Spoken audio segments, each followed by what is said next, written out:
Ladies and gentlemen, the Alabama Senate will now come to order. Our prayer today will be delivered by Senator Clyde Chambliss. Senator Chambliss.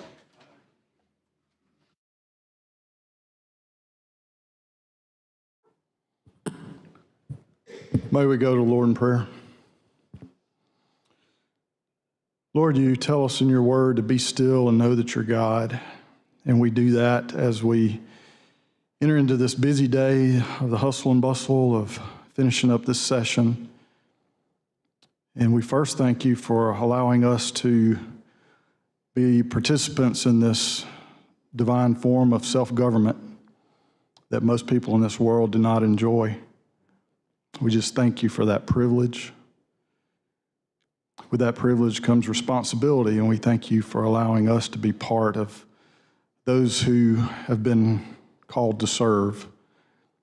Help us to make decisions in that manner in light of those that we serve. And it's in your Son's name we pray. Amen. Amen. Thank you, Senator Chambliss. Today, the pledge will be led by Ian Parsons. Ian attends Woodville High School and is paging for Senator Livingston.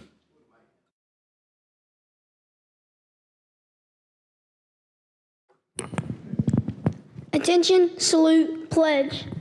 I pledge allegiance to the flag of the United States of America and to the republic for which it stands, one nation.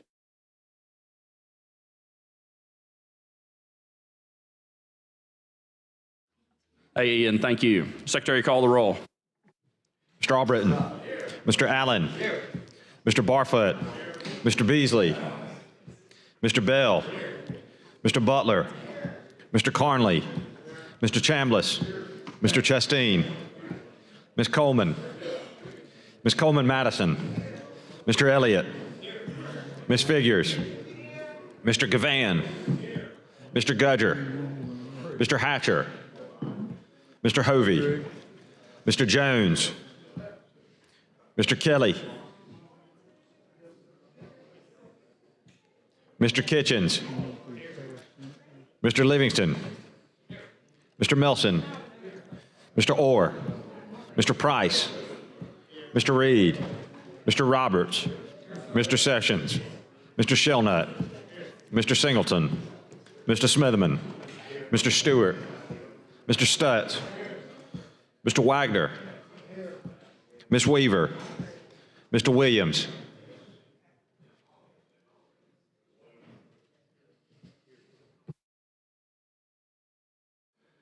Ladies and gentlemen, we have 27 senators present, which is a quorum. The Senate is ready to transact business. Senator Wagner, I want to recognize some special guests before we get started. The guest of Senator Kitchens and also the Lieutenant Governor's office from my hometown of Gunnersville, Alabama, Cherokee Elementary 4th grade class, and also Julianne McCauley, the principal. If y'all could please stand.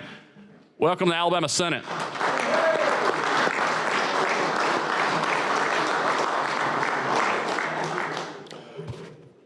Great to have you all today.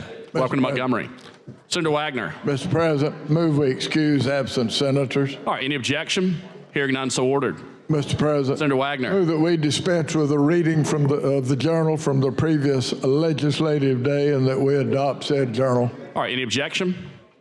Hearing none, so ordered.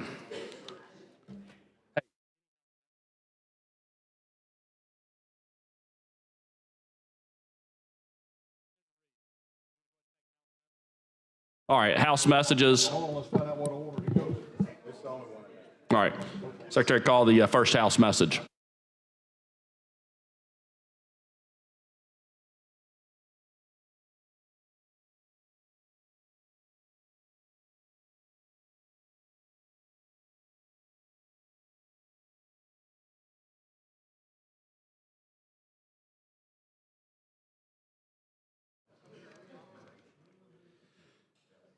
From the Lieutenant Governor, Senate Confirmation number 124, appointing Greg Pappas to the Alabama Ethics Commission, is referred to the Committee on Confirmations.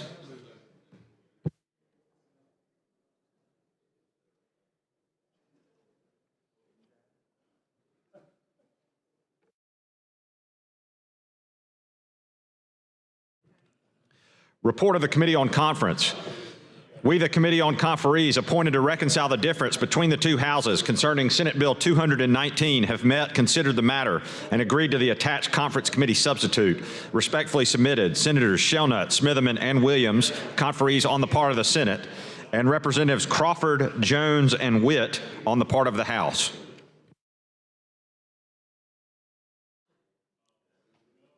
Senator Reed. Yes, sir. I would like to make a motion that we concur with the report. All right. We Is do there not a have a roll. previous roll, so- or do we have a roll? We do not. Call the long roll. All right, Secretary, call the long roll. Mr. Albritton. Mr. Allen. Mr. Barfoot. Mr. Beasley. Mr. Bell. Mr. Butler. Mr. Carnley. Mr. Chambliss. Mr. Chasteen. Ms. Coleman. Ms. Coleman Madison. Mr. Elliott. Ms. Figures. Mr. Cavan. Mr. Gudger. Mr. Hatcher. Mr. Hovey.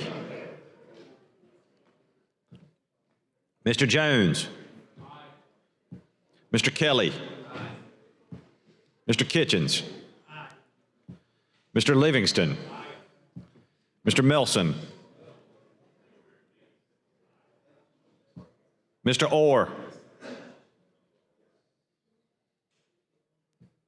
Mr. Price.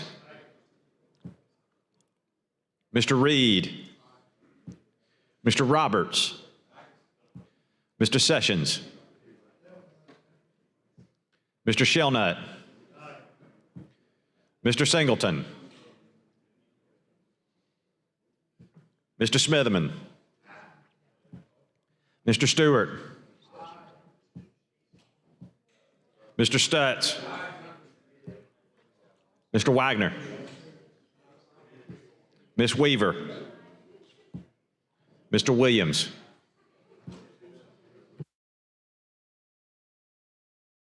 $25 ayes, 2 nays. Senate Bill 219, the Senate concurs. Thanks, Senator Reed. I want to recognize some special guests in the gallery. When I call your name, if you could please stand. The guest of Senator Chambliss, Millbrook City Councilor Jimmy Harris, and Millbrook City Clerk Lori Davis. If y'all could please stand. Welcome to Alabama Senate.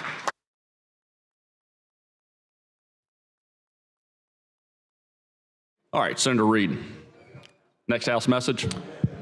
Thank you, Mr. President. All right, I that think we concludes. finished with our House messages for the moment. All right. And then we can move on with the regular order. All right, move on to committee reports. Secretary, call the first committee.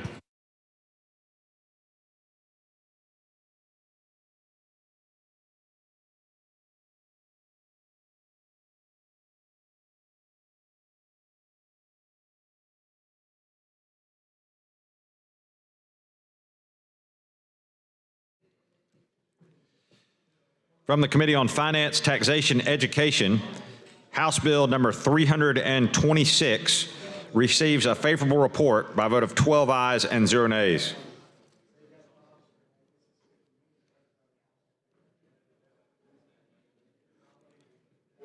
From the Committee on Finance and Taxation, Education, House Bill number 204 receives a favorable report by a vote of 12 ayes and 0 nays.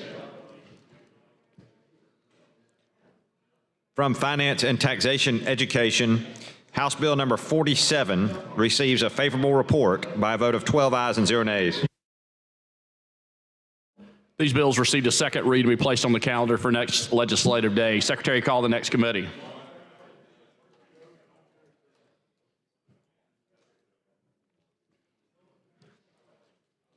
From the Committee on Confirmations, Senate Confirmation number 71, appointing Andrew Watson to the Alabama Real Estate Appraisers Board, receives a favorable report by a vote of 13 ayes and 0 nays.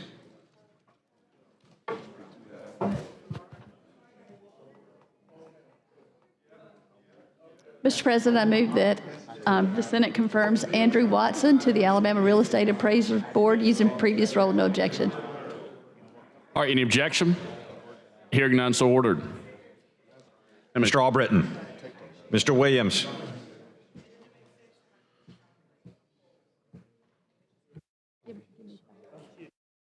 25 ayes. No nays. Andrew Watson's confirmed. Secretary called next confirmation.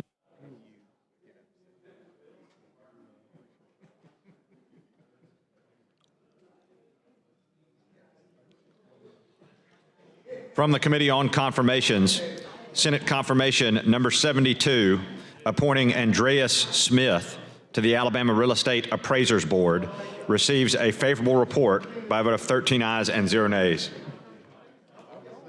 Senator Weaver. Move that the Senate confirms Andreas Smith to the Alabama Real Estate Appraisers Board using previous role with no objection. All right, any objection? Hearing none, so ordered. Mr. Albritton. Mr. Williams.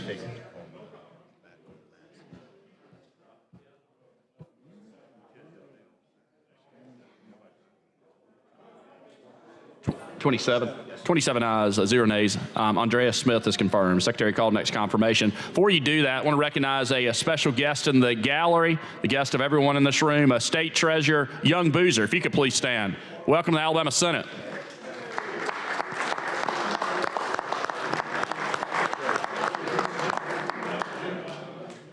All right, next confirmation, please.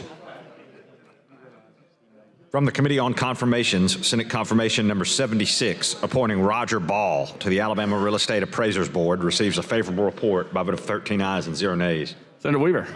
Move that the Senate confirms Roger Ball to the Alabama Real Estate Appraisers Board using previous role with no objection. All right, any objection? Hearing none, so ordered.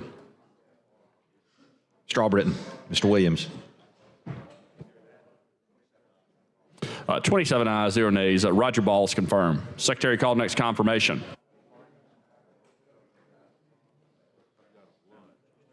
From the Committee on Confirmation, Senate Confirmation Number 77, appointing Melanie Hausch to the Alabama Real Estate Appraisers Board, receives a favorable report by a vote of 13 ayes and 0 nays. Senator Weaver. Move that Senate confirms Melanie Hausch to the Alabama Real Estate Appraisers Board using previous role with no objection. All right, any objection? Hearing none, so ordered. Mr. Albritton. Mr. Williams. 27 ayes, 0 nays. Melody House is confirmed. Secretary called next confirmation.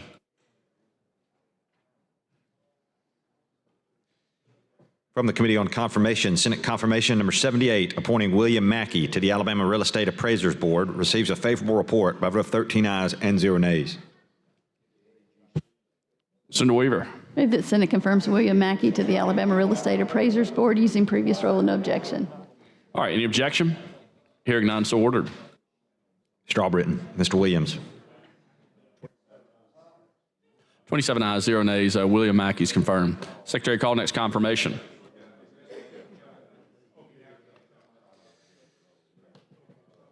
From the Committee on Confirmation, Senate Confirmation Number 79, appointing Tim Mills to the Alabama Real Estate Appraisers Board, receives a favorable report by a vote of 13 ayes and 0 nays.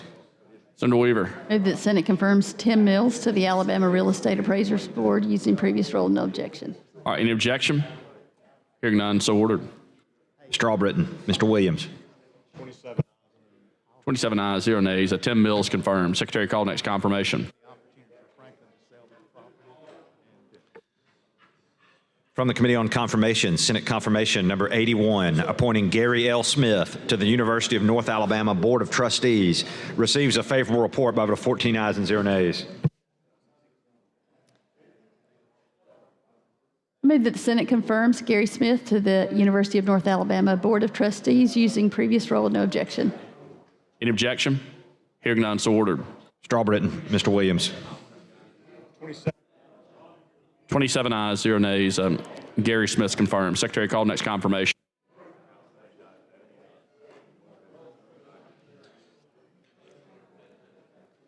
From the Committee on Confirmation, Senate Confirmation Number 82, appointing Simpson Russell to the University of North Alabama Board of Trustees, receives a favorable report by a vote of 14 ayes and 0 nays.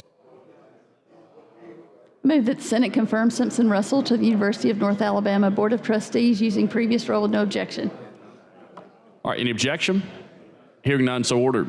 Strawbritton. Mr. Williams. 27 ayes, 0 nays.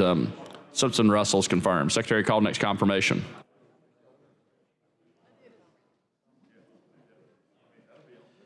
From the Committee on Confirmation, Senate Confirmation Number 83, appointing Ann C. Whitaker to the University of North Alabama Board of Trustees, receives a favorable report by a vote of 14 ayes and 0 nays. Senator Weaver. Move the Senate confirms Ann Whitaker to the University of North Alabama Board of Trustees using previous role with no objection. All right, any objection? Hearing none, so ordered. Strawbritton. Mr. Williams. 27 ayes, 0 nays. Ann Whitaker's confirmed. Secretary, call next confirmation. From the Committee on Confirmation, Senate Confirmation Number 80, appointing Joel Anderson II to the University of North Alabama Board of Trustees, receives a favorable report by a vote of 14 ayes and 0 nays. Move that Senate confirms Joel Anderson to the University of North Alabama Board of Trustees using previous role with no objection. All right, any objection? Hearing none, so ordered. Strawbritton. Mr. Williams. 28 ayes, 0 nays. Joel Anderson's confirmed. Secretary, call next. Does that conclude? All right, committees? All right, Secretary, call next committee. From the Judiciary Committee, House Bill Number 296 receives a favorable report by a vote of 9 ayes and 0 nays.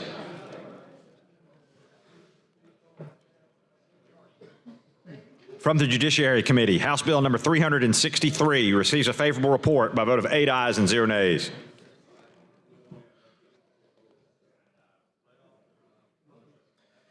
From the Judiciary Committee, House Bill Number 16 receives a favorable report by a vote of 6 ayes and 3 nays.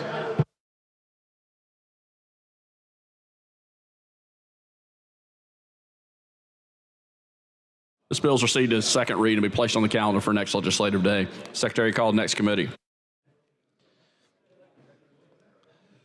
From the Committee on Local Legislation, House Bill Number 484 receives a favorable report. From the Committee on Local Legislation, House Bill Number 490 receives a favorable report.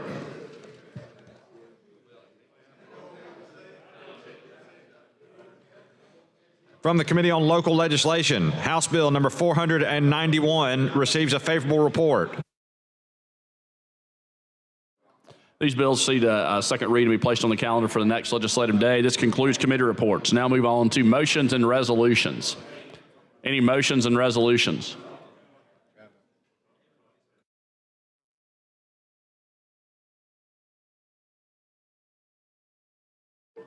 Mr. President, Senator Wagner. I have 2 resolutions from rules. All right. Secretary, read and receive the resolutions from rules. From the Committee on Rules, House Joint Resolution Number 256, commending Dr. Charlotte P. Morris on retirement. Also, House Joint Resolution Number 262, commending Suellen Brill Brazil, receive a favorable report. Mr. President, Senator Wagner. move adoption of these 2 Senate resolutions en masse. All right. Any objection? Hearing none, so ordered. All those in favor say aye. Aye. Any opposed? Resolution's adopted. Mr. President, Senator Wagner. have a resolution from rules. All right, Secretary, read and receive the resolution from rules. From the Committee on Rules, House Joint Resolution Number 113, to cease funding and supporting the World Health Organization and to reject any international health regulations regarding pandemic preparedness, Mr. receives a President. favorable report. Mr. President, move adoption of the resolution. All right, any objection? Hearing none, so ordered. All those in favor say aye. Aye. Any opposed? Resolution's adopted. Mr. President, I have an SJR. All right, Secretary, read and receive the SJR, please.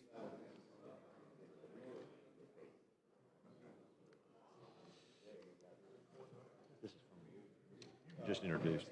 Senate Joint Resolution Number 85 by Senators Melson and Wagner, proclaiming June 2024 as Tick-Borne Disease and Illness Awareness Month. Mr. President, Senator Wagner. move adoption of the resolution. All right, any objection? All those in favor say aye. Aye. Any opposed? Resolution's adopted. Mr. President, Senator Wagner. have a SJR. All right, Secretary read and receive the SJR.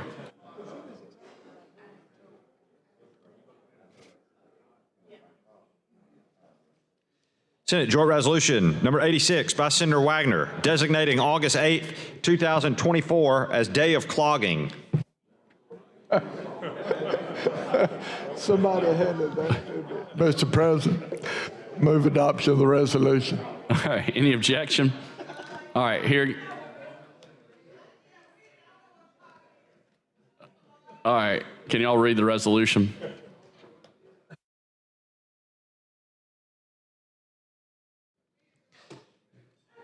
Whereas the multifaceted art form of clog dancing is a presentation of the cultural heritage of our nation, reflecting a mixture of European, Native American, and African cultures into an illustration of the American spirit.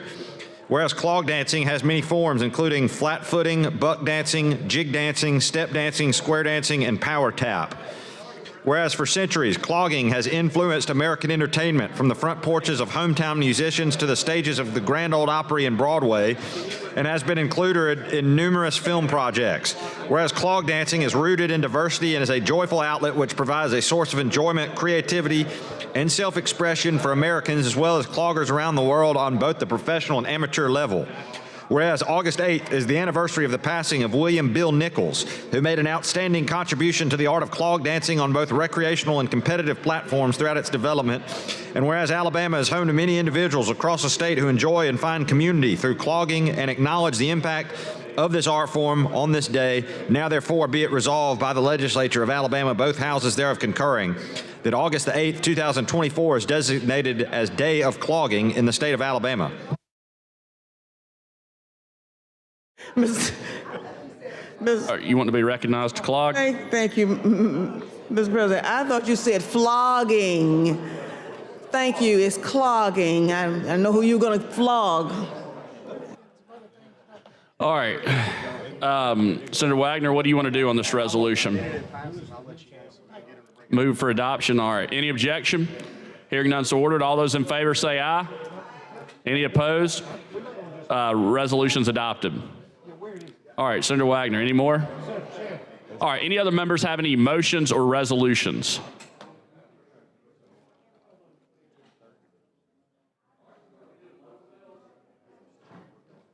All right, now move on to local bills. Secretary, call the first local bill.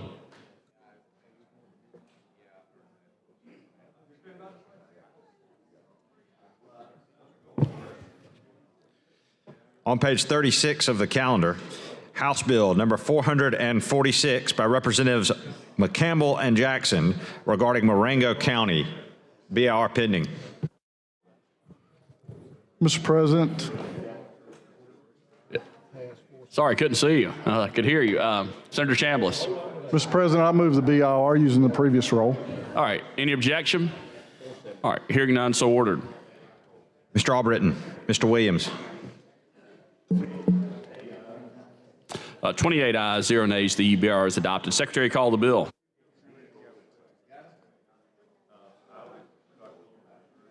On page 36 of the calendar, House Bill number 446 by Representatives McCampbell and Jackson regarding Marengo County. Mr. President, I move final passage using the previous roll. Any objection? Hearing none, so ordered. Mr. Albritton, Mr. Williams. 28 ayes, 0 nays. House Bill 446 passes. Secretary, call the next local bill.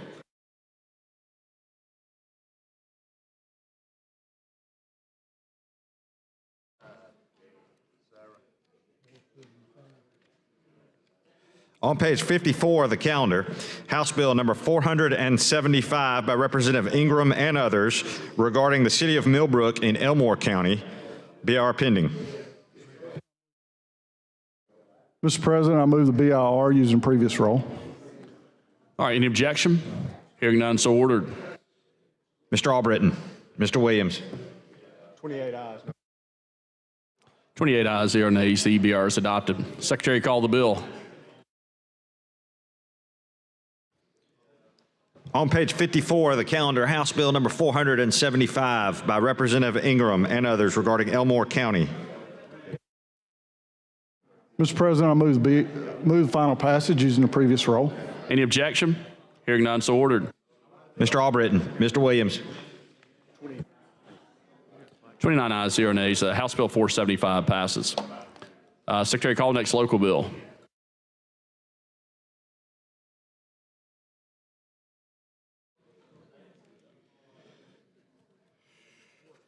On page 36 of the calendar, House Bill number 447 by Representatives McCampbell and Jackson regarding Marengo County. BR pending. Mr. President, I move the BR using the previous roll. All right. Any objection? Hearing none, so ordered. Mr. Albritton, Mr. Williams. 29 ayes, 0 nays. The BR is adopted. Secretary, call the bill. Page 36 of the calendar, House Bill number 447 by Representatives McCampbell and Jackson regarding Marengo County. All right, I believe Senator Singleton said he had an amendment on this bill. Is that correct, Senator Singleton?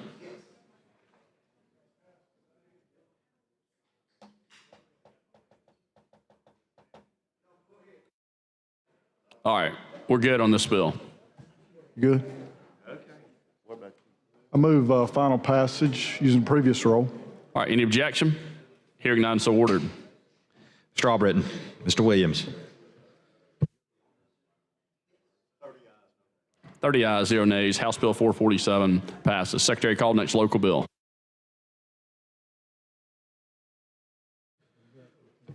On page 36 of the calendar, House Bill number 444 by Representative Paramore regarding the city of Troy in Pike County. BR pending. Mr. President, I move the BR using the previous roll. All right, any objection? Hearing none, so ordered. Mr. Albritton, Mr. Williams. 30 ayes, no nays. The BR is adopted. Secretary, call the bill. On page 36 of the calendar, House Bill number 444 by Representative Paramore regarding the city of Troy in Pike County. Mr. President, I move final passage using the previous roll. All right, any objection? Hearing none, so ordered. Mr. Albritton, Mr. Williams. 30 ayes, no nays. The House Bill 444 passes. Secretary, call next local bill.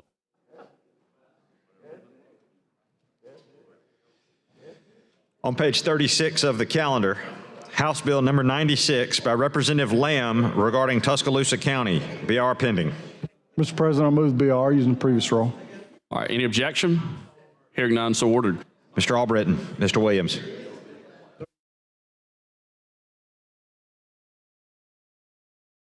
All right, 30 ayes, 0 nays. The BR is adopted. Secretary, call the bill.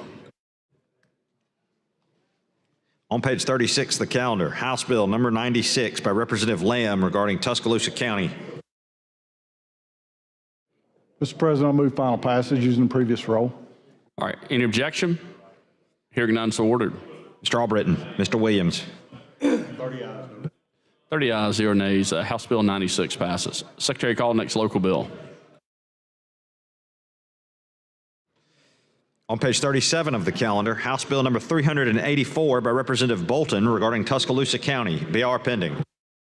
Mr. President, I move the BR using the previous roll. All right, any objection? Hearing none, so ordered. Mr. Albritton, Mr. Williams. 30 ayes, 0 nays. The BR is adopted. Secretary, call the bill. On page 37 of the calendar, House Bill number 384 by Representative Bolton regarding Tuscaloosa County. Mr. President, I move final passage using the previous roll. All right, any objection? Hearing none, so ordered. Mr. Albritton, Mr. Williams. 30 ayes, 0 nays. House Bill 384 passes. Secretary, call next local bill. On page 37 of the calendar, House Bill number 462 by Representative Lawrence regarding Wilcox County. BR pending. Mr. President, I move the BR using the previous roll. Any objection? Hearing none, so ordered. Mr. Albritton, Mr. Williams. 29 ayes, 0 nays. The BR is adopted. Secretary, call the bill. On page 37 of the calendar, House Bill number 462 by Representative Lawrence regarding Wilcox County. Mr. President, I move final passage using previous roll. All right, any objection? Hearing none, so ordered. Mr. Albritton, Mr. Williams. 29 ayes, 0 nays. House Bill 462 passes. Secretary, call the next local bill. On page 37 of the calendar, House Bill number 454 by Representative Robertson regarding Claiborne County. BR pending. Mr. President, I move BR using previous roll. All right, any objection? Hearing none, so ordered. Mr. Albritton, Mr. Williams. 29 ayes, 0 nays. The BR is adopted. Secretary, call the bill. On page 37 of the calendar, House Bill number 454 by Representative Robertson regarding Claiborne County. Mr. President, I move final passage using previous roll. All right, any objection? Hearing none, so ordered. Mr. Albritton, Mr. Williams.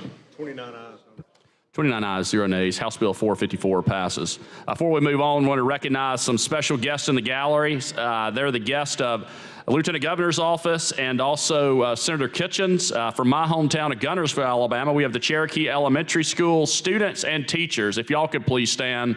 Welcome to the Alabama Senate.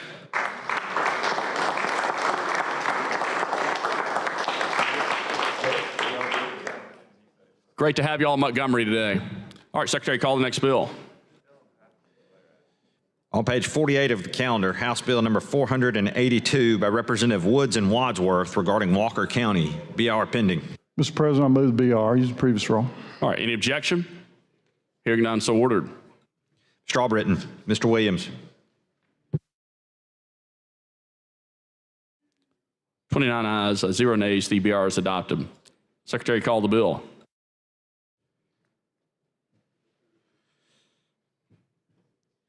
On page 48 of the calendar, House Bill number 482 by Representative Woods and Wadsworth regarding Walker County. Mr. President, I move final passage using previous roll. All right, any objection? Hearing none, so ordered. Mr. Albritton, Mr. Williams. 29 ayes, 0 nays. House Bill 482 passes. Secretary, call the next local bill.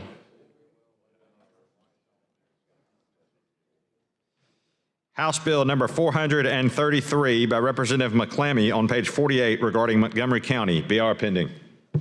Mr. President, I move the BR using previous roll. All right, any objection? Hearing none, so ordered. Mr. Albritton, Mr. Williams. 29 ayes, 0 nays. The BR is adopted. Secretary, call the bill. On page 48 of the calendar, House Bill number 433 by Representative McClammy and others regarding Montgomery County. Mr. President, I move final passage using previous roll. Any objection? Hearing none, so ordered. Mr. Albritton, Mr. Williams. 29 ayes, 0 nays. House Bill 433 passes. Secretary, call next local bill.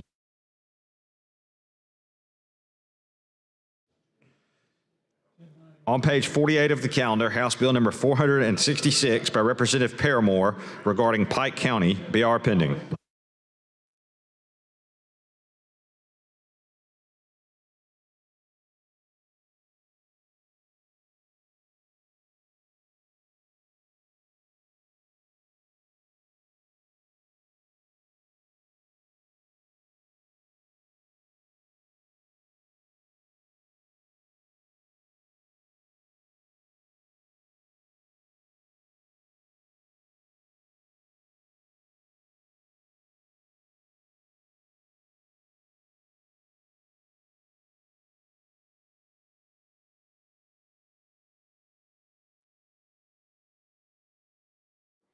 Mr. President, I move final passage using previous roll. All right. Or Adoption using previous roll. Senator Chambliss. Did you say adoption using previous roll? yes, sir. All right. It's still on BR though. Yeah, correct. I'm sorry. Yeah. All right. Any objection? Hearing none, so ordered. Mr. Albritton, Mr. Williams.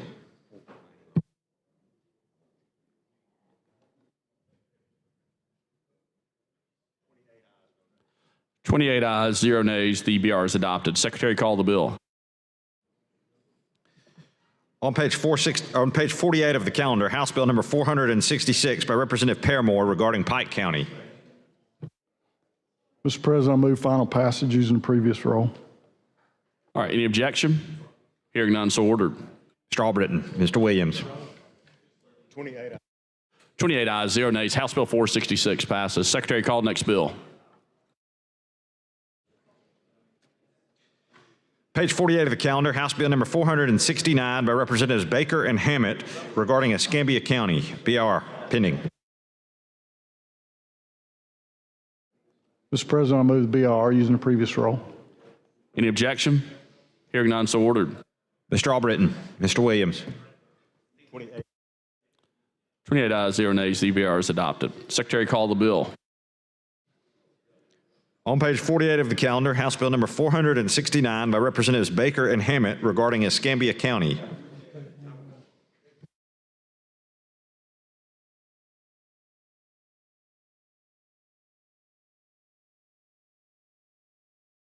Mr. President, I move final passage using previous roll. All right, any objection? Hearing none, so ordered. Mr. Albritton, Mr. Williams. 28 ayes, 0 nays. House Bill 469 passes. Secretary, call next local bill. On page 48 of the calendar, House Bill number 306 by Representative Givens, a proposed constitutional amendment regarding Baldwin County. BR pending. Mr. President, I move the BR using the previous roll. Any objection? Hearing none, so ordered. Mr. Albritton, Mr. Williams.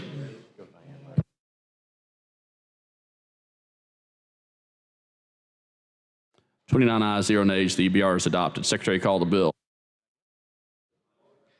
On page 48 of the calendar, House Bill number 306 by Representative Givens, a proposed constitutional amendment regarding Baldwin County. Mr. President, I move final passage using the previous roll. Any objection? Hearing none, so ordered. Mr. Albritton, Mr. Williams. 29 ayes, 0 nays. House Bill 306 passes. Secretary, call next local bill. Mr. President, I move certification using the previous roll. All right, any objection? Hearing none, so ordered. Mr. Albritton, Mr. Williams. 29 ayes, 0 nays. The certification resolution is adopted. Secretary, call next local bill.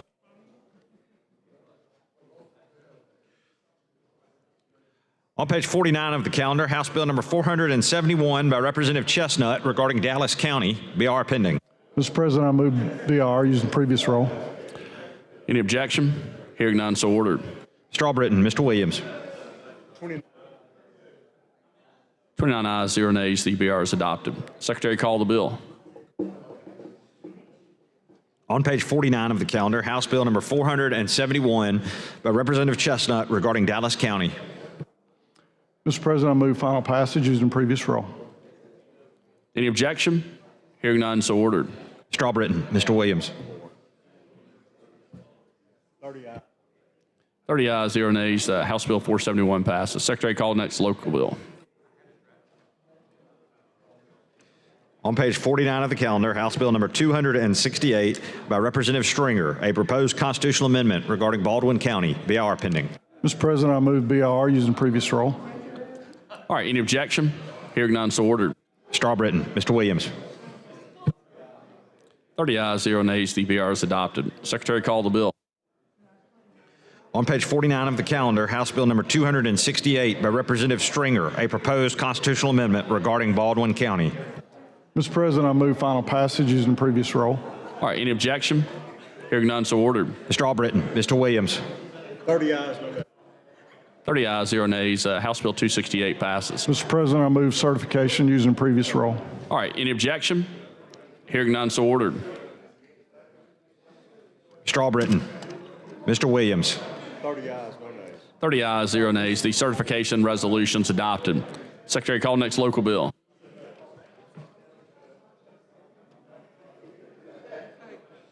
On page 49 of the calendar, House Bill number 180 by Representative Shirey and others regarding Mobile County. BR pending. Mr. President, I move the BR using the previous roll. All right, any objection? Hearing none, so ordered.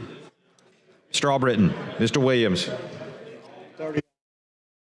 30 ayes, 0 nays. The BR is adopted.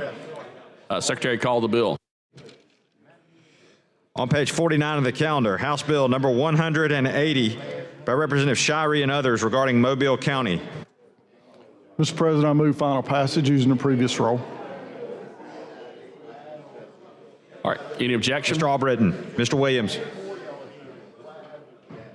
30 ayes, no nays. 30 ayes, 0 nays. House Bill 180 passes. I think that concludes local bills, correct? All right. Senator Wagner. Hold on, was that passage?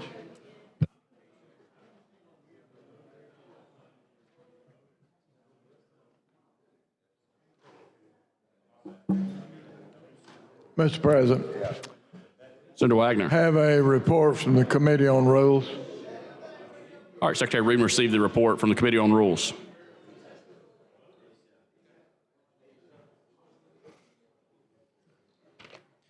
From the Committee on Rules, Senate Resolution Number 87, Special Order Calendar. Be it resolved by the Senate of the Legislature of Alabama that immediately upon the adoption of this resolution, the following business in the order set forth below shall be the special and paramount order of business for the 29th legislative day, taking precedence over the regular order of business or any pending or unfinished business.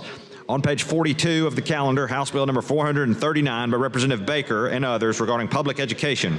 On page 21, House Bill 350 by Representative Faulkner regarding the Uniform Commercial Real Estate Receivership Act. On page 15, House Bill 73 by Representative Pettis and others regarding property tax. On page 52, House Bill 100 by Representative Clark regarding election officials.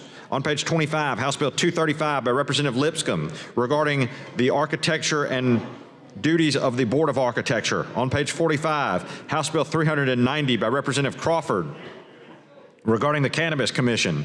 On page 40, House Bill 201 by Representatives Klaus and Reynolds regarding the RSA. On page 12, House Bill 241 by Representative Lovern regarding motor vehicles and traffic. On page 27, House Bill 379 by Representative Faulkner and others regarding county boards of equalization. On page 37, House Bill 441 by Representative Garrett regarding the Growing Alabama Act. On page 40, House Bill 479 by Representative Reynolds and others regarding supplemental appropriations. On page 14, House Bill 103 by Representative Pascal regarding the State Board of Veterans Affairs. On page 19, House Bill 60 by Representative Colvin regarding crimes and offenses. On page 34, House Bill 421 by Representative Faulkner regarding the Board of Polygraph Examiners. On page 5, House Bill 140 by Representative Ellis regarding the Insurance Department. On page 2, House Bill 82 by Representative Shaw and Holsey regarding crimes and offenses. On page 39, House Bill 284 by Representative Starnes and others regarding the Alabama GI and Dependents Educational Benefit Act. On page 41, House Bill 285 by Representative Faulkner and others regarding motor vehicle registrations. On page 32, House Bill 308 by Representative Collins and DuBose regarding the alternative teacher certifications. On page 43, House Bill 331 by Representative Woods and others regarding public K-12 schools. On page 22, House Bill 375 by Representative Shaver and others regarding vessels. On page 4, House Bill 66 by Representative Brown regarding seafood products. On page 46, House Bill 474 by Representatives Treadaway and Carnes regarding motor vehicles. On page 47, House Bill 453 by Representative Mooney regarding crimes and offenses. On page 6, House Bill 176 by Representative Lomax regarding aviation. On page 32, House Bill 290 by Representative Oliver and others regarding public and non-public schools. On page 11, House Bill 21 by Representative Brown regarding genetic testing companies. On page 17, House Bill 259 by Representative Wood, D., and others regarding probate judges. On page 22, House Bill 232 by Representative Holsey regarding physical therapists. On page 1, House Bill 131 by Representative Butler and Gidley regarding sales and use tax. On page 3, House Bill 113 by Representative Warren and others regarding public elementary schools. On page 23, House Bill 251 by Representative Robertson and others regarding public K-12 schools. On page 14, House Bill 302 by Representative Keel, a proposed constitutional amendment to the Board of Education for Walker and Fayette County. On page 35, House Bill 317 by Representative Gidley regarding dietitians. On page 20, House Bill 172 by Representative Chestnut and others regarding crimes and offenses. On page 39, House Bill 51 by Representative Wilcox regarding taxation. On page 17, House Bill 256 by Representative Ellis regarding law enforcement. On page 42, House Bill 210 by Representative Ingram and others regarding post-secondary education. Mr. President, Senator Wagner. move adoption of the report from the Committee on Rules and without objection use the previous roll. Any objection? Hearing none, so ordered. Mr. Albritton, Mr. Williams.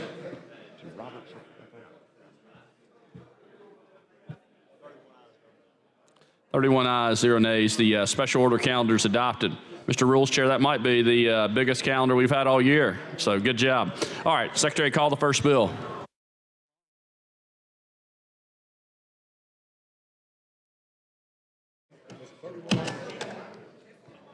On page 42 of the calendar, House Bill 439 by Representative Baker and others regarding public K through 12 education. BR pending. All right, Senator Chastain. Mr. President, thank you for the recognition. I'd like to move the BIR if we have a good roll. We do. Previous roll. Any objection? Hearing none, so ordered. Mr. Albritton, Mr. Williams. 31 ayes, no nays. 31 ayes, 0 nays. The BR is adopted. Secretary, call the bill. On page 42 of the calendar, House Bill number 439 by Representative Baker and others regarding public K through 12 education. Committee substitute pending. Senator Chastain. Yeah, members, this bill would rename the technology coordinator as technology directors and provide for the qualifications needed, and would also provide a waiver for under certain conditions, and they would also have to have continuing education in order by the Alabama Leaders in Education Technology Association. If there are no questions, I move for final passage using previous. Got to adopt the substitute. Okay. All right. Adopting the, how do you want to do it? Using previous roll? Previous roll. All right. Any objection? Hearing none, so ordered. Mr. Albritton, Mr. Williams. 31 ayes, 0 nays. The committee substitute's adopted. Now final passage. All right. Now final passage using previous roll. If there are no questions. Any objection? Hearing none, so ordered. Mr. Albritton, Mr. Williams.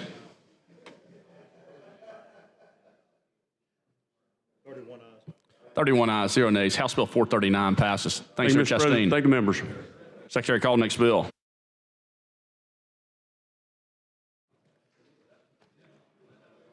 On page 21 of the calendar, House Bill number 350 by Representative Faulkner and others regarding the Alabama Uniform Commercial Real Estate Receivership Act. BR pending. Senator Smitherman. Good morning, Mr. President. How you Morning. doing? Haven't seen you in a while. Hey, that's a good feeling. Yeah, good to have you back. That means, hey, our colleagues been rolling in here. That means have. I can change gears a little bit. I'm proud. Can I say this right quick? I'm Sure. so proud of y'all in here. I don't know what to do. I am. Y'all been getting down in here. Senator Sheldon would have been paying attention, hadn't he? Oh, they've been doing good. I'm Yeah. proud. Yeah. But I ask for unanimous consent to use previous roll for the adoption of the BIR. Any objection? Hearing none, so ordered. Mr. Albritton, Mr. Williams. 31 ayes, 0 nays. The BIR is adopted. Secretary, call the bill. On page 21 of the calendar, House Bill number 350 by Representative Faulkner and others regarding real estate. Thank you. Senator Smitherman. Thank you, Mr. President.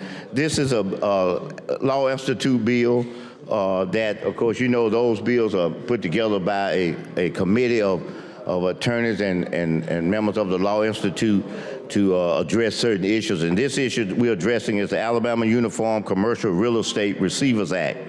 And this bill is basically when a commercial property is the subject of a lawsuit, a court may choose to set up a receivership to oversee the maintenance, operations, or where appropriate, the sale of the property. In a receivership, the court appoints a receiver to take possession of the property to ensure that the property retains its maximum value and that any income is properly distributed. So if there are any questions from anyone?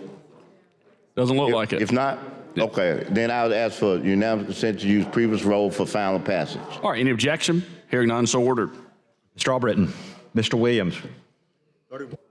31 ayes, 0 nays. House Bill 350 passes. Thanks, Senator Smitherman. Thank you, and thank you, members. All right, Secretary.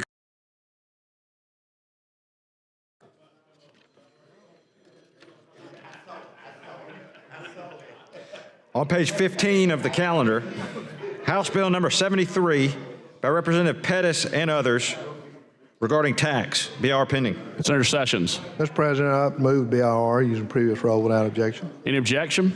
Hearing none, so ordered. Mr. Albritton, Mr. Williams. 31 ayes, 0 nays. The BR is adopted. Secretary, call the bill. On page 15 of the calendar, House Bill number 73 by Representative Pettis and others regarding ad valorem taxation. Senator Sessions. And Mr. President, I see my colleague across the way has come up to the microphone. I know he wants to dialogue a little bit about this, but I would like to point out just a few things, Senator Singleton, if I may. You know, this is a cap. This is not a tax cut.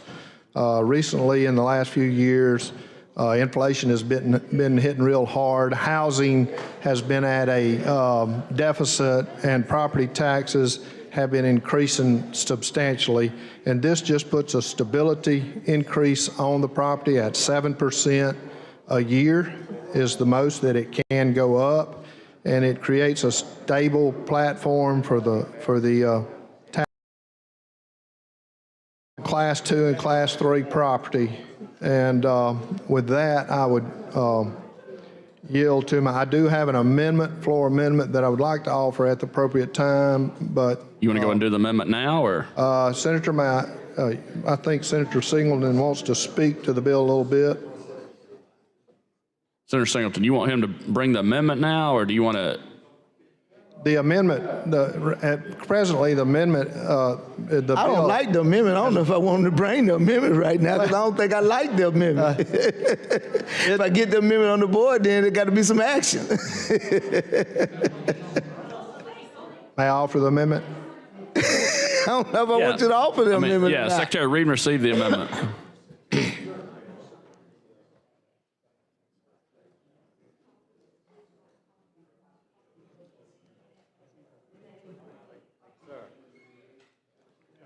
Basically, all the amendment does is takes the sunset. All right, let him read the amendment. Amendment to House Bill 73 as engrossed by Senator Sessions. Replace lines 46 through 61 on page 2 with the following.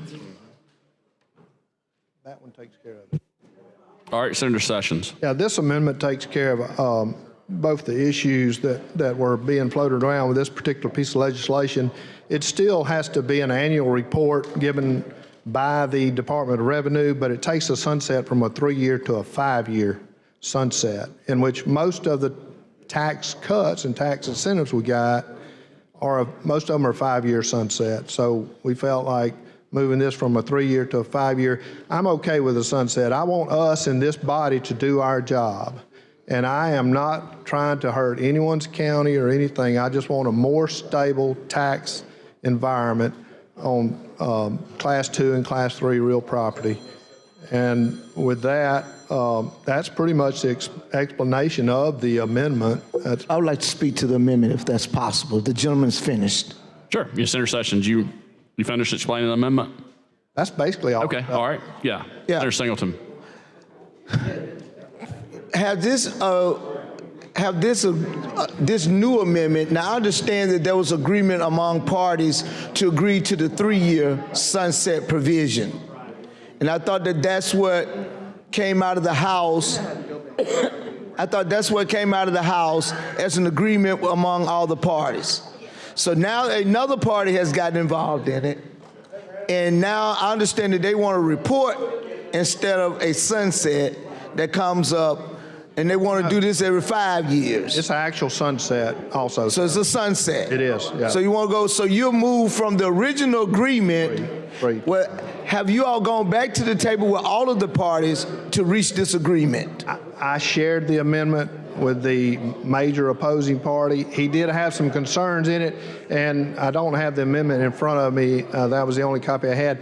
But it has actual annual report. The Revenue Department has to do an annual report on the effect of what this does per county. By county, they have to have an annual report. And of course, they do that anyway, you know, because they're doing annual reappraisal. So we're going to have an annual, basically have an annual report of what the effect is. It's going to be pretty easy to do. And, you know, I feel like that's accessible. It doesn't say that annual report would be released to or be submitted, but there's no reason that couldn't be submitted. Well, this is my problem, is that a bill that has come out of the House as someone said, 75 to whatever, 1, which was a mandate, like the gaming bill came out, 75 to whatever, which was a mandate, but we're not following the House on that. We want to follow the House on this. Senator, I'm glad you mentioned that, because this was actually 97 to 1 with 2 abstentions. This was a pretty good mandate. Well, a mandate is a mandate. Yeah, and you know. Let me just say this here. Let me be honest with you. When we start dealing with all of this real estate, appraisal property, and BCA and everybody behind it, you know, I'm bound to, and I'm gonna be honest with you, I'm bound to listen to my county commissioners and my probate judges. I don't have a whole lot of them other folks out there in my community bringing in tax dollars, doing all the things that you may have in your district. And y'all may be trying to protect some folks. And when we start talking about taxes and percentages, everybody like to use a percentage, but don't nobody like to use what the average number is. I think someone made an analysis to me today and said, well, you know, if a guy paying $1,000, paying $500 a day on some, $1,000 a day on some taxes, then he'll look up tomorrow, if based on this percentage, he's gonna be paying $1,500. Well, you know, that means that in Alabama, he had to own a whole lot of land and his house had to be worth a lot of money. Because our property taxes is the lowest in the nation. And even if you double it right now, it still would be the lowest in the nation. So I don't see why people are crying about, and then we're gonna go right back to those counties and we were gonna want services from those counties that when the roads got potholes in them, then you're gonna be crying about that. When your garbage don't get picked up, you're gonna cry about that. When other things are not happening in your community, you're gonna be crying about that, but then nobody wanna pay the taxes. Nobody wanna pay taxes. All the rich folks don't want to pay taxes, and somebody gonna own $1 million home gonna cry about their property, or own 1,000 acres of land gonna cry about your property tax went up another percentage. This is all this is about. It's protecting them folks over there on the rich folks who want to continue to control everything in this nation, in this state, but don't want to pay no taxes. Senator, if you double that tax, it's not gonna hurt a family that you're trying to protect. Senator, I do not think this is just for rich people. I think this is for all Alabamians. You know, and well, most of us still live in the American nightmare, not the American dream, okay? You know, most of my folk don't even own the property that you're trying to protect. Somebody own the property that they stay in. The fact that we're so-called the lowest property tax state in the country is not quite true, because, you know, I cannot hardly hear you. Say per property owner, per parcel, we're at over $1,000 per parcel now in this state. So, and what does that equal to? We're not the lowest. Yes, you. Yeah. Who lower than us? Who lower than us? Come on, Senator. Now, I respect you and you, my friend. And I understand you're bringing this bill and you want to be able to get, but if there was an agreed upon amendment to have this sunsetted, because I was going to vote for this bill if the sunset was at 3 years. And I had committed to that. But if you're going to move the sunset to 5 years, then, or in all this reporting and stuff, then I'm not going to be, because my kind of commissioners and my folks are calling me, you know, these are folks that I have to listen to. Just like everybody here be talking about when the game, and I got to listen to my preacher. I done told my folk back at home this or that, and I can't support it. Well, here I am telling y'all I'm listening to my people back at home.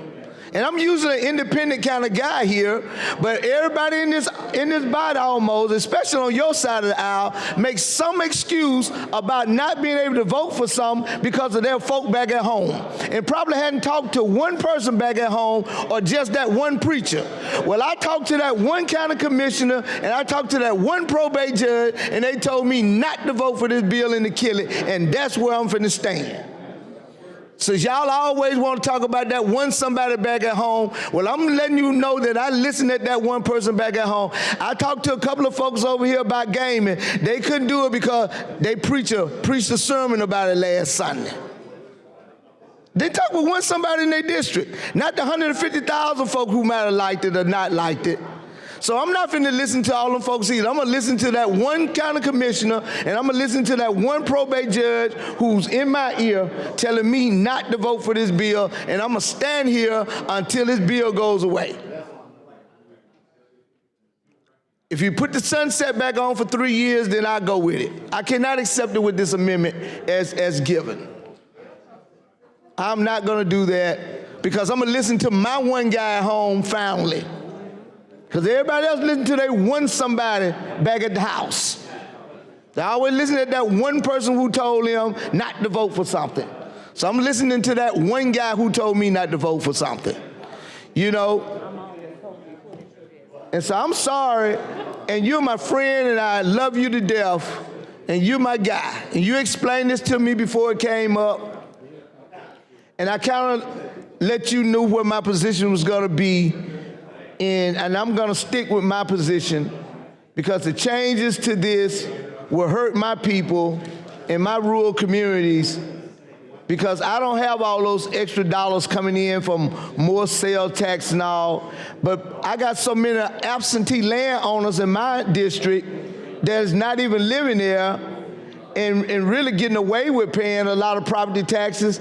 There's a group that's in my district that, my God, that owns about... Senator Singleton. Senator? Yes.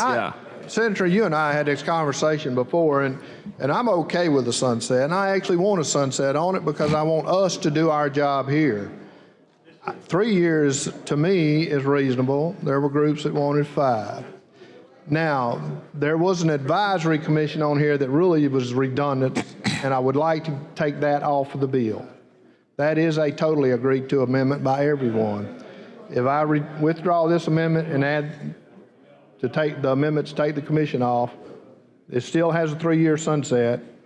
I'm good with that. Are you good All with right, that? so are you making a motion to withdraw your amendment? I would make a motion. All right, any objection? Unanimous consent. Hearing none, so ordered. All right, so the Senator Sessions amendment is withdrawn. I have a. All right, you have a separate amendment. All right, Secretary Reed received the amendment.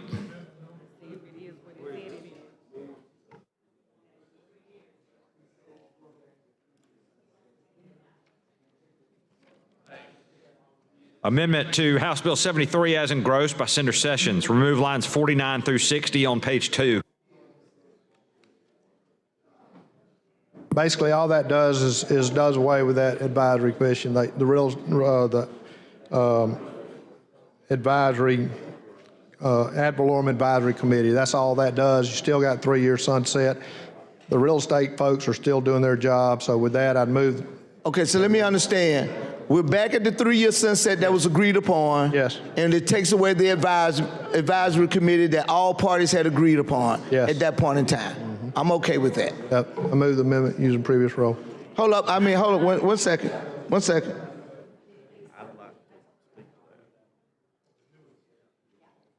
The gentleman, before I give up my mic, I want to yield to the gentleman. He wants to speak to that. Speak to this? Yes. All right. And I want still to yield my time. I'll be back. Yes, sir. It won't take me a second.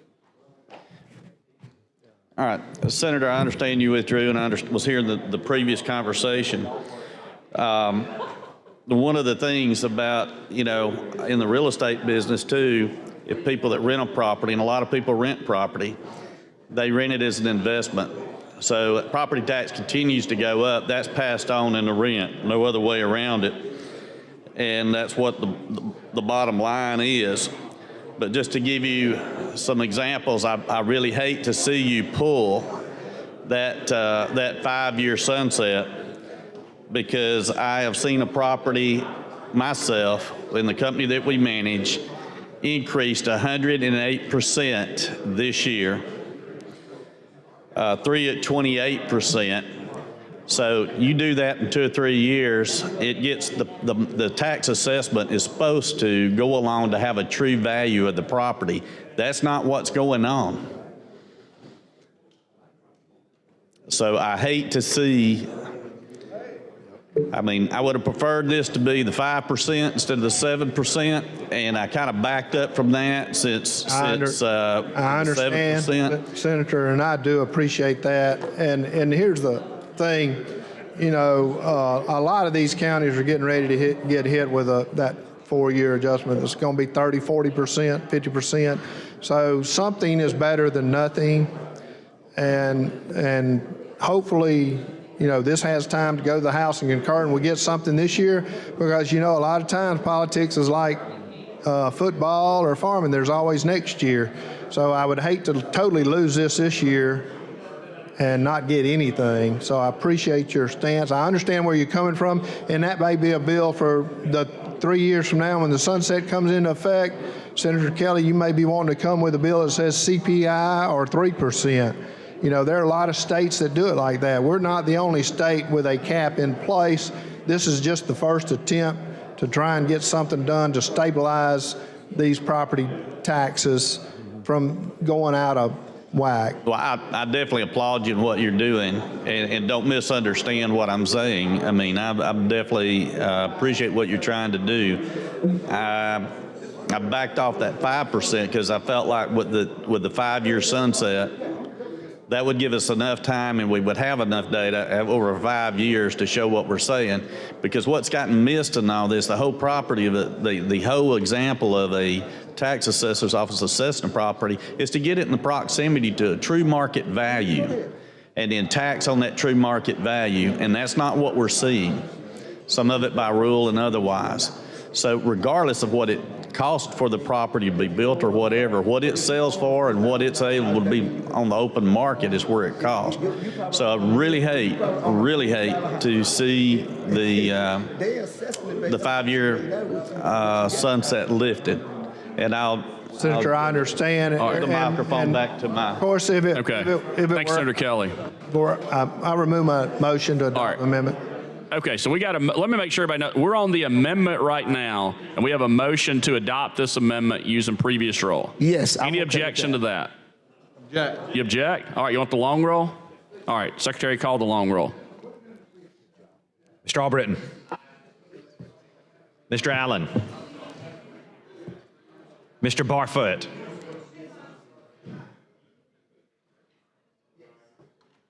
Mr. Beasley. Mr. Bell.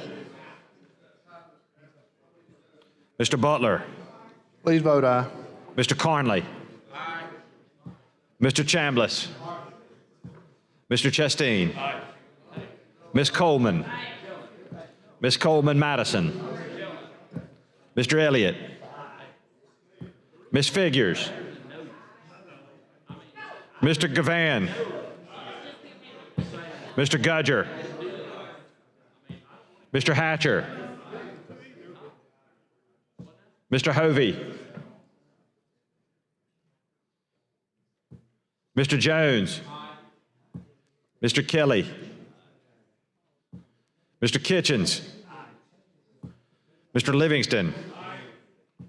Mr. Melson. Mr. Orr. Mr. Price. Mr. Reed.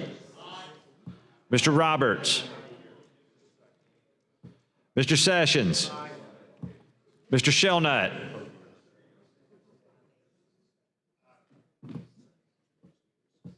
Mr. Singleton.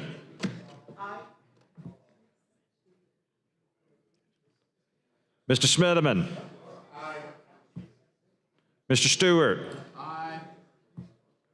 Mr. Stutz.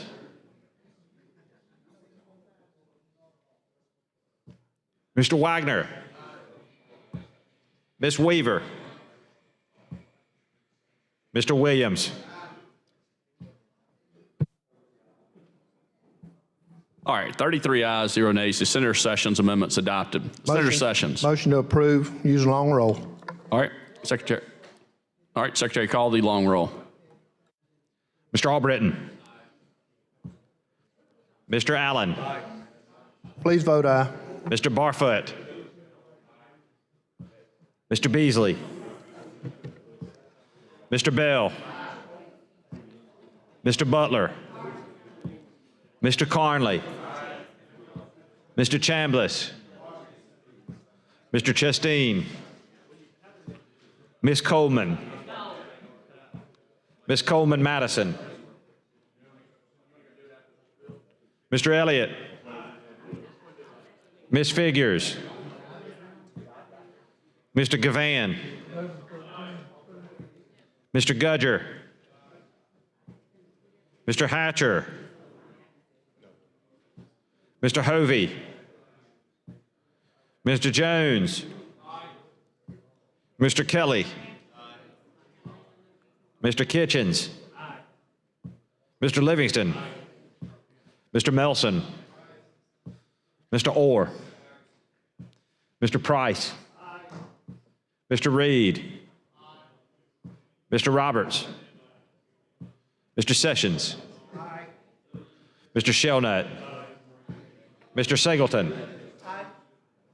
Mr. Smitherman. Mr. Stewart.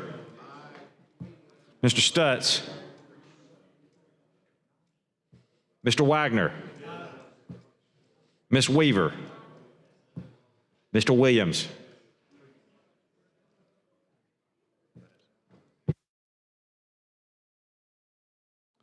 Thirty ayes, 3 nays. House Bill 73 passes. Thanks, Senator Sessions. All right, Senator Allen. Mr. President, I have an SJR. All right, any objection to receiving an SJR? Hearing none, so ordered. Secretary Reed received the SJR.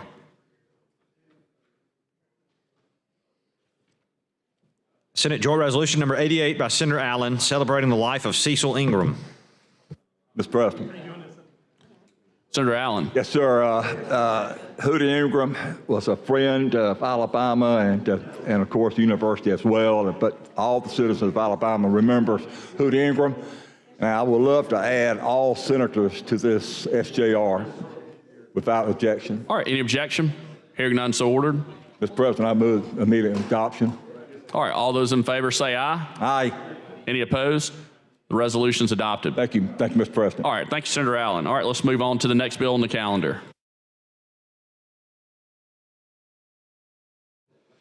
On page 52 of the calendar, House Bill number 100 by Representative Clark regarding crimes and offenses. BR pending. All right, Senator Stewart. Mr. President, I move for the adoption of the BIR used in previous role without objection. All right, any objection? Hearing none, so ordered. Strawbritton. Mr. Williams.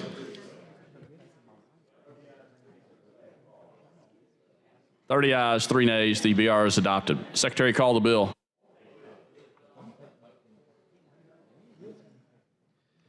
On page 52 of the calendar, House Bill number 100 by Representative Clark regarding crimes and offenses. Senator Stewart. Mr. President, I move for final passage using previous role without objection. All right, any objection? Hearing none, so ordered. Strawbritton. Mr. Williams.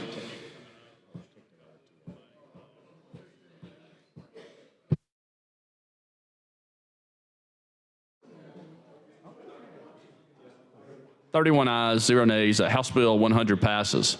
Thank you, colleagues. Thank you, Senator Stewart. Secretary, call next bill.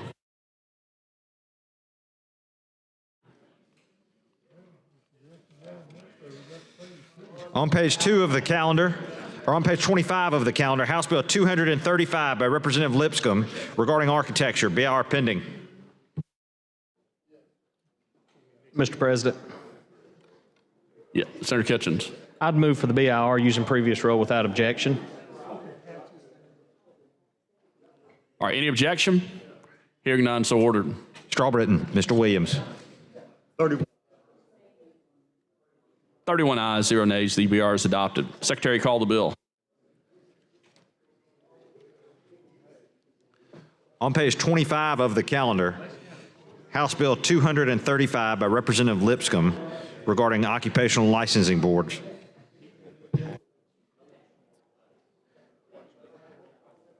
Mr. President, this bill deals with the Board of Architecture. It aligns some language in the code, and the biggest thing in this is it also provides an exemption for the initial license fee. That's to try to keep people in state, people that are graduating from Auburn and Tuskegee, to try to keep those people in state. So with that, I would move for final passage using previous role without objection. All right, any objection? Hearing none, so ordered. Strawbritton. Mr. Williams.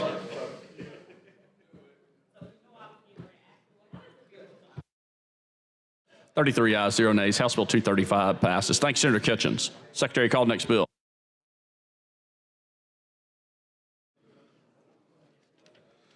On page 45 of the calendar, House Bill number 390 by Representative Crawford regarding the Alabama Medical Cannabis Commission. BR pending. Mr. President, move for adoption of the BIR using previous rule. Any objection? Hearing none, so ordered. Straw Britton, Mr. Williams. 23 ayes, 0 nays. The BR. I'm sorry, 31 ayes, 0 nays. 33. I can't hear today. All right, 33 ayes, 0 nays. The BR is adopted. Secretary, call the bill.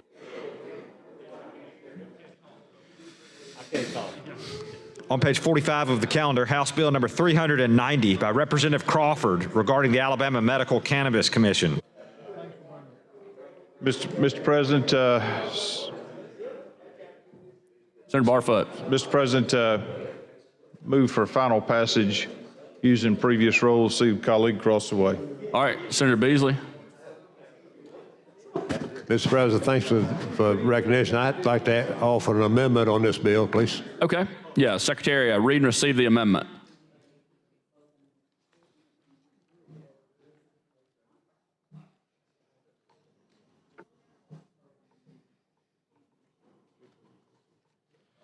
Amendment to House Bill 390 by Senator Beasley.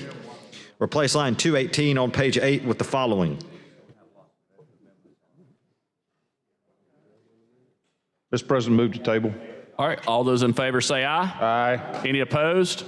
All right, the tabling motion passes. Thank you, Mr. President. Okay. Mr.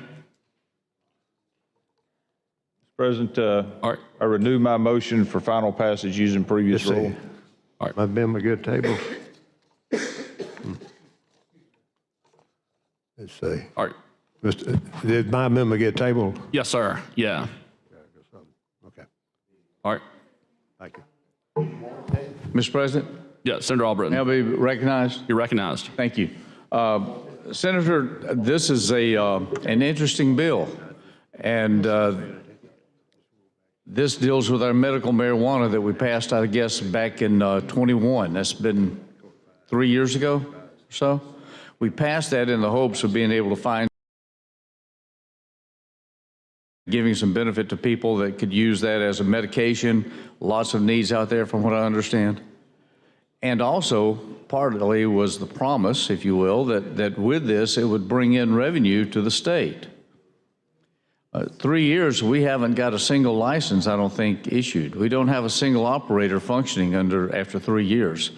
But what we have had is we've had a lot of money coming out of the general fund going to pay lawyers to defend, to disrupt, I guess, for suits that have been filed. I don't know how many suits are out there at this point, but I don't mind lawyers making a living and eating. I just don't want them to eat shrimp and steak every day at my behest, at my cost of the state taxpayer, okay? I think there's a lot of trouble with this entity that we have. I know that we have a lot of parties involved and engaged in trying to find an answer, trying to find a process and a procedure to get licenses issued. I know that we've got lots of people out there trying to develop amendments. I got one in hand, but I'm not sure it's completely prepared and ready for by LSA, and also from what I can see from my predecessor, I think there's going to be some tabling motions coming in along this line too. So while we may have a lot of amendments and a lot of changes, oh, here we go, look at this. Anyway, see, we may have a lot of tabling motions and things going to try to proceed and move this along, and yet this bill that you have does one single item, and that's to remove another agency, Ag and Agriculture. Is that what it is?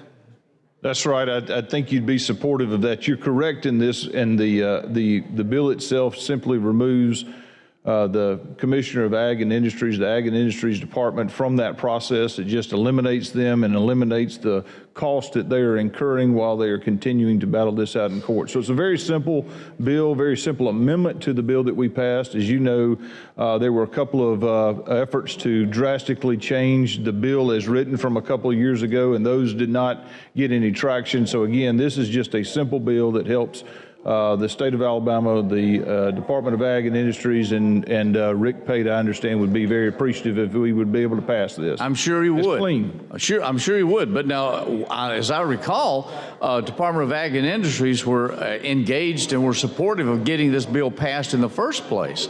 I think they were looking forward to the opportunity of getting more revenue and the opportunity of being engaged in this. Now we have.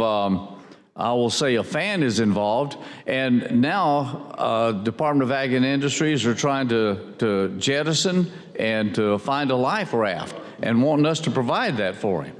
Now, I'm not saying it's good or bad. All I'm suggesting here is that if we're going to do something with this, and it's costing us money, and we're not any closer to making anything happen in the state, would you possibly consider an amendment if I brought it in that would simply repeal this whole outfit, that would simply get rid of it? That would, at least we'd stop the bleeding in the general fund. At least that would stop that aspect. We're going to have to start over at some point anyway, and to simply jettison, having everybody trying to abandon ship, which is not a pretty sight.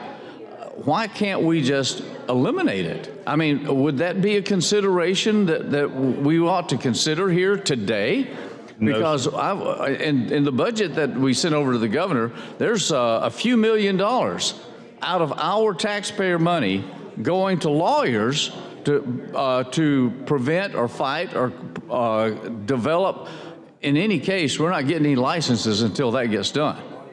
So something we did or something somebody did has been incorrect, and just abandoning it and just leaving it on its own devices with us left holding the money bag is not an appropriate answer.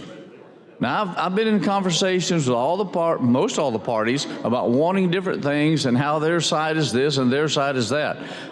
Look, if they can't agree on it, then we can't pass it. That's one problem. The other problem we got is if they can't fix it, I don't want to pay for it. So I'm asking, all right, I don't have anything in hand at this point. I'm asking, would you consider the possibility of carrying this over at the call of the chair until I can get my repeal in order, or something else here, which should be forthcoming? I see a couple of these. I'd like to see what's there. And then try to see if we can fix it. Now, I'm not making a motion. I'm asking if that's a consideration for the sponsor. No, sir. I'd like to oblige you on that. This is a very simple amendment. Just takes Ag and Industries out. I'll be honest with you, I am prepared to let this bill go down in flames if there's any amendments on there. I've relayed that information.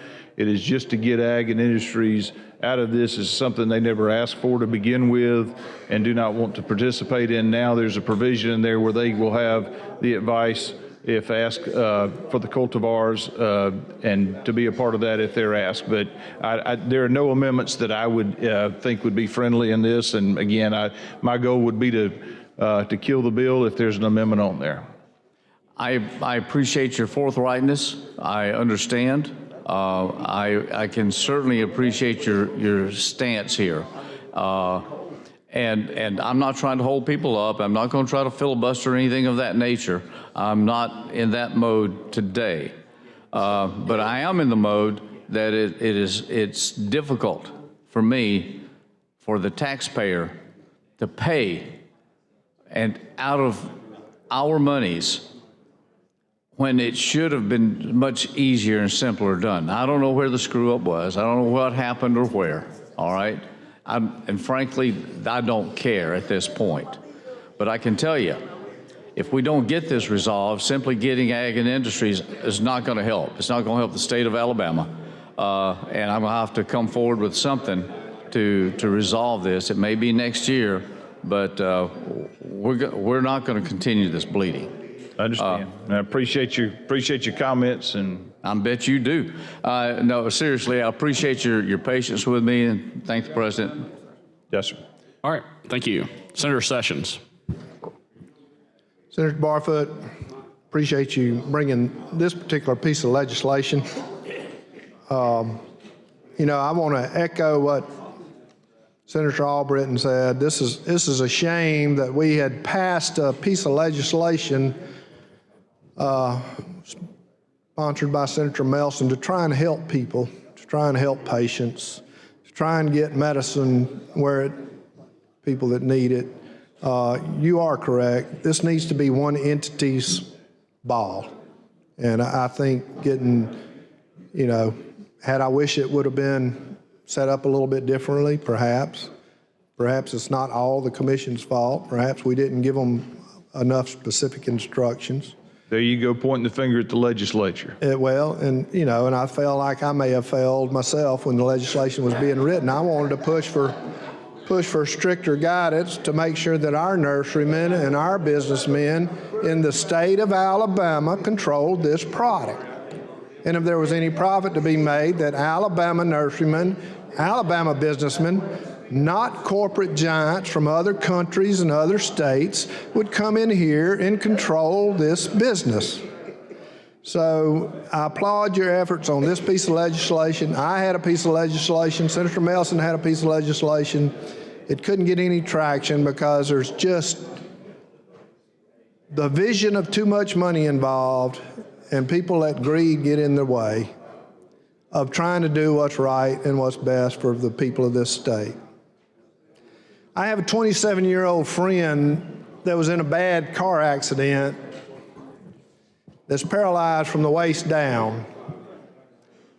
He has to get cannabis oil from another state because it's not legal in the state that he lives in. It's the only thing that'll stop the muscle spasms and tremors. 5 milligram gummy will do him more good than Lortabs or Oxycontin or morphine or Dilaudid. Just a 5 milligram gummy of medical cannabis. It's a shame that we can't get that up and running in this state. So, like I said, this is a step to get one entity out of it, have one entity in control. I have no amendments. I just wanted to echo what Senator Albritton was saying. We're wasting a lot of money when people have some needs out here. I think we tried to do a noble and right thing, and it just went kind of off the track. I would agree with you on your comments that we've got folks that need it. My mother died that was stricken with multiple sclerosis, was bedridden for the last 5 years of her life. And so I do believe that, that this can provide some benefit and help. I'd also say along those same lines of the individual that you spoke about, Senator Sessions, that was unfortunately injured in that automobile collision. I can't imagine how difficult that would be for he and his family, and the financial repercussions, the emotional issues that he has, and certainly I think the civil justice system comes into play there. I remind you of that this time as well as probably in coming sessions. So thank you, Senator Sessions. Thank you. Mr. President, with that, I'd move for final passage using previous roll. Any objection to using previous roll? All right, Secretary, call the long roll. Mr. Albritton. Mr. Allen. Mr. Barfoot. Mr. Beasley. Mr. Bell. Mr. Butler. Mr. Carnley. Mr. Chambliss. Mr. Chasteen. Ms. Coleman. Ms. Coleman Madison. Mr. Elliott. Ms. Figures. Mr. Cavan. Mr. Gudger. Mr. Hatcher. Mr. Hovey. Mr. Jones. Mr. Kelly. Mr. Kitchens. Mr. Livingston. Mr. Melson. Mr. Orr. Mr. Price. Mr. Reed. Mr. Roberts. Mr. Sessions. Mr. Shelnut. Mr. Singleton.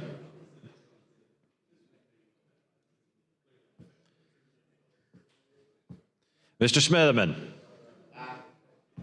Mr. Stewart. Mr. Stutz.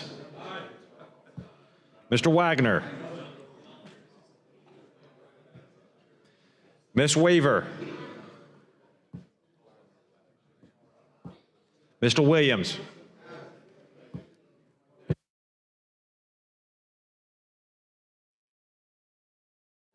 All right, 28 ayes, 4 nays. House Bill 390 passes. Thanks, Senator Barfoot. Thank you. Secretary, call the next bill.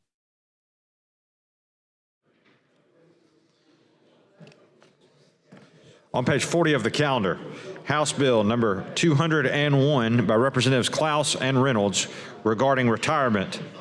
BR pending. Senator Chambliss. Mr. President, I move BR using previous roll. Any objection? Hearing none, so ordered. Strawbritton. Mr. Williams.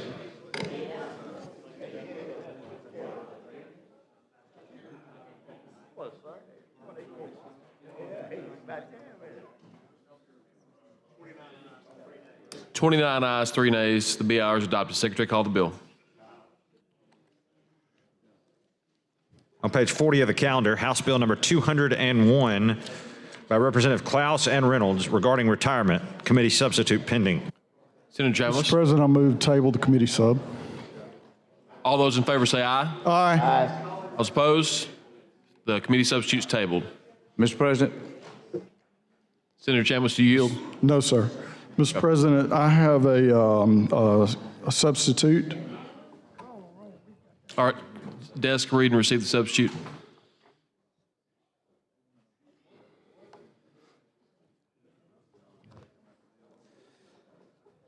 Substitute for House Bill 201 by Senator Chambliss. Mr. President, I move to adopt the substitute, and I'd like to speak to the motion. Mr. President. You're recognized to speak to the motion. Mr. President. Mr. President, this is a bill that it provides a mechanism for retirees, both the ETF and the general fund, all state retirees. It simply provides a mechanism for future COLAs. It does not commit us to COLAs. It doesn't do anything that binds us, but it sets up an account that if we ever funded that account, then we could have a COLA over time. And the way the COLA would work in that situation is as when you adopt it, through an act of the legislature. It leaves the legislature in control. It's not one person, two people, it's the legislature, this body. We would have to have a legislative act. But once we did that, we would know what the costs were, and then once we appropriate that, then it would tail off over time as retirees pass away, and it is a known cost, a known entity, and it would not, the way the bill is structured, it would not add to our unfunded liabilities. So what happened in committee is that there was a substitute that it just hijacked this whole bill, and it threw that mechanism out. It threw it in the trash and put in a mechanism for bonuses.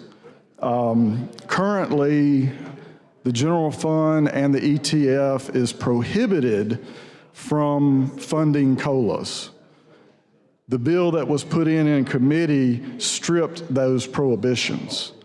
So the way I look at it is, and what this sub does, is it adopts both of those mechanisms, and we can pick and choose whichever one we want over time. Now, keep in mind, if you do it with the mechanism that I'm espousing and that passed the House, all the entities that are involved, they have different sources of funds, not just general fund or not just ETF. They have federal funds. If they're universities or colleges, they have tuition, they have fees, they have all of those things. So if we use this mechanism, then all of those fees and all of those tuitions and federal funds share in that COLA. But if we do it with the substitute that was proposed, it would be 100% state funds. That does not make sense to me. So what I did in this substitute is I put them both in there. And then we have our choice down the road. We can do a one-time bonus. We can do a COLA. Let's say we get into a situation like we have been where we had money. We could set that aside and then allow it to be adopted through an act of the legislature and then tail off over time as those retirees pass away. So that, with that explanation, Mr. President, I would yield for questions or dialogue. All right, you're recognized. Thank you. Senator, I appreciate your passion on proceeding on this line. And if I might, let me relate some of the history along this line too. Yes, HB 201, as passed by the House, is a COLA. We've done COLAs before. We understand, we hope we understand the lessons that we learned when we had the COLAs. Yes, the senator is correct that with a COLA, other funds can be used than just straight, complete state funds. But keep in mind, when we passed a budget yesterday, the day before, when we passed that budget and sent it over, our budget was $3.3 million. That's state dollars. But that pulls down and allows agencies and other government entities to use much more money. Somewhere close to $20 billion comes down. Now, the argument is that we can use that $20 billion or that other additional money to help pay for the COLAs. What that tells me is that COLAs are a lot more expensive. What that tells me is that COLAs are going to require a lot more money. And that what tells me is that COLAs are going to be depending on other sources, i.e. federal funds, to pay or their fees and other factors that they pull in to pay for the COLAs. COLAs are expensive. And when you pass a COLA, it's not just a COLA, regardless, I think, of the argument that this will be only very encapsulated and such. Once we build that bridge that goes from taxpayers' pockets into others' expenditures, that bridge is going to be there. It's not going to go away. It's going to get bigger and bigger. We know this because that's our history with COLAs. Now, realizing this, and I've gone to the author of this bill on more than one occasion. I've gone to other sources to look. I've talked to other agencies about this, and there's a concern. This COLA bill is controversial. There's split feelings concerning it. It's extremely popular because it does obligate the state in a way that is not financially sound. I'll use that term. So yes, in committee, in consultation with others. Except me. Correct. Okay. That is correct. I developed a system. No, I did not. No, what I did was I used a system that we've already approved. About 3 years ago, we set up a trust fund for educators. We also set up a trust fund for state employees for the purpose of paying monies to retirees as we could. That gives no long-term entity or no long-term obligation. Now, we know that trust funds work because back in '08 or so, we set up a trust fund, and I think it was PHIP and SEIB. I think one of those. We took and set up, and we put a nest egg in there. It was a few $million. Now that fund, which was established back in '08, I think it was, or so, that fund has grown almost to $2 billion, which we can continue to use. Mr. The Chairman. difference, if I might, the difference that comes into play here between a COLA and a trust fund is that a trust fund can grow in assets, and a COLA can grow in expenditures. To me, that doesn't make sense. To me, that means that we are faced with a circumstance and an argument and a divergent on policy of do we want to get and build an asset for our people, or do we want to have greater expenditures? Just spend on the folks that we have now and worry about the future later. Now, the trust fund, let me finish my thought. I have trouble keeping my thoughts around. So Well, I need to be correct patient some with of your statements before you get too far. Well, let me get through my statements a little bit, if I might. Now, the trust fund is a means whereby we can set up, we can establish, which we have already done. What we did here is we established, and the purpose of my now tabled amendment substitute was to set up a means so that we could have the authority to put money into those funds. Because yes, when we passed it, it prevented us from doing that. This bill would change that so that we That's could not directly correct. put appropriations into those funds. That's not like correct. we did previously. That's not correct. I'll argue with you that in just a moment. You can look at the bill and see. Now, I would also suggest... I'll read the portion of it to you if you want me to. I mean, it's right here. Page 3. If you don't mind. Well, it's my mic. I'm not yielding at I'll this take point. back my permission to dialogue, Mr. President. Mr. President, This is my mic. President, do I have the mic at this point? No, you don't. Senator Chambliss, you're recognized. Thank you, Mr. President. So a couple of things. Number one, it does not do what he just says. It's page 3 of the substitute right here. It's the same exact language that was adopted in committee that hijacked the bill in the first place. So that language is still here. So it does still allow for that. So I want to correct that, number one. Say that again. Mr. Chairman, it's my mic. It's my mic. Then the other inaccuracy is dealing with this would go to unfunded liabilities and increase, and even before that this is a COLA. This is not a COLA. This is a mechanism for a COLA. It says plainly right here, no benefit increase provided to retirees and beneficiaries under the Employment's Retirement System shall be paid unless the increase is granted by a separate legislative act conforming to the requirements of this subsection. The separate legislative act shall set the amount of the increase and the class of eligible retirees and beneficiaries. So obviously, it is clearly a mechanism. Additionally, it continues that this would be done only if the annual cost of the increase, as estimated by the actuary of the system, is included and appropriated for the in the State General Fund Appropriation Act, and it has the same language for the ETF.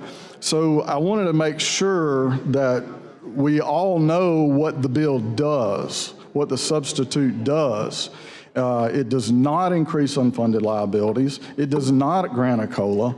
It sets a mechanism for that to occur when we have the money and we appropriate it as the legislature.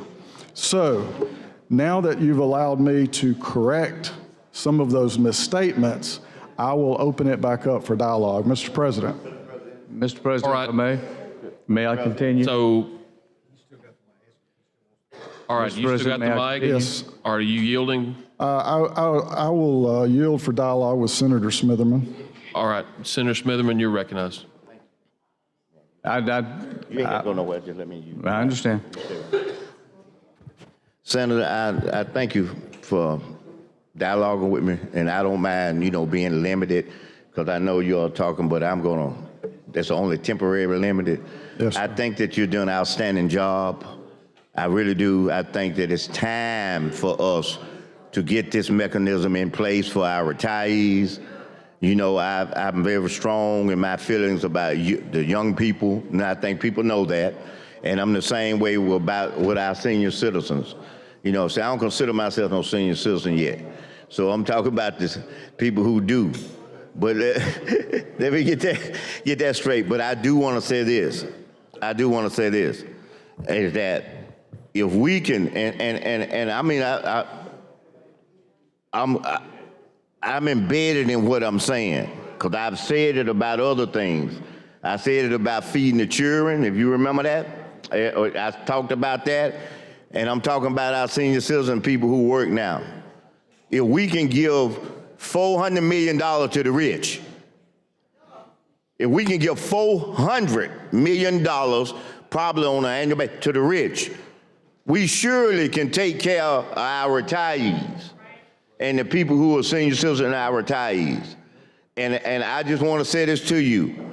I appreciate my senator from Jefferson County yesterday. He gave me a good little rest. I enjoyed that resting. I had a little resting this morning, but I'm ready to get it on. And I'm with you. This gonna be where y'all gonna understand that two whips gonna whip this issue in line. The two whips gonna hook up together. We gonna whip this one in line. So I want you to know I'm here with you. I'm here 100% with you. I'll stand here to midnight with you on this issue. So I just want everybody to understand that this ain't something they gonna mess over and blow over, because this for the seniors. Every meeting I had prior to coming here with educators, with people, state employees, I'm separate outside meetings before we started the session. Every last one of them asked for what you doing. Every last one of them asked me for what you doing. So I'm not up here, I want everybody to understand that I'm here for the cause, okay? And if we have a bill here that can do that, then we need to do it. I ain't talking about this show stuff. Setting up the little trust ain't nothing but a show stuff.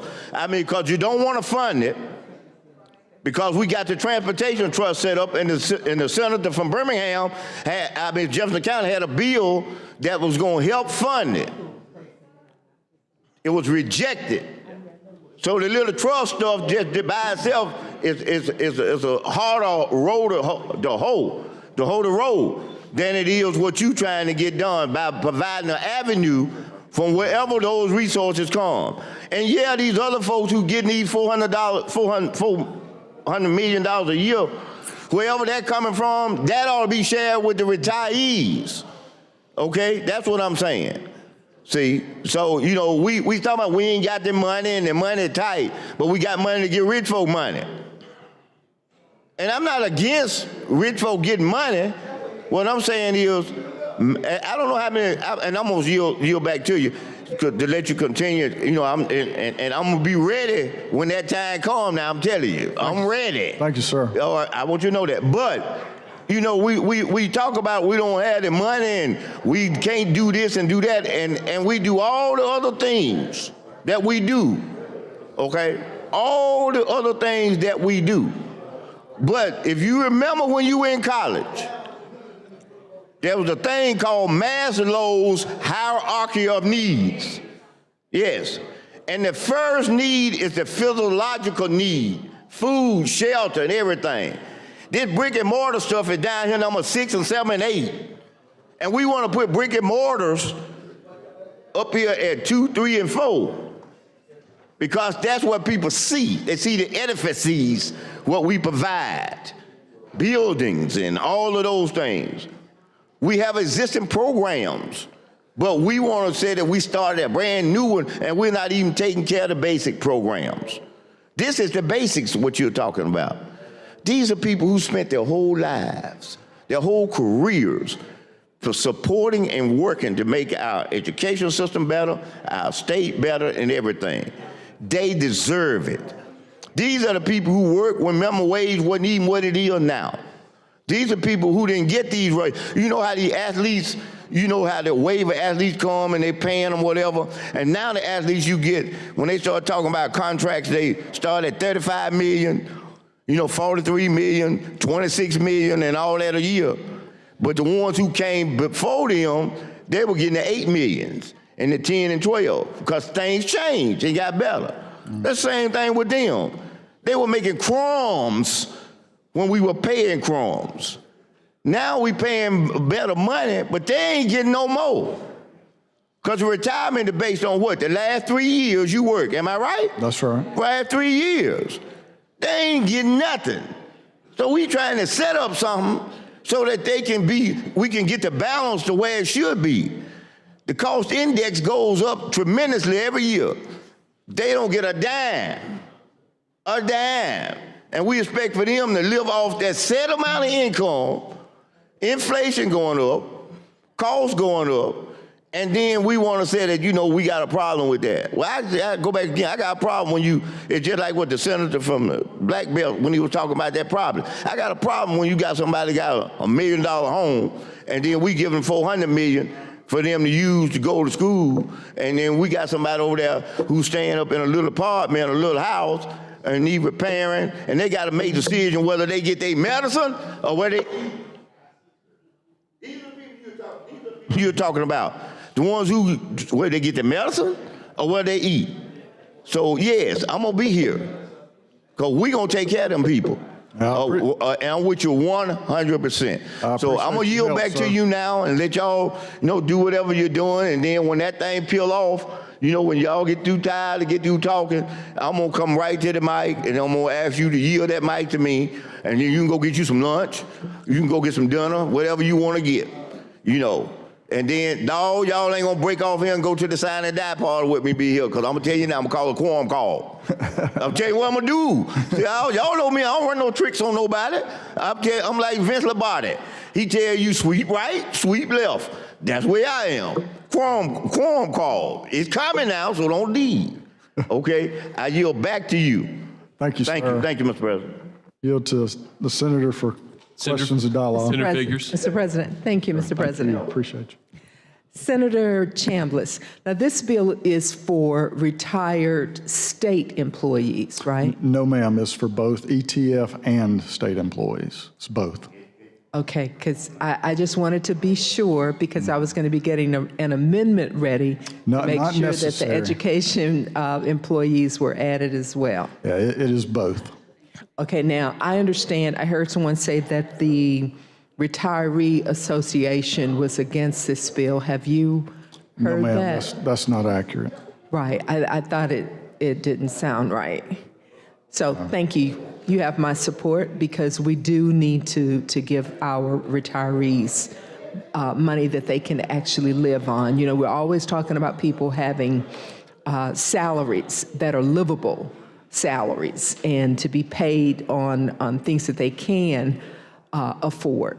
Food prices have gone up with medicine. Sometimes the insurance company pays for it and sometimes it doesn't. And I believe that if we can prioritize the people in the state, even we as state legislators, we get an increase. It's in that constitutional amendment that was passed that we get an increase every so often. And so why shouldn't we take care of the people who have taken care of us, taken care of our children, taken care of the citizens in this state as state employees? Why can't we take care of them? Yes, and I agree with Senator Smitherman. If we can give, which I was totally against the CHOOSE Act, is if we can give at least $100 million annually to people to send their children to private school, which they can already afford. They've already made that choice to do. And we can't take care of those who are in most need. It's unconscionable to me. I also believe that if we would prioritize those things, it would work together, if you will. It would make our state more progressive. Hunger, I've never been in the position of being hungry. Yeah. We're But I blessed. do know that, to be just the thought of that, we say we're hungry, then we'll get our lunch or we'll eat our breakfast and then we're satisfied. But to be hungry for days on end, not knowing where the next meal was coming from, or to even to have to choose whether or not you're going to buy some food, which is very, very cheap, probably very, very high in fat, that's not even good for you, or to buy your medicine. Right, right. So the citizens of Alabama, our retirees, they're in the sunset of their lives. They've given of themselves, or they shouldn't have to be going back to work just to make basic needs come together. So I support this bill, and I'll do whatever I can to support you in this. Thank you, Senator. I appreciate you. Appreciate your kind words, and look forward to working with you on this. Thank you. Thank you. Mr. President, I Thank you, yield Mr. for- President. yield for questions and dialogues to the Senator from South Alabama.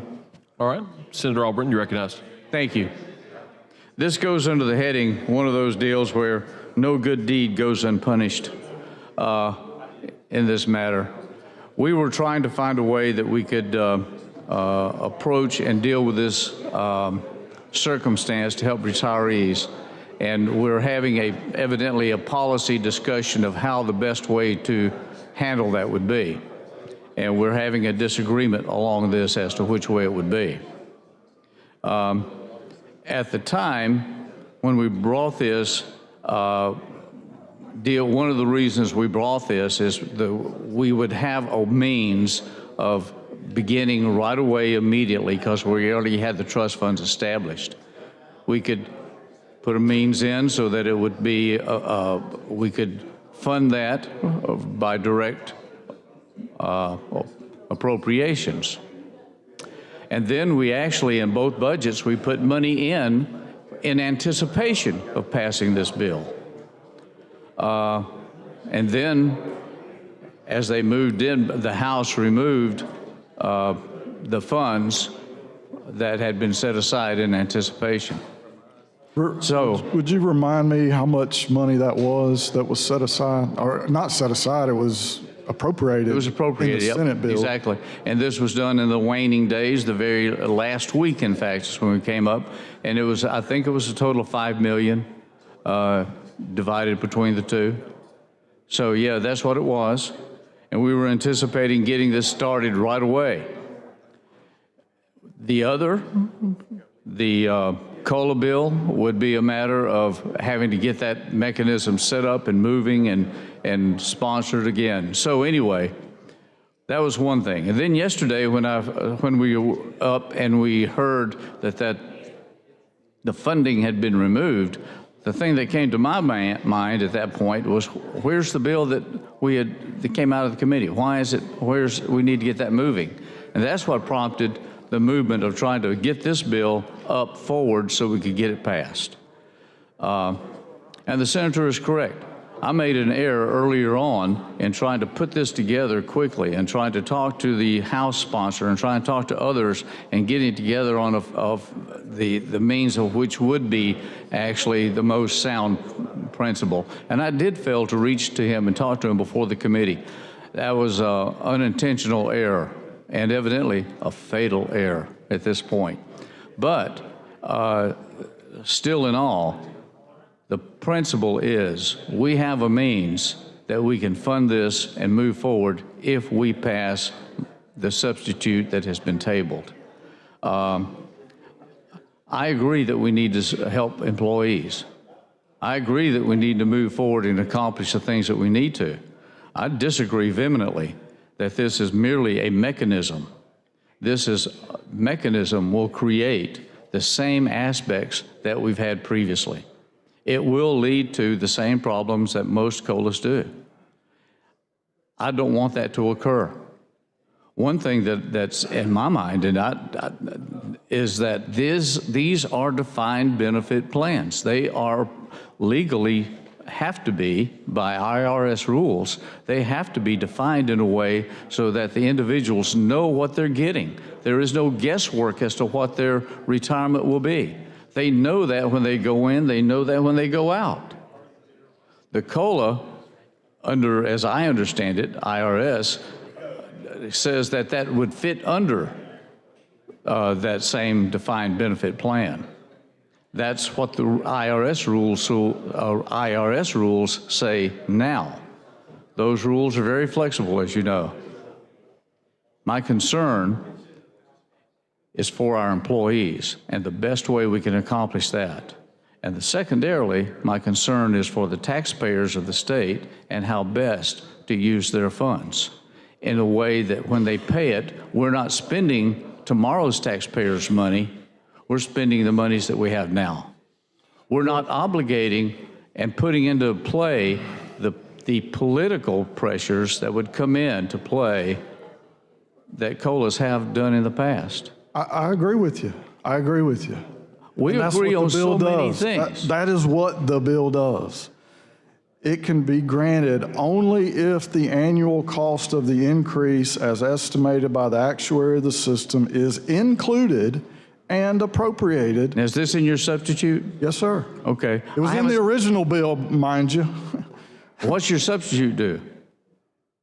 Well, once again, it takes your bill that was substituted over top of my bill and adds both of them together. So you have a mechanism for bonuses and you have a mechanism for COLAs. And the COLA does not create unfunded liability because, I read again for the third time, this can be granted only if the actual cost of the increase as estimated by the actuary of the system is included and appropriated. Therefore, there is no unfunded liability because it is appropriated. And now there's one thing that deals with this that has to deal with time frame. Remember that you take a particular time run of people. Do you remember how that works in the original bill? Tell me a little more. I'm not following you yet. Well, as I understand it, in the original bill, one of the controls was that you had a time that you would select a time frame that it would be a group of retirees, a particular group, and that it would decline as that group died off, if you will. I know what Remember you're that? talking about. Yeah, it says the separate legislative act. That means separate from this, has to be something else has to occur. That's called a budget. Another legislative act shall set the amount of increase and the class of eligible retirees. How's that class determined? By that legislative act. Which is, so in the budget, you would have to come in and say, this particular class of people is authorized to receive this COLA. That's correct. Is that right? That's correct. And then that COLA is involved for that particular class of people. I guess what we're getting at is I'm not really interested on COLAs for those making $200,000, $300,000, $400,000. I'm not interested in that. I'm interested in those on the lower end who retired a long time ago that are scraping by. That's what we're talking about. No, well, not completely. Those are certainly people we need to be concerned with. I agree. But what you've got is you've got a class of people that has to be identified in the budget. And then that class of people are paid out according to how much is being awarded or funded each year.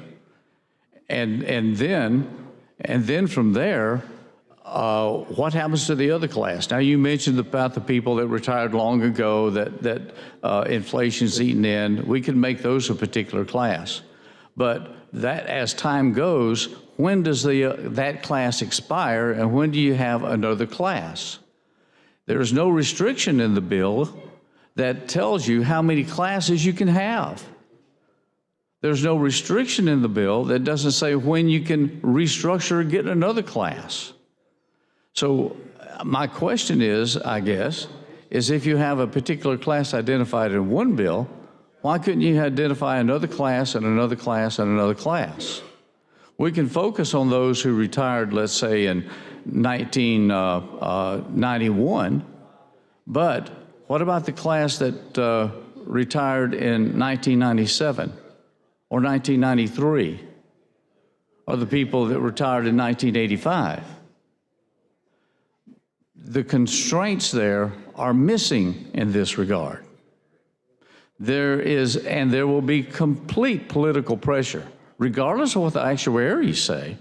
There will be complete concerns that we have a means that we want to just move forward and get rid of the classifications and just continue on.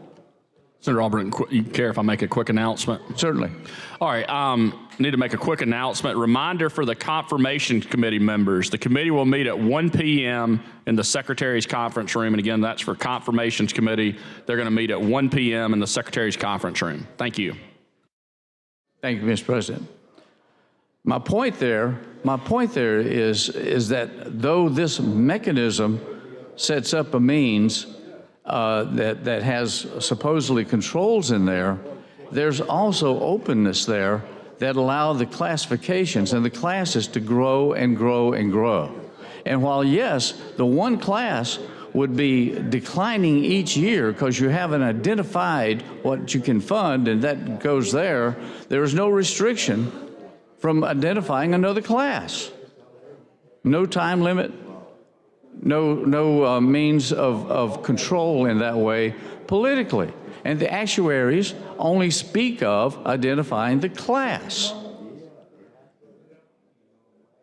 Again, the argument that this is merely a mechanism and not a COLA, I think is misguided. I think the aspect of where you're dealing with the actual cost of living allowances that come into play and the way we fund them and the way we identify them, the way that we classify them will be hugely problematic. Hence, that's why I chose to go with simply a very simple bonus bill, a bonus bill that will be in a trust that can grow, that can continue to grow, that we can control, not just what we're putting in, but also as we send out. That doesn't identify people by classes. That doesn't identify people by any other means that the legislature has to pick and choose in that way. We have a system already in play, already established. All we need to do is correct the way that we fund it. That's what I'm trying to accomplish here. I'm trying to get this funded so that we can begin to have this grow and move forward. Now, again, my attempt here was trying to do something this year to get it done. Now, that's not going to happen this year. The funding's been removed, and now the passing of this bill is in jeopardy, and that's not going to happen this year. We may have to come back next year and deal with it. I don't know. But this is not a means of going back to the way that we were. This is not a means, and in fact, just the combining of the two, I'm in my frame of mind, creates a greater confusion and a difficulty for us in the legislature. Now, every year we've got to decide which one are we going to do. Are we going to do the bonus program, or are we going to do the COLA program? Oh, you know what'll happen? We'll wind up doing both. We'll do both of them because of the political pressures that come to us. This is not a fiscally sound methodology. Our job is twofold. Yes, we have to protect taxpayers. We have to watch out for their monies. We have to spend the monies in an appropriate way to protecting them. We also need to make sure that we provide for those folks that have worked for us. As one of our senators spoke of, the good folks that have spent their lives in developing and serving Alabama. Now they are retired. They have a defined plan. They knew what it was. They know what it is. We're trying to find a way to boost that up some. My argument is we need to move forward with a way that is fiscally sound, that is clear in principle, and making the choice which we have already made. The plan that I have is not one that has to be made a choice, and we've already selected it. It's already in law. All we're trying to do is find a way, a methodology to fund it. That's all I was trying to accomplish here.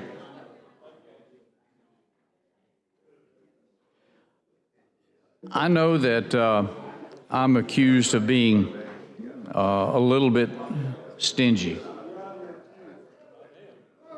And I'll admit to that. I am stingy in my private life, and in particularly with public monies.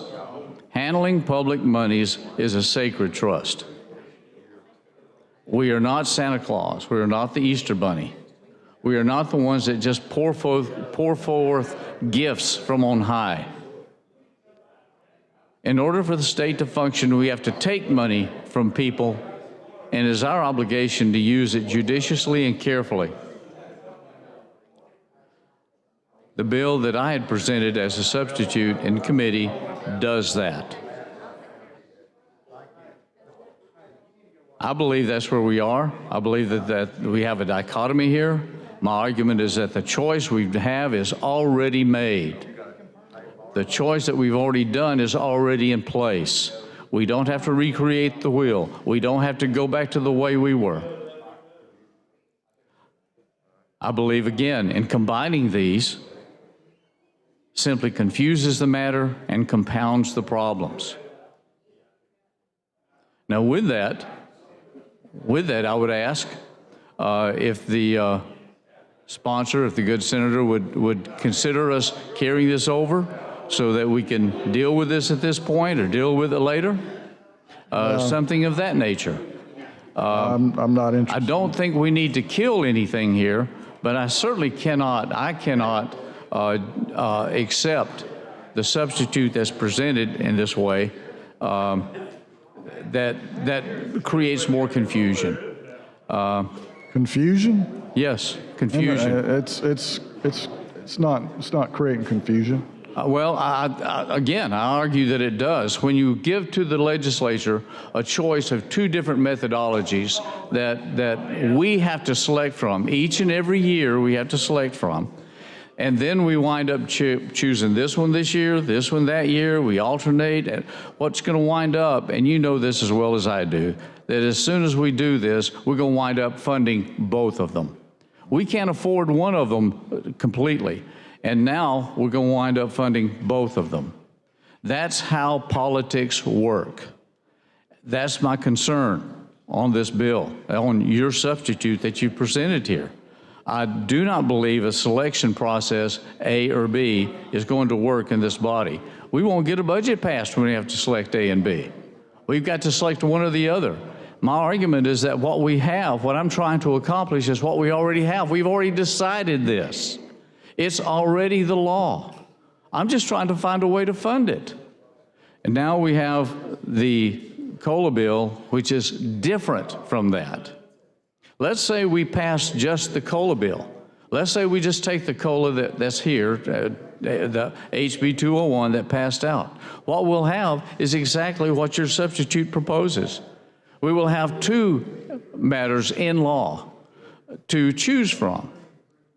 That choice is going to create a dichotomy that we will have to make each and every year. So I'll make a deal with you.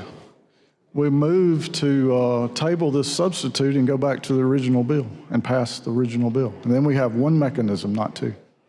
No, we won't. Again, because the bill that I had, the substitute I have, we already have the trust funds in place. That's already there.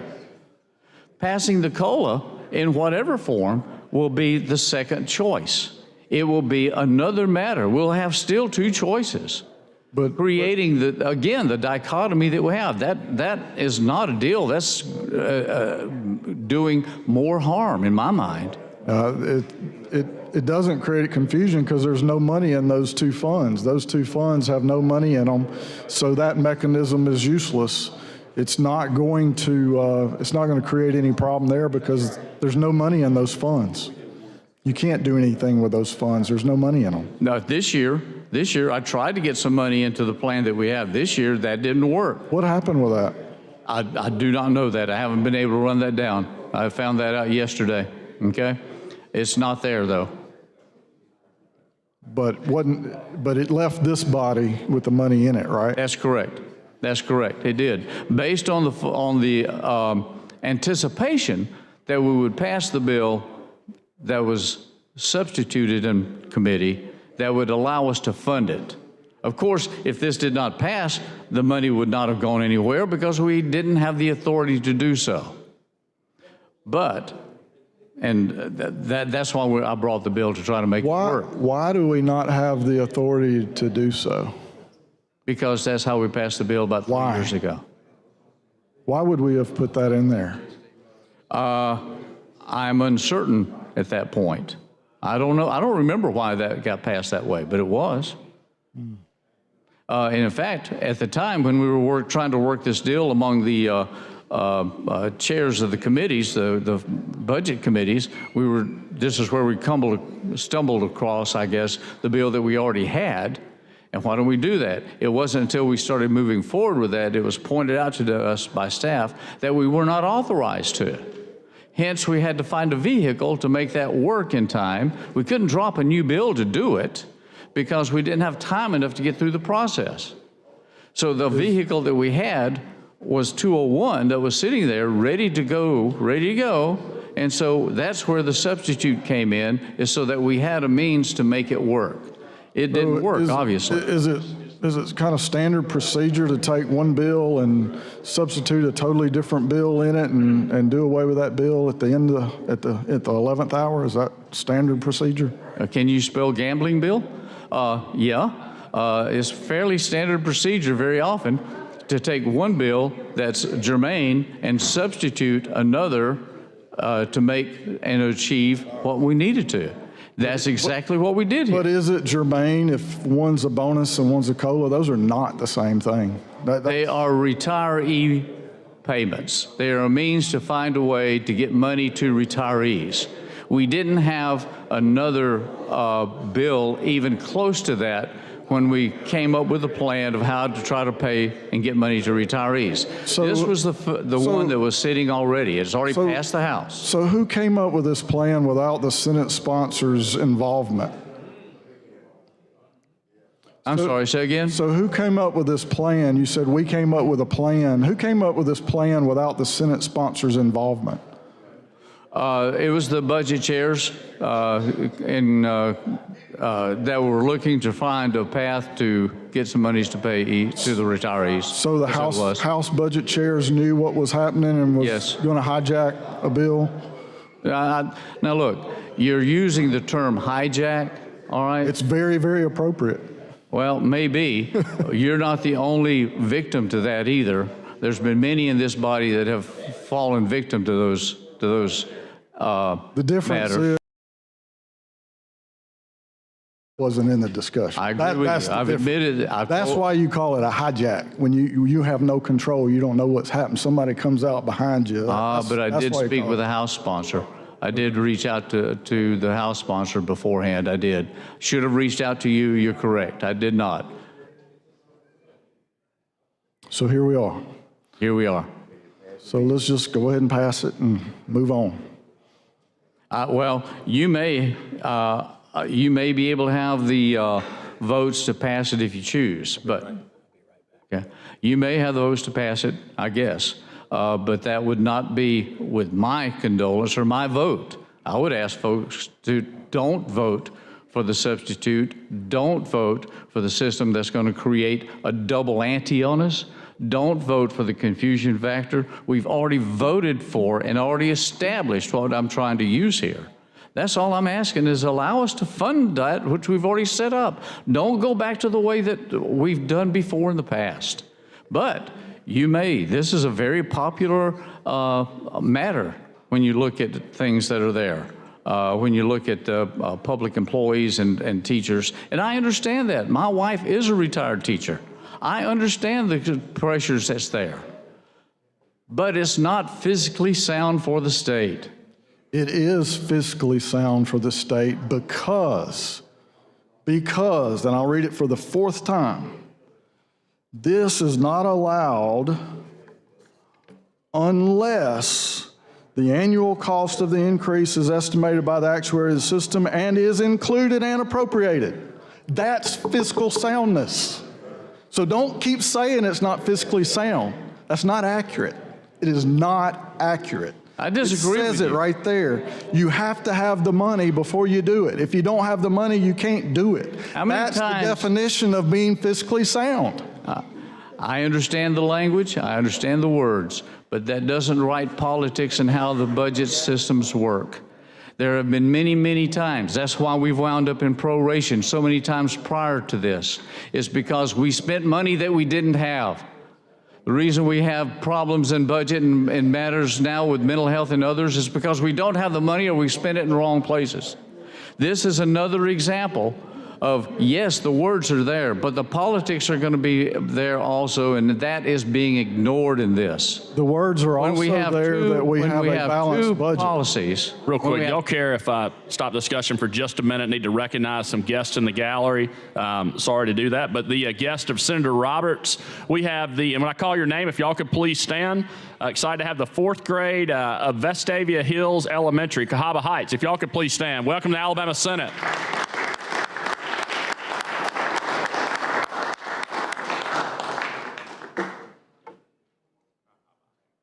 Great to have y'all today. All right, back to y'all. Thank you. I understand the gentleman's rendition and reliance on the statute language. I understand that. My comment there is, yes, that's there. But that would apply, and I'll go to this, that would apply to just the COLA bill. We also have the trust fund that's there. That's already the law. The temptation, no, the demand that's going to come to us is that you've got 2 plans here. Give us both of them.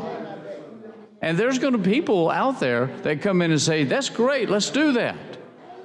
Look, I can tell you many, many times in my tenure through the budget matters that I have made many attempts to trim back budgets that appeared to be excessive. And I don't mean cuts. I don't mean cutting things out. I mean just stopping the growth. Just don't, instead of giving somebody $10 million, let's give them $5 million. See if they can survive on last year's plus $5 million. And the pressures that come to that is that I only have about a 15 to 20% success rate on being able to restrict that growth. You're losing your audience, sir. Yeah, I know it. I know it. That's not the first time people walked out on me.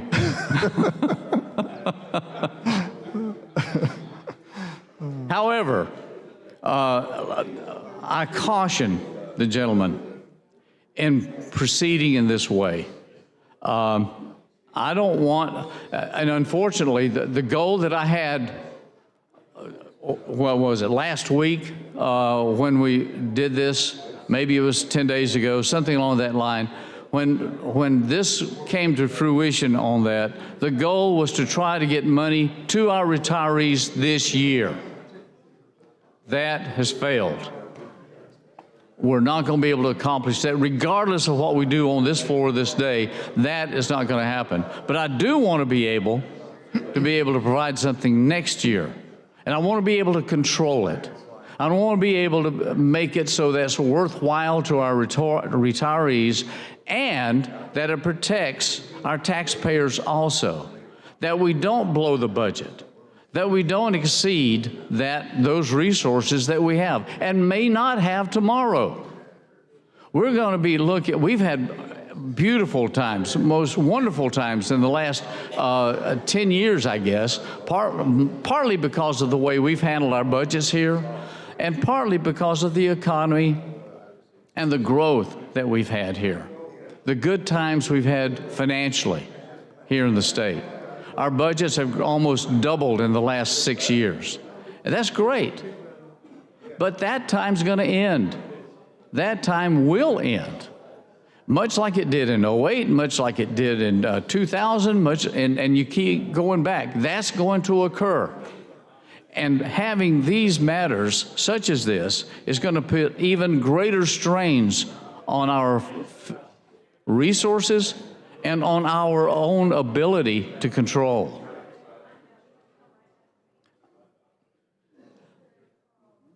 I know that I am viewed many ways as an ogre or as a financial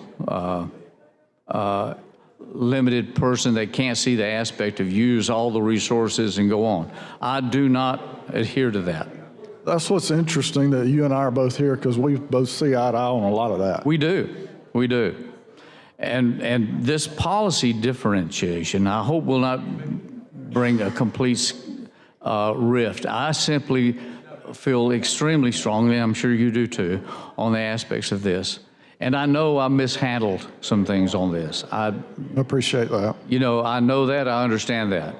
But I feel strongly about this, and I would love to do something for the retirees. I'm determined to do something, but I am unwilling to go back and open that Pandora's box that we'd had before. I'll yield my time at this point. It's my time, sir. I got 5 minutes left. May I dialogue with you, Senator? Yes, sir. Thank you. I would say probably you're looking at the culprit of the hijack of your bill. It got identified when the decision was made. Could we fund the trust fund and use appropriations to fund the educator and state employee retiree trust fund that both have been established, but as you know, have not been funded? And then when the chairman contacted the sponsor, and the sponsor was contacted to, was he okay with that move? I don't know that he knew of your involvement and commitment and whatever. It may be like sometimes the House bills that I sponsor up here or stand up here and speak for, I sometimes don't know a lot about them. Just do it as a courtesy to a House member to carry their legislation in this chamber. Obviously, that wasn't the case. They knew I was a in this sponsor. one. Okay. Everybody did. You know, I'm familiar with the legislation and intrigued by it for sure, and had many conversations with the author of the process and how it would work.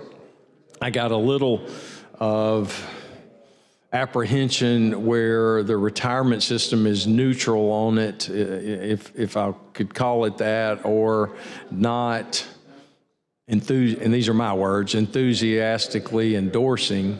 But more importantly than that, I see a situation where we advance this, and we talked a little bit over there at that podium about the potential cost in the next step. Again, this bill doesn't cost anything. That's absolutely right. Correct.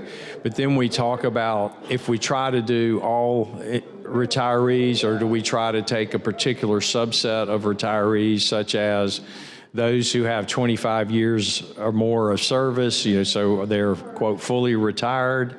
You look at what about, do we look at a date of retirement? Do we look at their date of retirement? And do they, as far as, I know there's another senator in the chamber had a bill that 2015 was kind of the demarcation time of when the situation would be as far as a class or cohort of people. We would take anybody 2015 or before. Mr. President, I yield my time and place to Senator from Jefferson. Okay. Senator Smithman, I think you've got, what, 4 minutes left? And I'd like to be recognized to start my own hour. Well, I need Mr. to. President. Yeah. Yeah, hold on. Does he need to just yield to me? Well, no, he can yield to you, but I'm saying you're on his time. But I don't want them 4 minutes to shift over. But I'm just, hold on, I just want to, normally what I do, whoever was up here first, right? So Senator Orr would have the next, and then you would be after that, so. Mr. President, yes, sir. It's my mic. I understand. I yielded my time and place to the senator. That's fine, but he's talking about getting recognized after that. He's only got 4 minutes. Yeah, so you've got 4 minutes. Can you just? I just yield. I just yield to. Yeah, he can. That's not a problem. Because he got control of it. Not the 4 minutes. That's right. Yeah. Can he yield to me? He can yield to you for the 4 minutes. No, can he yield to me? Period. I yield. Yeah. Yeah, you got it. Go ahead. So he can yield it to me. But you're on his time right now. No. Oh, you want to start your own first hour? Okay, that's fine. I misunderstood. I thought you wanted to use his 4 minutes. No, sir. Okay. Can I do that? Yeah, you're recognized. Yeah, to start your hour. Thank you. Yeah. All right. Sorry, I thought you were wanting his time. No, I want these folks to get the cola. Yeah. I want everybody to understand that. All right. That's why I'm here. This is not for show. This for dough. Dough for the retirees. Hey, I don't. Whatever the issue is, I don't care. That's y'all's decision. I'm just making sure I understood what you wanted to do. I'm serious about what he's trying to do. How many times have you been on the budget committee with me, and now you have, how many times have I talked about trying to help these retirees? Where the chairmen? They'll tell you.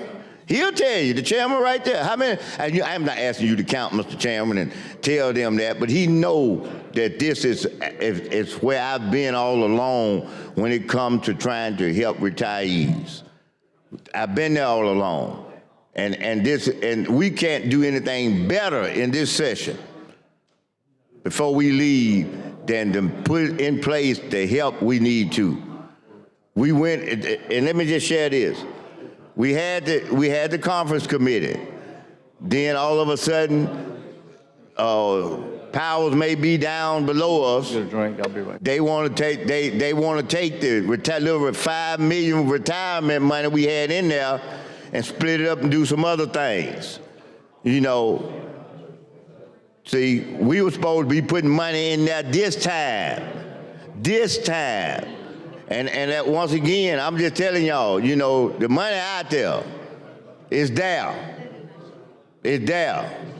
And we talk so many times talking about we got to make sure that we have money for the rainy day. Well, I'm gonna tell y'all something. These folks' lives that we talking about doing, trying to help now, is a tornado going on right now. It's a tornado. We just came out of tornado season in April, but that tornado season is 12 months out the year because they struggling. See, they struggling. You know, and it's time for us to take care of our seniors. This is the time. Ain't not next year, not some other time, right now. It's the time that we need to take care of them. So you know, we got a robust calendar that I think that has some great bills on it. And, you know, we can pass all these bills. We were on a good roll till we got right here. And hopefully we can pass this and then we can move on to the rest of them. I'm all for it. This is not in any attempt to hinder us from doing this. We ain't got but 2 more days. We can stay here until midnight if that's necessary. Ain't nobody saying we gonna stay, but if it's necessary. See, we can have the silent die party right in here. We can party in here. And you can say whatever you want to, but listen, it's a phrase called suspend the rules. Whatever rule in here, we can suspend them and party right in here while we working. So now you know you have to get a little water and soda pops. That's what you have to have. Then up in here, you can't have nothing no thicker than that up in here now. Water and soda pops, and a little tea, maybe lemonade if that's what y'all want. I want that lemonade. I want real lemonade. I have some lemons. That's what I want. Yeah, I want some real lemonade. So that's what I mean. We can do good. Get them little oysters. You know, you folks who like to eat that stuff. I don't eat them things. I don't eat none of that. None of that slick food like that. Oysters, I don't eat that kind of stuff. I like fried food. You know, fried tilapia and all of that. You know, fried shrimp. That was.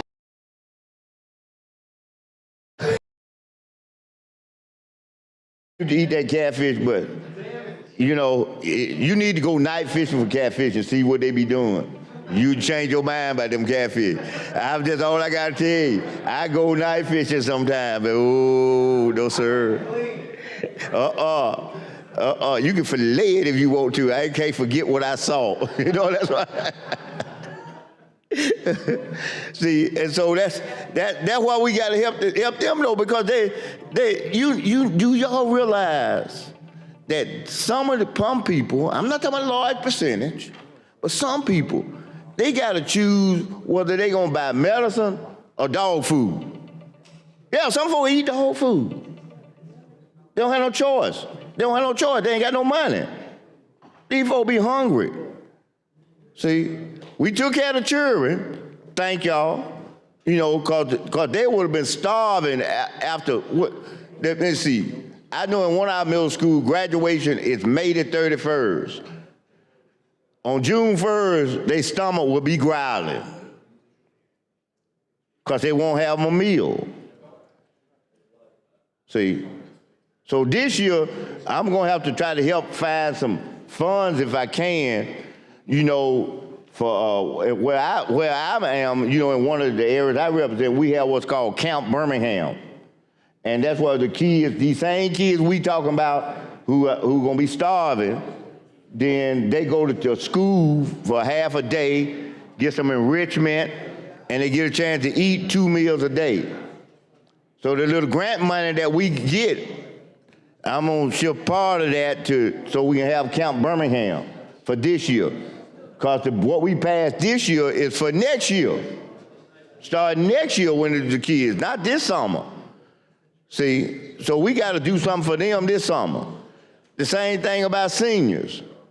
You know, all it takes for one of our seniors to get to get thrown in just a difficult time is for the little transmission to go out in the car. The motor needs some new tires, which they don't even have enough money to make it. Now you're going to make them pull out a big lump sum of money to be able to take care of that emergency need. Suppose the heat go out their house, the air conditioning go out. Boy, they don't have, well, most of these folks don't even have air conditioning. The little wonder fan blow up. Then what they going to do? Senator Smithman, yes, care if I recognize some special guests in the gallery? Not at all, Mr. President. All right, appreciate it. I want to recognize some special guests in the gallery, guests of the Lieutenant Governor's office and Senator Kitchens from, this is the third group, from Cherokee Elementary School in Gunnersville, Alabama. If the student and teachers could please stand. Welcome to Alabama Senate.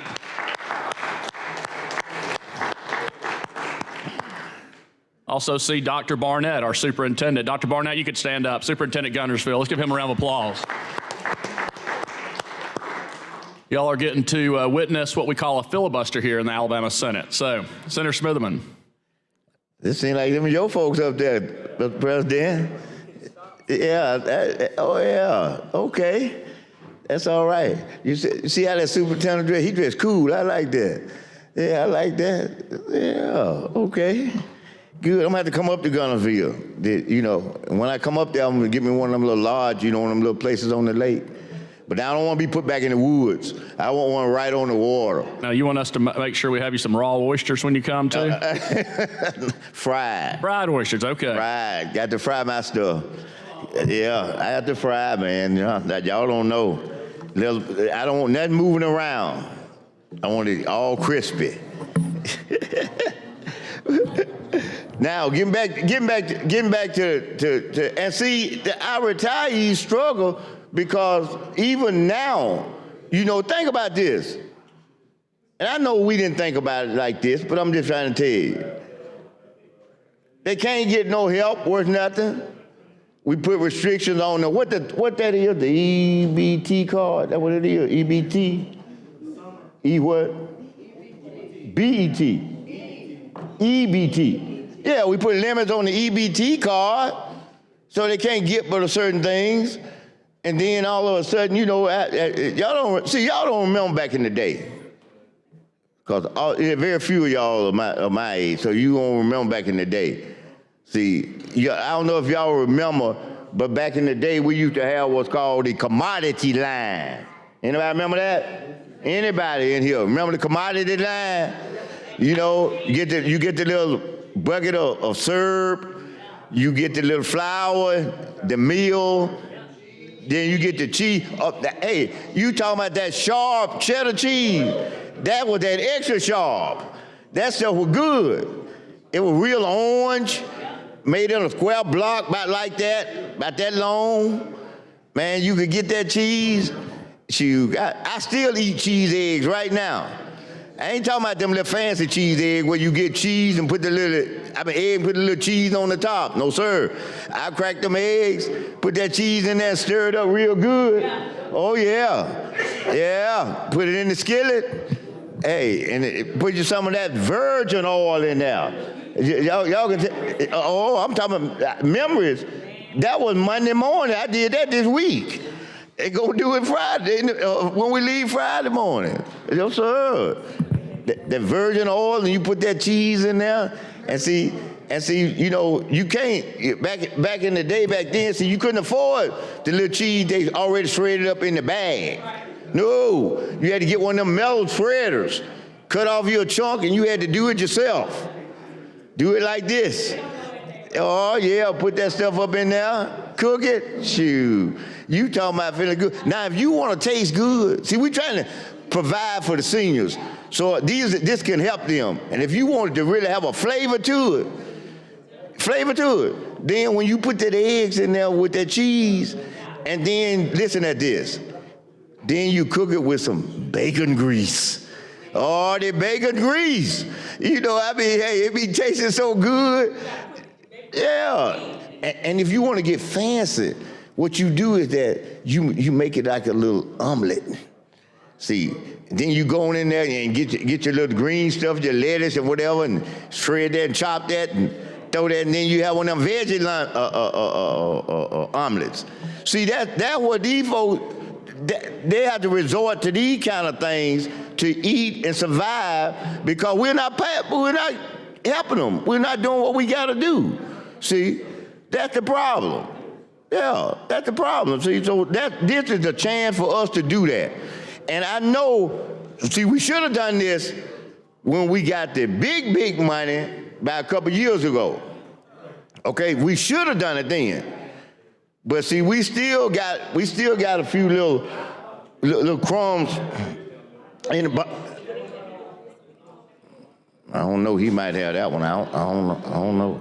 You can check, but I don't know. But anyway, you know. So this was a chance for us to help them. So we need to find a pathway. I'm talking to my lead over there. We need to find a pathway we can get a vote on this. This one of them I don't want to carry over. I want to vote for the retired folks. I want to vote for the retired folks. I just want everybody to understand that. I want to vote for the retired people. So that I know I'm not interested in carrying something over. This ain't for show. This to help the retirees get some dough. This ain't for show. So I want everybody to understand that. This is not a showman. You know, whatever you may, you know, it could be perceived as. This is trying to help people. That's why I'm standing up here. I want everybody to understand that. I am trying to help retired people. Senator Smitherman. Yes, sir. Senator Coleman would like to be recognized for discussion with you. You fine with that? I don't want to give up no time on nothing. Well, I mean, the time's going to keep rolling. I was just saying, give it up. I know. No, she just wants to discuss with you. Yes. You good with that? I'll dialogue with her. Yeah, you're recognized for discussion dialogue. All right. Okay. That's it, Senator. You bringing back all kind of memories when you were talking, especially about the block cheese. Yeah. So, you know, we're talking about retirees. I have an aunt, my Aunt Kay. She actually worked in Aliceville School, but she lived in Tuscaloosa. She worked for special ed. And she's a retiree also. When I think about my childhood and getting one of those good grilled cheese sandwiches, you didn't mention the grilled cheese sandwich, though, with that big cheese, with the big block. Mm-hmm. Made the best grilled cheese sandwich, and that was my Aunt Kay. You were bringing back so many memories. I thought about the macaroni and cheese, too. It wasn't just the eggs. I hear Coleman Madison all with the macaroni and cheese with that block cheese was the best macaroni and cheese that you will ever. What kind of cheese was it? Well, it was that cheddar, that sharp cheddar, extra sharp. And was it real? Yeah, that's what I'm saying. It was the real cheese. And let me tell you something. Though it was good macaroni and cheese then. Yeah. The little kind that you get with the little cream cheese all in, that ain't real That's macaroni not what cheese. it was. You know the kind. Now the kind when you see them coming here with my plate today. In a few minutes. Yeah. Because we have to go back there and eat. But when it come in here, it got the real cheese sharp on the top. Oh, I got to have it. I tell the folks, don't play with me with the mac and cheese. I got to have real mac and cheese. So that was getting ready to come through them doors in a few minutes. And I'm ready for it too. Yeah, you know, they had ordered the pizzas. I saw that. And that's fine, but my grandson gonna want pizza tonight after he leave track meeting, so I'll take him, not tonight, but tomorrow night, you know, if we You get got track meet? No, I mean practice. Practice. Yeah, he track practice. So I'll treat him up, you know, and them 8th graders, you know, they hit you up when they want you to do something. So I'm That's an interesting age right there, right? The in-between. Oh, it is. But what you were just saying about what we were talking about doing, I can just tell you that. Let me say this to you. If you, and I'm not saying you hadn't, I'm not talking about you personally either. Right. If you hadn't walked in some shoes to know the necessity to do this, it's hard for you to grasp what I'm saying. Right. But let me break it down for you about me. See, I done had so many different experiences in life, and I thank God for them. But one of them in particular, see, my mother, while principal of Calera Elementary School, she came down with leukemia. So after so many years, you know, then we had to deal with that aspect of that situation. You tried living. Right, retired educator. You tried living off the little set amount. Most retirements you usually get anywhere from 25, if you got one of them great retirements, you know, these big corporate folks and stuff, you get maybe 75%, you can,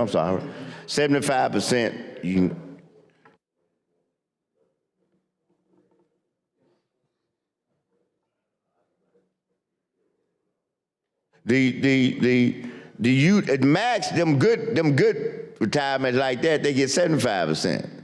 Okay, so you got people got to make up 75%, right? 25 to 75% of the same money that they were used to living on, just living off of, with no potential to get in other money. That's why you see folks 80, 85, and 90 out there pushing buckets in grocery stores because they got to try their best to try to supplement that. After they don't work for 100 years already, they got to go out there and work again to do that just to have put food on the table. That does not make any sense. Yeah. You know, we should do what we need to do to take care of those people who have taken care of us. That's right. And they've actually, when you think about the role of teachers, you know, they literally laid the foundation for every single career field that it is, all of us that are in here today, and we owe them for the work and the foundation that they've laid for the children of the state of Alabama.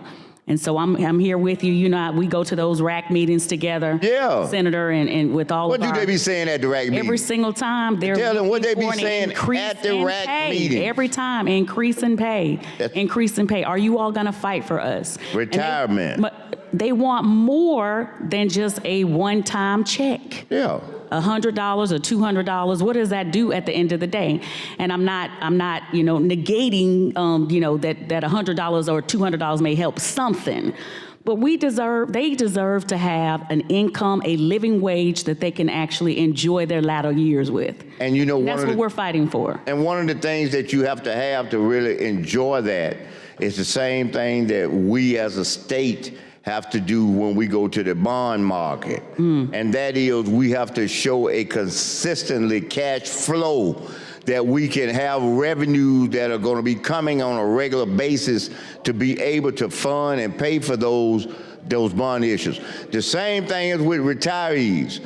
They have to have an increase of regular money that's flowing so they can lift their life up to, if they're here, they can bring it up to here. Yeah. And the bonus is just like riding on a roller coaster.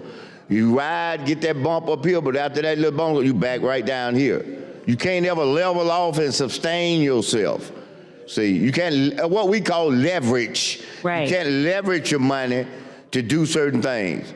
You can't even, you know what they say in the Bible? They said that you rob Peter to pay Paul. That's what they say. See, the reason you can do that and is because you can time When that gonna hit before when you take from over here? 30th? Yeah, you got 5 days.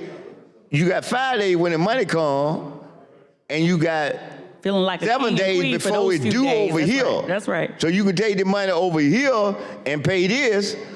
You on time. This not due to 7 days. You get this money in 5 days. You pay that on time.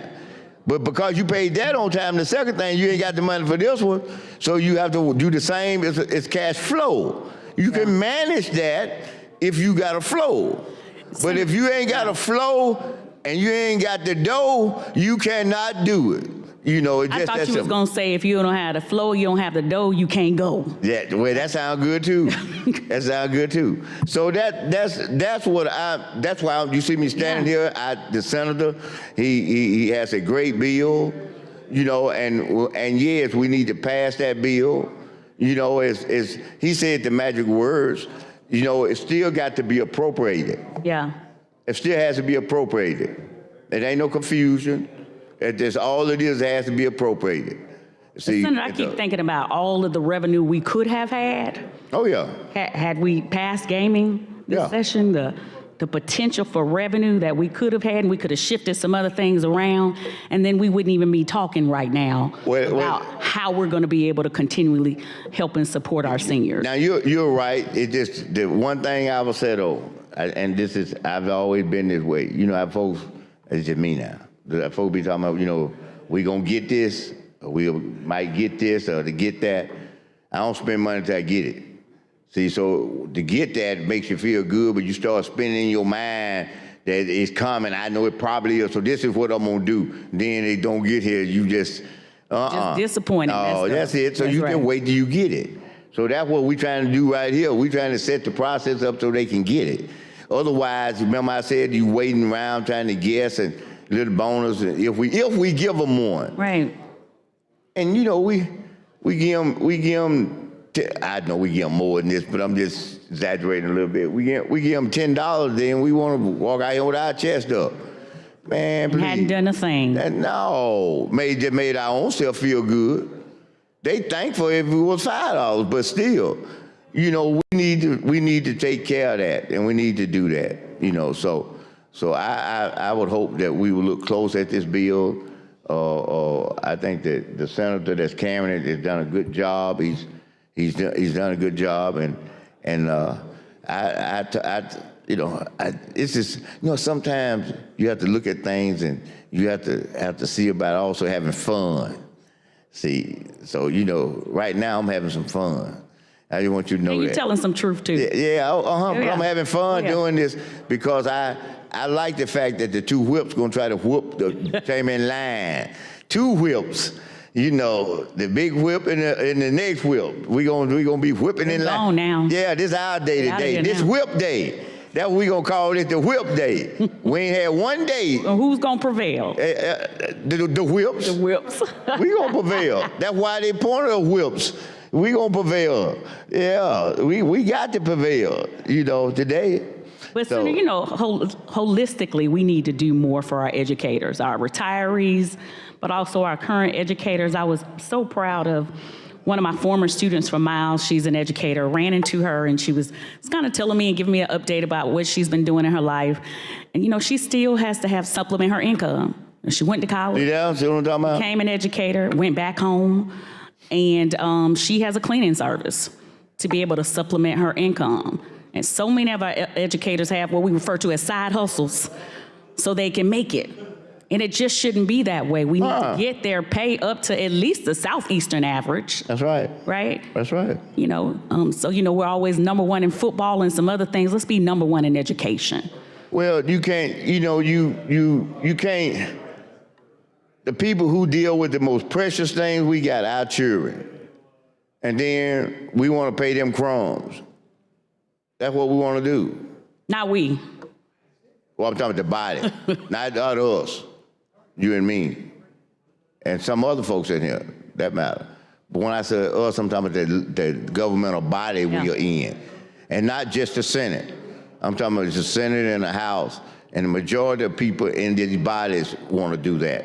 there are people who are not in the majority numbers. Right. Not even talking about majority party. I'm talking about majority numbers that people want to do it. But we got a lot of people that just, I don't know if they don't think about it. I don't know if they care or don't care. I don't know. But all I know, we ain't getting it done. And this is an opportunity to step forward. In 2020, what is it, 24? 2024. In 2024, think about this. You may not be thinking about it like that, but I do. Man, I just see when we get to 2024, I'm going to be like the Jetsons. I thought could in be the year just sitting 2000. right here, and I said, I need to be at the house, and push a button and it just says, I'm up there at the house, looking around. Then I said, I got to get back down there because I got to vote. Then I said, then I drop right back, stop right back. That's what I thought I'd be doing. You remember the whole Y2K issue right before 2000 hit? We were told that all of our computers, everything was going. But I remember when I was little, I used to think the same thing, that by the year 2000, that we were going to be in flying cars, and then we're almost there. Oh, we're almost gonna get to where we're going, but we ain't there yet. Yeah. Yeah. But I like that time travel so we don't have to ride an hour and a half to come here, especially like you and I. One time we're going back and forth. That's a whole nother issue, public transit, before we get to time travel. I'm ready for a bullet train. I'm ready for a bullet train from up in past Huntsville. Come all the way down at Athens, come all the way down the road and get all the way down I-N and hit Lacey Chapel up there. And a bullet train and widen I-65, is that what I'm hearing you say? Let me tell you, that's it right there. That's it. We can sleep on the train on the way here and be fresh when we're getting ready to do the people's work. Now, I can tell. Or read a good book. I can tell, my power of discernment tells me that I'm going to hear the answer that I want to hear over here. So I'm going to cut that mic off. Looking like. And I think I'm going to hear what I want to hear. I ain't say I'm going to hear something. I'm going to hear what I want to hear. Let me cut this off. You keep talking. Just keep talking. Yeah. So, when I think about the educators in the state of Alabama, really across the country, they are the ones that are preparing our children to compete in a global society. So we definitely need to reward our retirees who have already done the work. But our current educators who are with our children oftentimes more hours of a day than we are. You think about dropping your children off at school at 8 o'clock in the morning, picking them up at 3, but if they're in extracurricular activities, that may be 5 or 6. And so those folks that are with our children, we don't pay them enough and give them the things that they need so they can, come to work and know that they don't have to worry about their bills being paid. And if they don't have to worry about that, they can 100% focus on our children. So we've got some work to do to make sure that these retired educators get what they deserve, but also our current educators. So our current educators don't have to have all of these side hustles. And I've seen so many of them. I mentioned one of my students that has a cleaning service. Actually, she ended up being in I had 2 summits, economic development summits, and then I had a pitch competition. And so we had this pitch competition. We gave away a $5,000 grant. I mean, she drove all the way in from Eufaula to participate in that. And it just should not be that. I have another friend that she's been, I think it's 28 years, because she worked in Birmingham and she did 25 or 26. Then she came here to Montgomery. She's a vice principal of one of the high schools here. But what she does is she bakes. She does that. She bakes the most amazing dessert you ever want to taste. But she also knits. And so she kind of has gotten me into looking at all of these websites now where they knit full outfits. It's absolutely amazing what they do. But again, she's an educator, a longtime educator. Why should she have to have a second job to be able to live? And so again, we've got a lot of work to do. We've had quite a bit of money to come through the state of Alabama, federal ARPA dollars, other things that have come down, where we need to now focus on making sure that these educators have all that they need. So their homes, they don't have to worry about, how to pay the mortgage or how to pay the car note. We need to do something about the cost of health insurance. At one time, I was a state employee one time before becoming a legislator. And I think my plus, so I had my 2 kids, my So that would have been 2000 to 2002.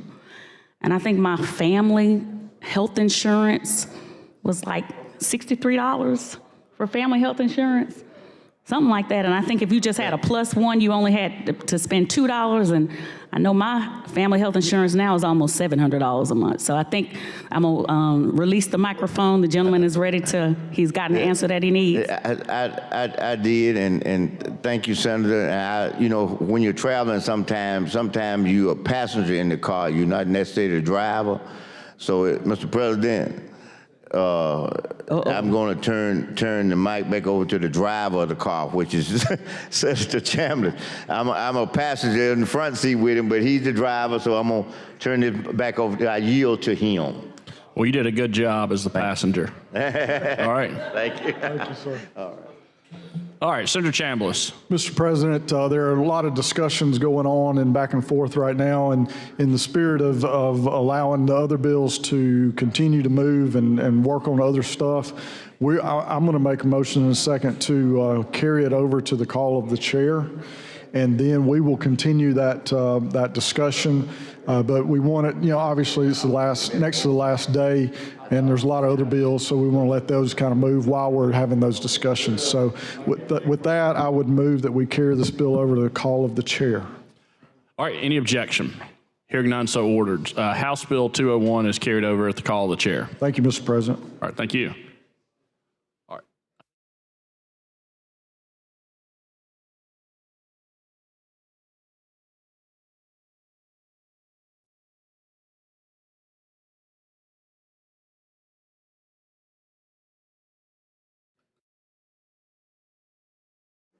Yes, sir, Mr. President. This is going to be the confirmation. That's right, yeah. So we have one of those we need to bring back. All right, Secretary, if you could call the confirmation out of order. Any objection? Hearing none, so ordered. From the Committee on Confirmation, Senate Confirmation number 124, appointing Greg Pappas to the Alabama Ethics Commission, receives a favorable report by a vote of 12 ayes and 0 nays. All right, Senator Weaver. Mr. President, I move that the Senate confirms Greg Pappas to the Alabama Ethics Commission. Do we have a good roll? I think we had a couple of no's before. Okay. Using long roll. All right, Secretary, call the long roll. Mr. Albritton. Mr. Allen. Mr. Barfoot. Mr. Beasley. Mr. Bell. Mr. Butler. Mr. Carnley. Mr. Chambliss. Mr. Chasteen. Ms. Coleman. Ms. Coleman Madison. Mr. Elliott. Ms. Figures. Mr. Gavan. Mr. Gudger. Mr. Hatcher. Mr. Hovey. Mr. Jones. Mr. Kelly. Mr. Kitchens. Mr. Livingston. Mr. Melson. Mr. Orr. Mr. Price. Mr. Reed. Mr. Roberts. Mr. Sessions. Mr. Shelnut. Mr. Singleton. Mr. Smitherman. Mr. Stewart. Mr. Stutz. Mr. Wagner. Ms. Weaver. Mr. Williams.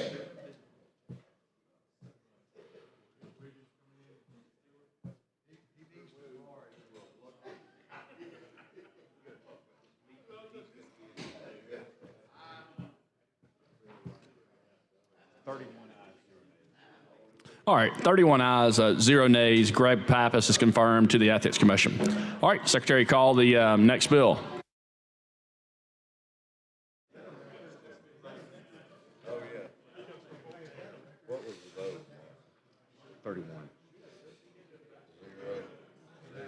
On page 12 of the calendar, House Bill 241 by Representative Lovern regarding motor vehicles. BR pending. Senator Hovey.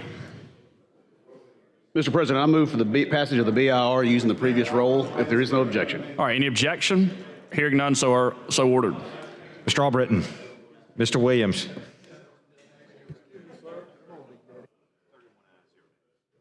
(31 ayes, 0 nays). The BR is adopted. Secretary, call the bill.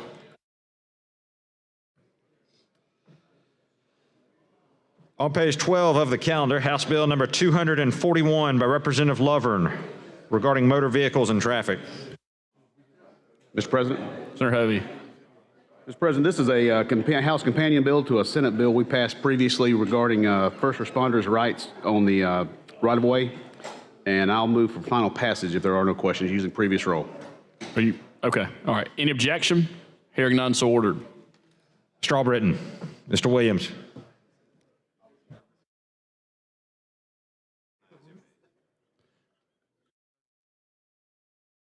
(31 ayes, 0 nays). House Bill 241 passes.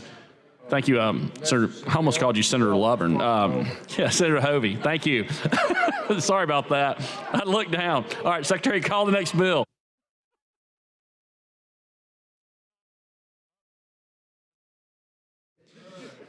On page 27 of the calendar, House Bill number 379 by Representative Faulkner and others regarding county boards of equalization, BIR pending. Senator Wagner. Mr. President. Senator Wagner. Move adoption of the BR without objection. Use the previous roll. Any objection? Hearing none, so ordered. Mr. Albritton. Mr. Williams. 31 ayes, 0 nays. The BR is adopted. Secretary, call the bill. On page 27 of the calendar, House Bill number 379 by Representative Faulkner and others regarding county boards of equalization. Senator Wagner. Mr. President, this bill affects the Jefferson County Board of Equalization, and basically, really all it does increases the number of members on the Board of Education from 3 members to 5 members. The reason they're increasing the numbers because they do probably 7,000 hearings annually, so it's necessary to increase the size of this board. And if, Mr. President, there's no questions, I move passage of House Bill 379. No objections, use the previous roll. All right, y'all want to speak on it, or you're objecting to using previous roll? Y'all want the long, what about you, Senator Roberts? I was going to say the long roll. Oh, use the long roll, but you're not wanting to speak. Okay, all right. You want to speak? Okay. Thank you, Mr. President. What I'm going to say, the gentleman has heard, Representative Faulkner has heard me talk about this. We talked about this issue extensively. My major issue with this piece of legislation is that the affected person, the person whose job was going to be split in half, was not spoken to prior to the bill being drafted. And so I'm always going to have that issue. Again, this is an African-American woman who we already were under consent decree before because of Jefferson County not having African-American department heads. And so her job is going to be split now. She will no longer be the board. She will no longer be the chair of the board, but she will still maintain her position as the department chair. I've spoken to her. When you already know the train is, running on, you kind of get on board in some form or fashion. So we've had quite a few discussions, and from my understanding, her salary will not change. Again, she will maintain that position as the department chair. Is that, or department head, is that your understanding of the legislation, Senator Wagner? Senator Wagner, is that your understanding of the legislation, that the woman that is there now, that she will stay as the department head, but she just will no longer, and her salary will not change, but she just will no longer be the chair of the board? That's correct. That's what I understand. Okay, and so that again, the train was running, it had passed downstairs, had bipartisan support with a whole lot of brand new members. And then once I got a chance to talk to them about the history of this, because this kind of has been going on for a while now, because at one time there was one person that was trying to eliminate her out of her position altogether. and make this an elected position. So she's kind of been under attack for a while. She's my actual constituent. So again, the train is running. I'm going to vote no, but I am glad that she ultimately will get a chance to stay there as the department head, and her salary will not change. And the gentleman has confirmed that it's his understanding as well. So with that, no further comments, Ms. President. All right. Mr. President, I renew my motion. All right, final passage. All right, so does anyone using previous roll or long roll? Previous roll. You want long, huh? Long roll? All right, Secretary, call the long roll. Mr. Albritton. Mr. Allen. Mr. Barfoot. Mr. Beasley. Mr. Bell. Mr. Butler. Mr. Carnley. Mr. Chambliss. Mr. Chasteen. Ms. Coleman. Ms. Coleman-Madison. Mr. Elliott. Ms. Figures. Mr. Gavan. Mr. Gudger. Mr. Hatcher. Mr. Hovey. Mr. Jones. Mr. Kelly. Mr. Kitchens. Mr. Livingston. Mr. Melson. Mr. Orr. Mr. Price. Mr. Reed. Mr. Roberts. Mr. Sessions. Mr. Shillnut. Mr. Singleton. Mr. Smitherman. Mr. Stewart. Mr. Stutz. Mr. Wagner. Ms. Weaver. Mr. Williams.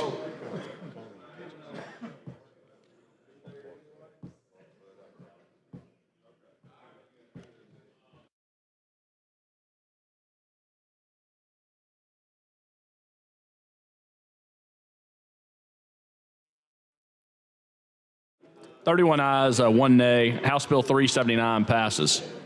Thanks, Senator Wagner. Mr. President, I'd like to offer a resolution. All right. I'd like to ask for Any objection to unanimous taking this consent. resolution out of order? Hearing none, so ordered. Secretary Reed and receive the resolution. Ask for it to be read at length. All right, and if I could get y'all's attention, if we could read this resolution at length, please.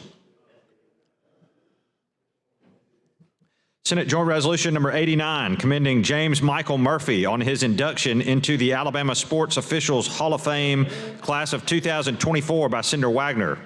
Whereas with great pride and special pleasure, highest commendations and congratulations are conveyed to our friend and colleague, James Michael Mike Murphy, on his induction into the Alabama Sports Officials Hall of Fame class of 2024. Whereas Mike Murphy served for more than 35 years in basketball officiating at both the high school and collegiate levels, he has also worked in baseball officiating for 8 years.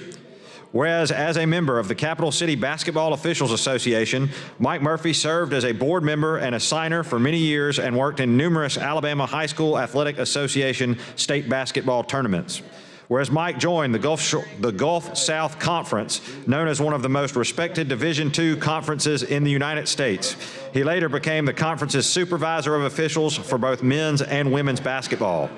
Whereas in 1992, Mr. Murphy had the pleasure of working with fellow Hall of Fame members Paul Andrzejewski and Bill Galden when Troy University set a National Collegiate Athletics Association scoring record of 258 points and beat DeVry University, who scored 141 points.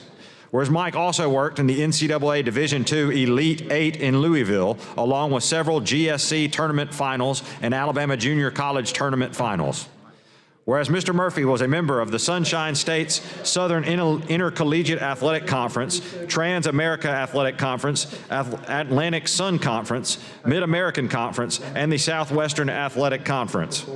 Whereas Mike Murphy was instrumental in bringing women into basketball officiating, including Mary Day, a member of the Hall of Fame class of 2019, and 5 other women. She credits him with changing her life by encouraging her to be involved as an official. Whereas Mike Murphy is a graduate graduate of W.A. Berry High School and the University of Montevallo. He was the public relations officer for the Alabama Senate for 37 years, from 1984 to 2021. After retirement, Mike returned and works part-time as a Senate chamber front desk clerk. He has been married to Joy Murphy for 37 years, and they share 3 children and 10 grandchildren. Now, therefore, be it resolved by the legislature of Alabama, both houses thereof concurring, that Mike Murphy is heartily congratulated and commended for being inducted into the Alabama Sports Officials Hall of Fame class of 2024, and this resolution is offered to him as evidence of our high regard with best wishes for continued health, prosperity, and success. All right. Senator Wagner. President, I'd like for all the members of the Senate to be added as a co-sponsor, and before Senator Smitherman speaks, I'd like for Mike Murphy to stand up and be honored by his Senate body. All right.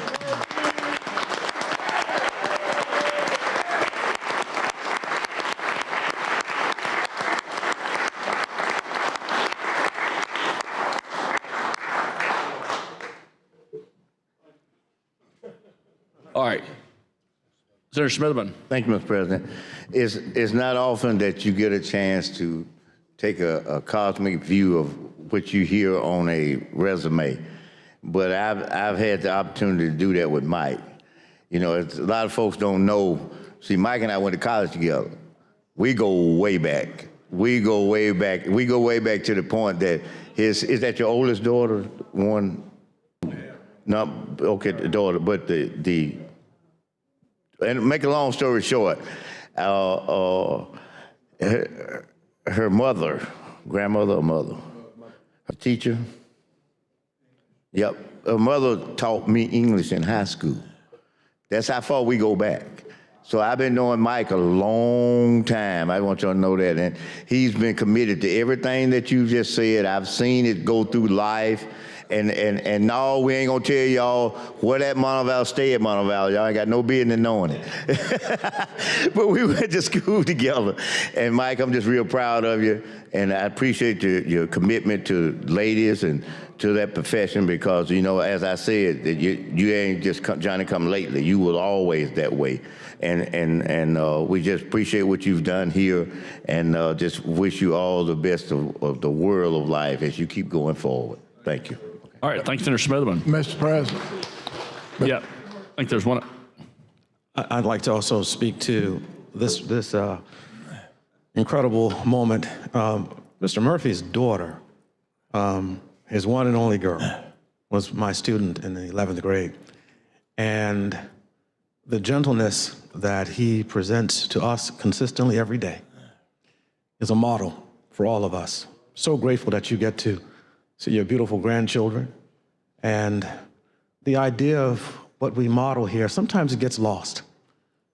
Thankful for people who recognize the good, gentle individuals who do their work and who do it without any of the fanfare, but who make this happen. And that would be the case for all of these individuals on this front desk. And I also had the privilege of teaching Pat Harris's son. He's a far better addition but these are wonderful young people, and I am grateful that that I've had this moment to be here to acknowledge the great Mike Murphy. So congratulations to you. All right, thank you, Senator Hatcher. All right, President. Yeah, Senator Wagner. Early in my career, I officiated high school basketball probably for 5 or 6 years. I'll tell you what made me quit. 1966, I ran for office, and I knew officiating basketball would not mix with running for office, so I retired. So with that, Mr. President, have we adopted the resolution? We have not adopted. We adopt the resolution. All right, all those in favor say aye. Aye. Any opposed? Resolution is adopted. Thank you, Senator Wagner. Let's give him one more round of applause.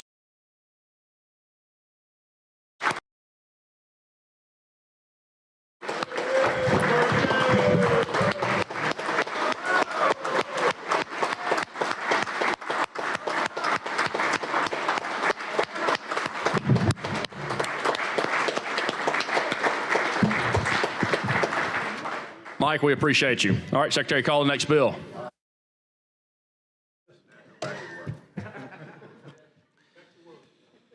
On page 37 of the calendar, House Bill number 441 by Representative Garrett regarding the Growing Alabama Act, BR pending.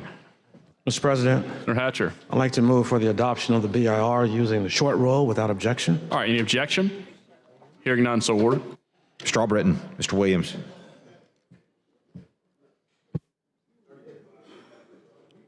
(32 ayes, 0 nays). The BR is adopted. Secretary, call the bill.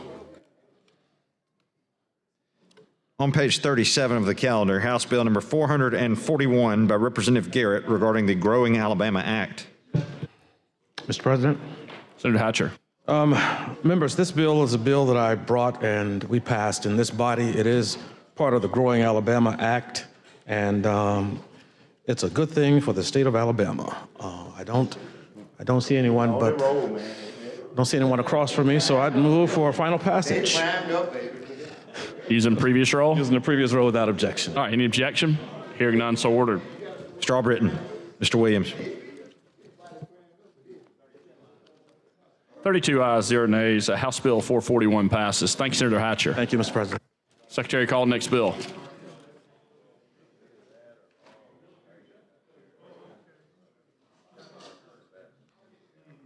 On page 40 of the calendar, House Bill 479 by Representative Reynolds and others regarding supplemental appropriations, BR pending.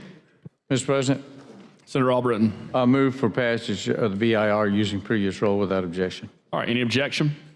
Hearing none, so ordered. Mr. Albritton, Mr. Williams. 32 ayes, 0 nays. The BR is adopted. Secretary, call the bill. On page 40 of the calendar, House Bill number 479 by Representative Reynolds and others regarding supplemental appropriations. Mr. President. Senator Albritton.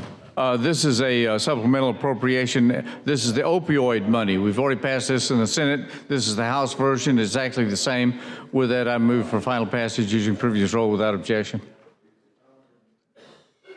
All right, any objection? Hearing none, so ordered. Strawbritton, Mr. Williams. 32 ayes, 0 nays. House Bill 479 passes. Thanks, Senator Albritton. Secretary, call the next bill.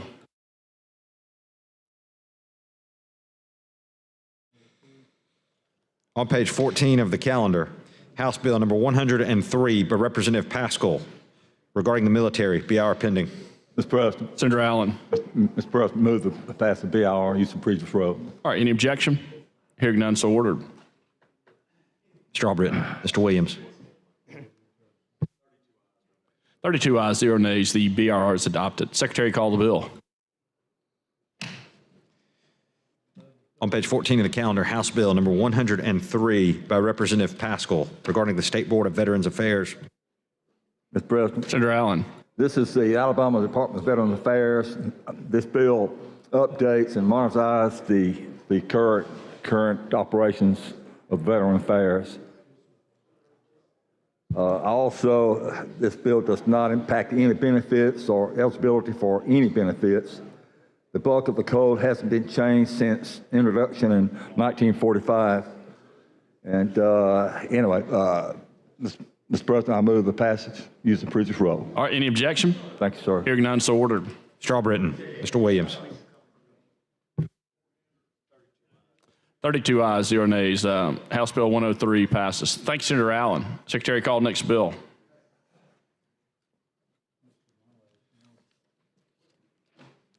On page 19 of the calendar, House Bill number 60 by Representative Colvin regarding crimes and offenses, BR pending.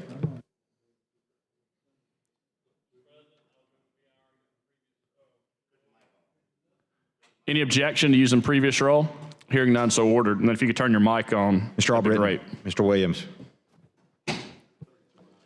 32 ayes, 0 nays. The BR is adopted. Secretary, call the bill. On page 19 of the calendar, House Bill number 60 by Representative Colvin regarding crimes and offenses, committee amendment pending. This time I would move adoption of the committee amendment number 1 using previous roll without objection. All right, any objection? Hearing none, so ordered. Strawbritton. Mr. Williams. 32 ayes, 0 nays. The committee amendment's adopted.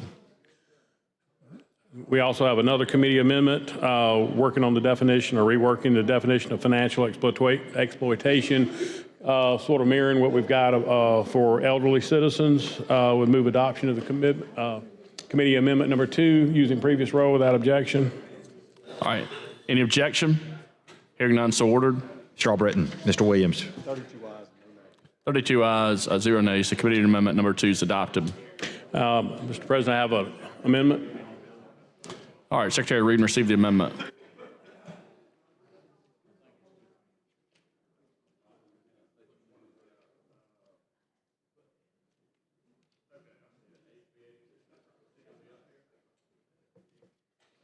Amendment to House Bill 60 is engrossed by Senator Govan.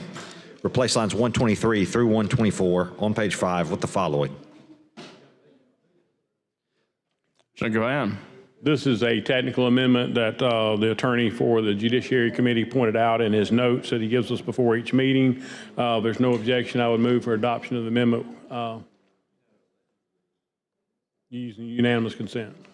Using previous role. Any objection? Hearing none, so ordered. Strawbritton. Mr. Williams.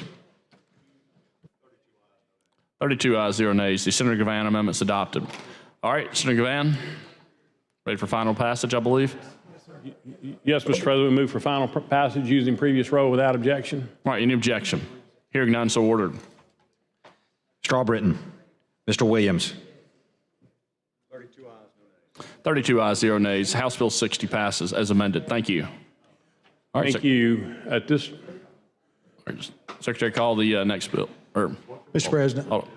Mr. President, the gentleman from Madison County has a bill that is at the call of the chair, and they've done some work on this legislation. I think it's now in position to be able to move forward.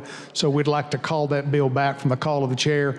And Senator, can you give us the bill number, please? I didn't have it with HB me. 198. Thank you. All right, Secretary, call HB 198. Is that correct? All right. On page 9 of the calendar, House Bill number 198 by Representative Brown regarding building codes.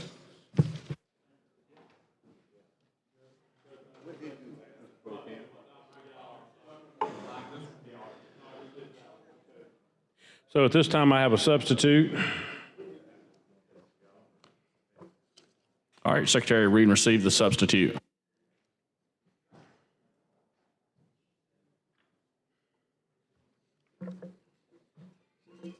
Substitute for House Bill 198 by Senator Govan.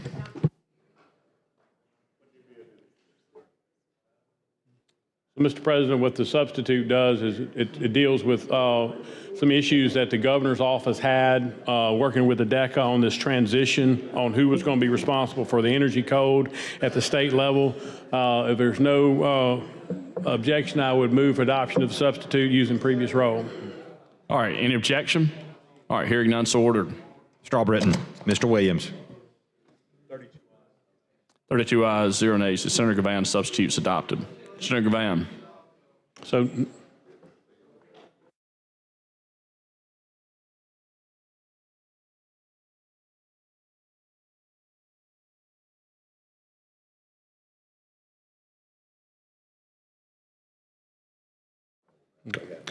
at this time, I would move for final passage using previous role without objection. All right, any objection? Hearing none, so ordered. Strawbritton. Mr. Williams. 32 ayes, 0 nays. House Bill 198 passes. Thanks, Senator Govan. Thank you. Thank you, Mr. President. And thank you, Mr. Pro Tem. All right, Secretary, call the next bill on the calendar. Page 34 of the calendar, House Bill number 421 by Representative Faulkner and others regarding the Polygraph Examiners Board. BR pending. Mr. President, I'd like to move the BR using previous role without objection. All right, any objection? Hearing none, so ordered. Strawbritton. Mr. Williams. 32 ayes, 0 nays. The BR is adopted. Secretary, call the bill. On page 34 of the calendar, House Bill number 421 by Representative Faulkner and others regarding the Polygraph Examiners Board.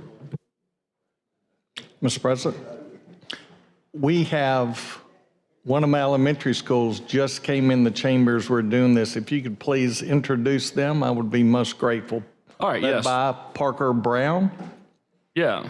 All right, we've got some special guests in the gallery. The guest of Senator Roberts, we have Parker Brown in the 4th grade class from Vestavia Hills Elementary, Cahaba Heights. If y'all could please stand. Welcome to Alabama Senate.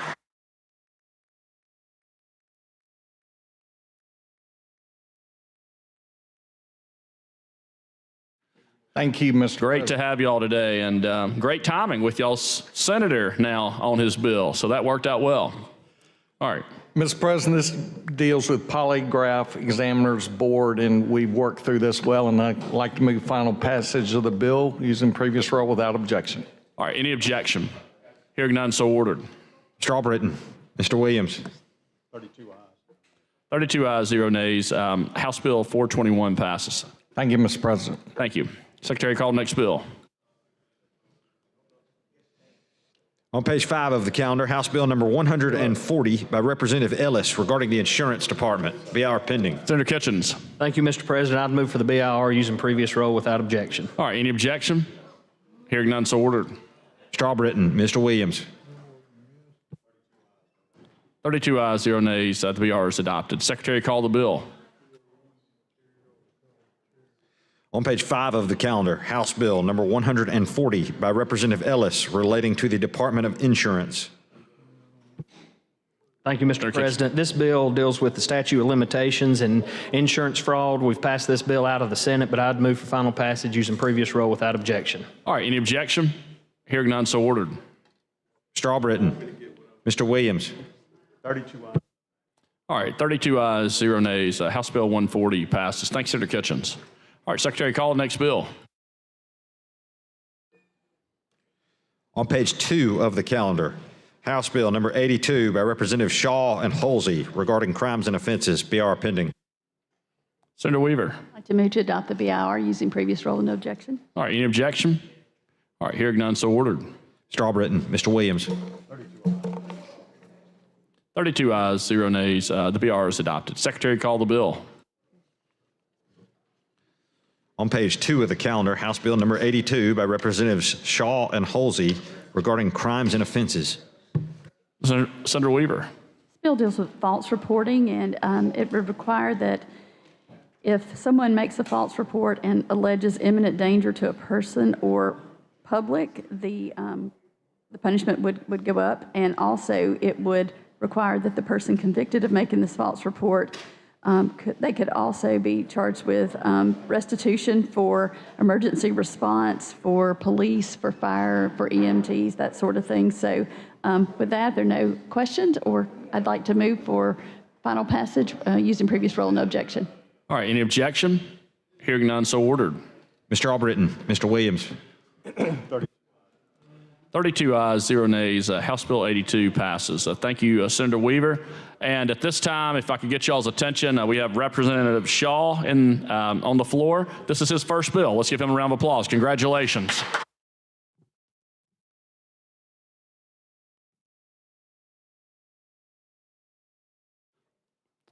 All right, Secretary, call the next bill. On page 39 of the calendar, House Bill number 284 by Representative Starnes and others regarding the Alabama GI Independence Educational Benefit Act. BR pending. Mr. President, I'll move the BR using the previous rule. All right, any objection? Hearing none, so ordered. Mr. Albritton. Mr. Williams. 32 ayes, 0 nays. The BR is adopted. Secretary, call the roll. On page 39 of the calendar, House Bill number 284 by Representative Starnes and others regarding the GI Independence Educational Benefit Act. Senator Chambliss. Mr. President, I have a sub. All right, Secretary, receive the sub. My brain is fried. Substitute for House Bill 284 by Senator Chambliss. Senator Chambliss. Mr. President, I move adoption of the sub using the previous rule. Any objection? Hearing none, so ordered. Mr. Albritton. Mr. Williams. 32 ayes, 0 nays. The substitute's adopted. Senator Chambliss. Mr. President, I move final passage using the previous roll. Any objection? Hearing none, so ordered. Mr. Albritton. Mr. Williams. 32 ayes, 0 nays. House Bill 284 passes. Thank you, Mr. President. All right, Secretary, call the next bill.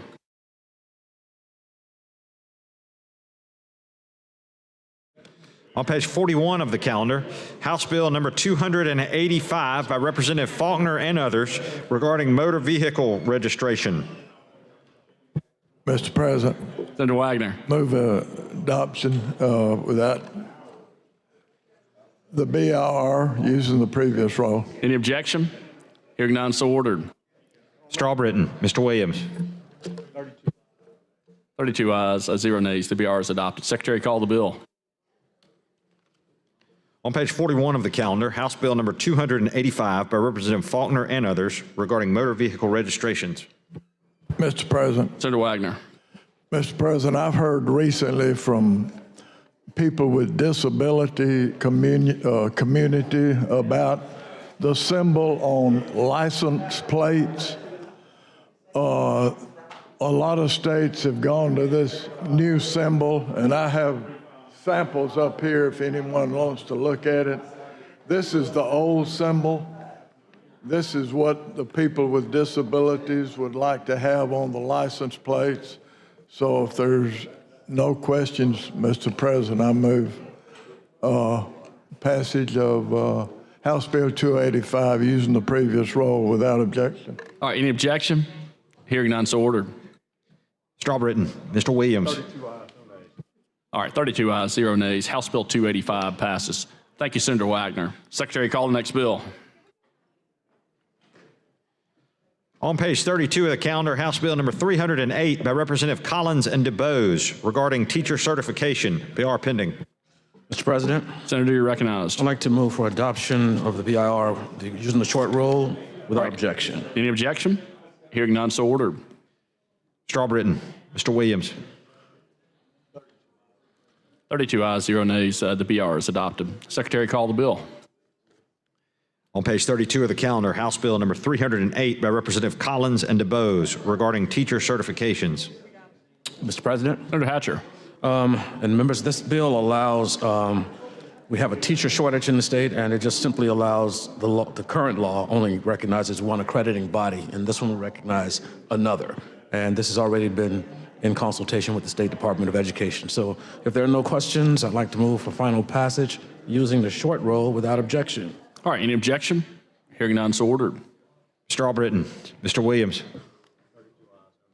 32 ayes, 0 nays. House Bill 308 passes. Thank you, Senator Hatcher. Secretary, call the next bill.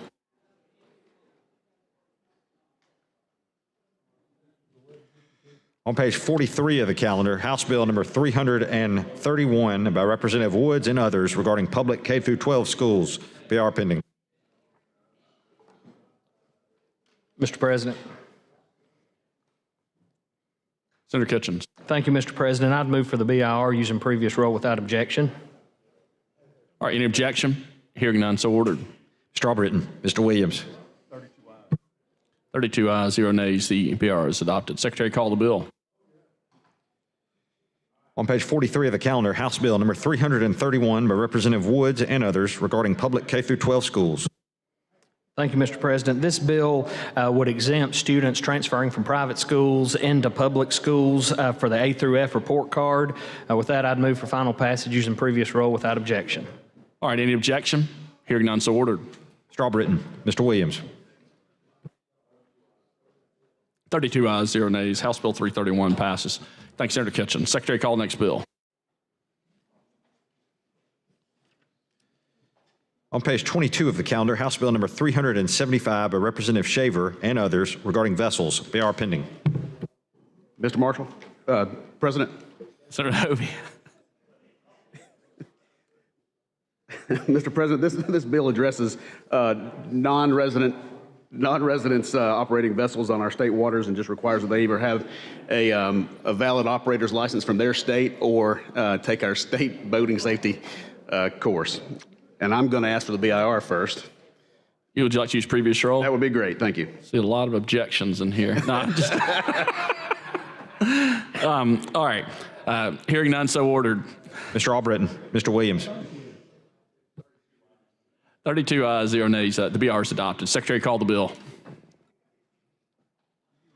On page 22 of the calendar, House Bill 375 by Representative Shaver and others regarding vessels.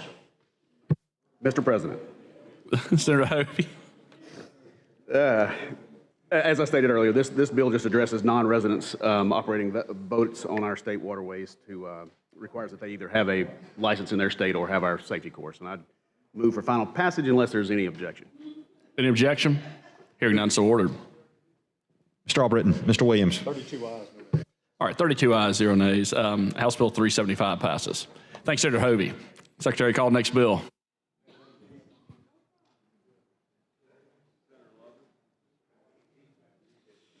On page 4 of the calendar, House Bill 66 by Representative Brown regarding seafood products. BR pending. Mr. President. Senator Sessions. Move BIR using previous role without objection. All right. Any objection? Hearing none, so ordered. Mr. Albritton, Mr. Williams. 32 ayes, 0 nays. The BR is adopted. Secretary, call the bill. On page 4 of the calendar, House Bill number 66 by Representative Brown regarding seafood products. Committee amendment pending. Mr. President, I move to adopt the committee amendment using previous role without objection. Any objection? Hearing none, so ordered. Mr. Albritton, Mr. Williams. 32 ayes, no nays. 32 ayes, 0 nays. The committee amendment's adopted.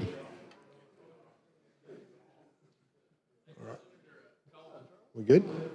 All right. Mr. President, I make motion pass as amended using previous role without objection. All right. Any objection? Hearing none, so ordered. Mr. Albritton, Mr. Williams. 32 ayes. 32 ayes, 0 nays. House Bill 66 passes. Thanks, Senator Sessions. All right, Secretary, call the next bill.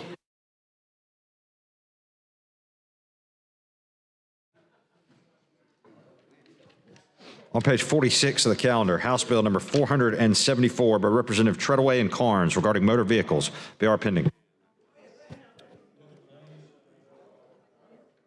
You need something, Mr. President? Yeah, I'm not with you. No, I was getting Senator Coleman. Yes, sir. Adoption. Yes, sir. I move for adoption of BIR as unanimous consent use previous role.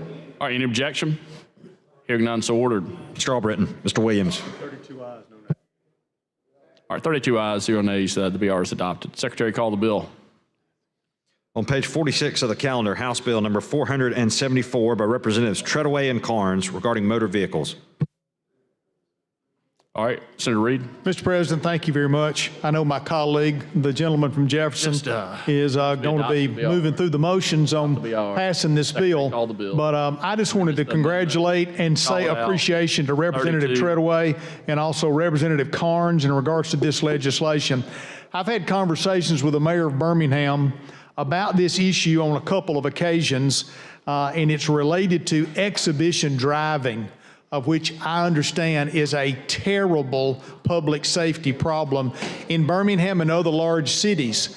And I'm appreciative of them bringing this legislation to help curb this very dangerous and significant public safety issue. And my friend, the mayor of Birmingham, just had communicated with me to help educate me on this topic. Mr. Whip, we don't have this going on in Jasper, Alabama, and Walker County, okay, and I'm glad we don't. Me too. But it is a significant public safty issue that's hard for me to understand, but obviously it's a very serious issue. So we need to pass this legislation. You continue. Thank you, Mr. Pro Tem. Yes, you're correct. I can't understand for the love of life why we have areas they can go out there and do, vacant areas and the outskirts of the county and the city that if they want to do that, we even have racetracks, but they choose to use the city streets as the racetracks, especially the one-ways.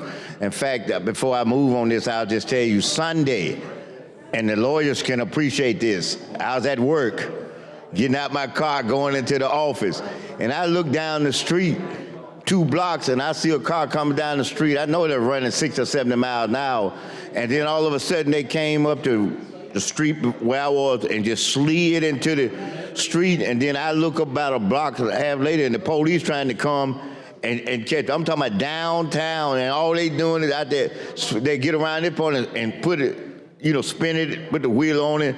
And the bad part about it, the areas that they do this, let me put it like this. Downtown Birmingham now probably has between 20 and 25,000 people who live in lofts.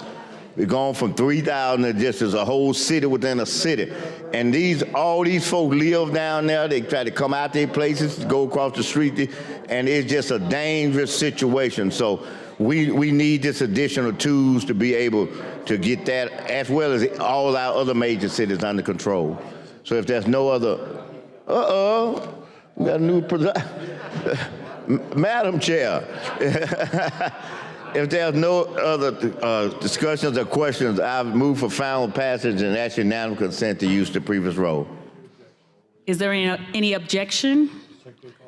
Secretary, call the roll. Previous. Mr. Albritton, Mr. Williams. 32 ayes, no nays. The bill passes. May I be recognized just for a comment? Recognized. You see the secretary sitting by you? Just remember, you like all states, you in good hands up there. Thank you.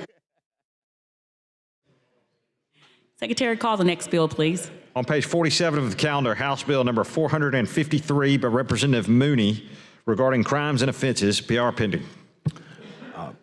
Madam President, I'd move adoption of the BRR using the previous roll. There's no objection. Is there any objection? Seeing none, Secretary, call the roll. Mr. Albritton, Mr. Williams. 32 ayes and no nays. The bill passes.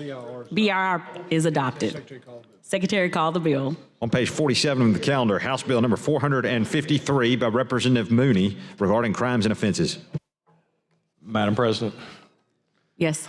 Seeing no questions, this will help protect public infrastructure, particularly substations and things that are many times are vandalized. And this time I'd move third reading using the previous roll. Is there any objection? Seeing none, Secretary, call the roll. Mr. Albritton, Mr. Williams. 32 ayes and no nays. The BRR is adopted.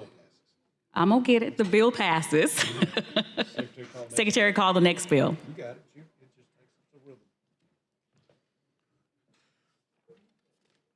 On page 6 of the calendar, House Bill number 176 by Representative Lomax regarding aviation, BR pending. Madam President.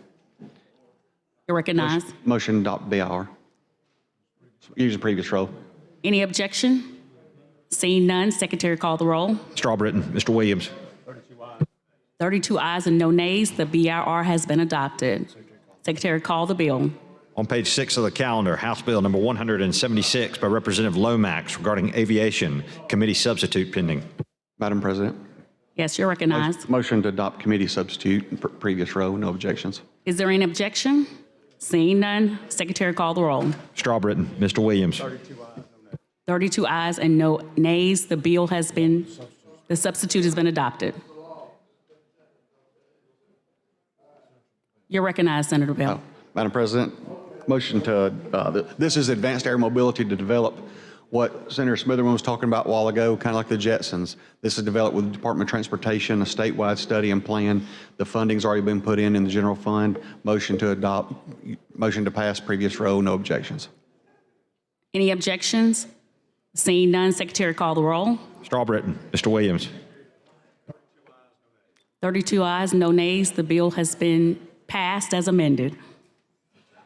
Secretary, call the next bill.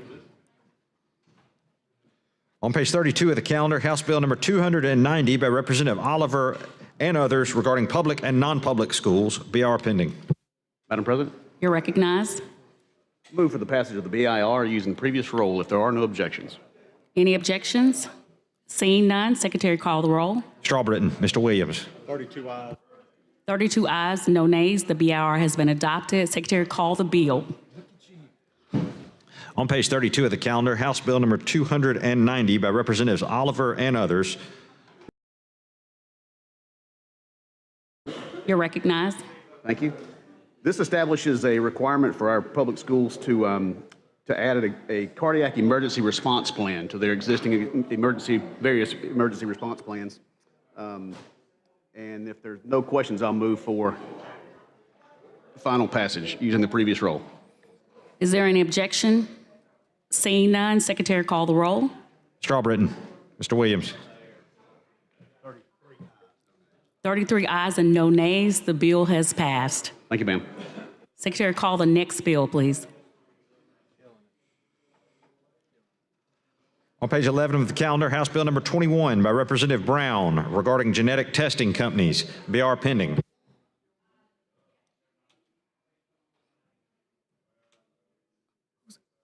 Who's up for it? Senator Smithman, are you?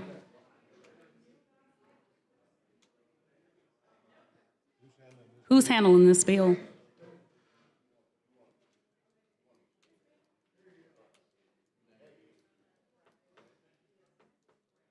Excuse me, Madam President. I thought you were over there. Just trying to figure out where you Recognize. were. My bad. I'd like to move the BIR without any objection using previous roll on HB 21. Are there any objections? Seeing none, Secretary, call the roll. Mr. Albritton. Mr. Williams. 33 ayes and no nays. The BIR has been adopted. Secretary, call the bill. On page 11 of the calendar, House Bill number 21 by Representative Brown regarding genetic testing companies. Committee amendment pending. You're recognized. Yes, Madam. I'd like to submit the amendment and use previous roll for adoption without any objection. Any objection? Seeing none, Secretary, call the roll. Mr. Albritton. Mr. Williams. 33 ayes and no nays. The amendment has been adopted. You're further recognized. Yes, ma'am, Madam President. Thank you very much. If there's no comments, I'd like to move final passage, third reading, HB 21 using previous roll without objection. Are there any objections? Seeing none, Secretary, call the roll. Mr. Albritton. Mr. Williams. 33 ayes and no nays. The bill has passed as amended. Thank you, Madam President. Thank you. Secretary, call up the next bill.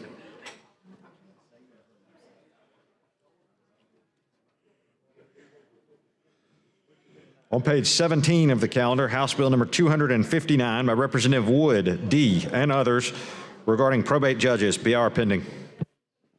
Mr. President. Mrs. President. Mr. President. You're recognized. Move passage of the BIR using previous roll without objection. Any objections? One objection. You want to speak or you need the long roll? Secretary, call the long roll. Mr. Albritton. Aye. Mr. Allen. Mr. Barfoot. Mr. Beasley. Mr. Bell. Mr. Butler. Mr. Carnley. Mr. Chambliss. Mr. Chastain. Ms. Coleman. Abstain. Ms. Coleman Madison. Mr. Elliott. Ms. Figures. Mr. Gavan. Mr. Gudger. Mr. Hatcher. Mr. Hovey. Mr. Jones. Mr. Kelly. Mr. Kitchens. Mr. Livingston. Mr. Melson. Mr. Orr. Mr. Price. Mr. Reed. Mr. Roberts.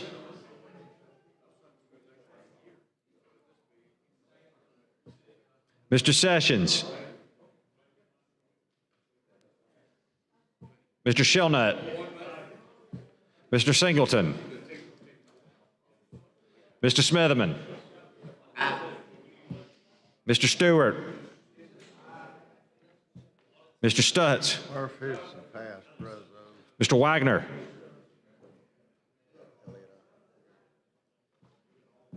Ms. Weaver. Mr. Williams.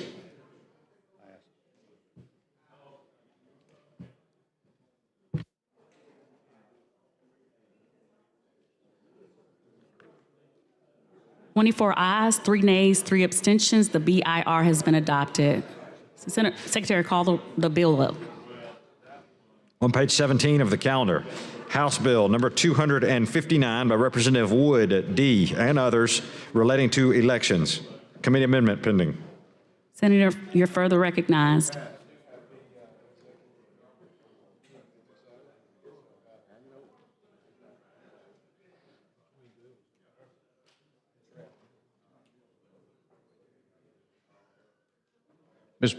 Madam President. You're recognized. Thank you. First off, this is the bill dealing with requiring the probate judges to do audits on each and every election, county and statewide audits on them, and it gives them particular time frames and such. Now, there's several kinds of controversies on this bill. One of the great problems, though, is that we're only 6 months from the next election. And if we pass this and it takes effect, it's going to be getting ready for that and affording the cost of it is problems. So I have an amendment to back that time up. But before we get started, let me say that there is a committee amendment on this, and at this point, I'd move to table the committee amendment. All those in favor of tabling the committee amendment? I think we have a question on it. What is the amendment? Find out what it is. If I may address that. So the motion is not debatable. So it's up. All those in favor say aye. Aye. Noes have the same right. Ayes have it. Amendment is I'll tabled. explain the amendment if I might. The amendment that was added was the amendment that was, this was used, to use a term used earlier today, this bill was hijacked so that we could put in the language so that the Democrat presidential candidate could be on the election in Alabama. Now, that bill was presented as a separate bill. It's already been passed and signed into law, so that amendment is moot at this point. So that's why I'm moving to table it, to get it out and have a clean bill, simply deal with the audit. That's what the purpose was. Senator Smithland, you're recognized. I yield for discussion. Conversation, yeah, discussion. First, I know that was innocent, but we didn't try to hijack no bill. I was using it was a vehicle that we were going to use. Exactly. So I appreciate you clarifying that. That's all. I know you didn't think about it the way I said it, but see, the light that it'll put us in, like we trying to hijack bills in here, and we're not trying to do that. Thank you for clarifying that. Now, I feel your pain. But the other thing is this: I'm gonna yield to these ladies because y'all can have dialogue, but I can't see the necessity to do that. I just don't understand why we got to do this. You mean for the bill itself? Yeah, I can't. I mean, there is nothing except allegate. I'm just gonna say, y'all ain't never heard me say this kind of stuff in here, and you go back on the journal you had, and you won't hear me say it anymore. But I ain't got time because these national folks preaching all this stuff about this, that, and the other, that we reacting to what they doing just to be reacting. It ain't nothing come up in this state that causes us to have to be talking about we got to audit something. And I think that's an insult. I think it's paint such a bad light of something that ain't even necessary, that I basically cannot be for this. And for that reason, it ain't necessary. I mean, that's what I'm saying. It's not. We got a mechanism that if you within a certain percentage in your election, then it automatically audits it or reviews it. But we saying here, if a person win by 20 points, it's still you gonna audit it. For what? For what? The people even running ain't even asking for stuff to be audited at that level. So what we gonna do? Just trying to audit because somebody makes an allegation? So now we got to go out just by somebody's comment and allegations? And that's what this centers around.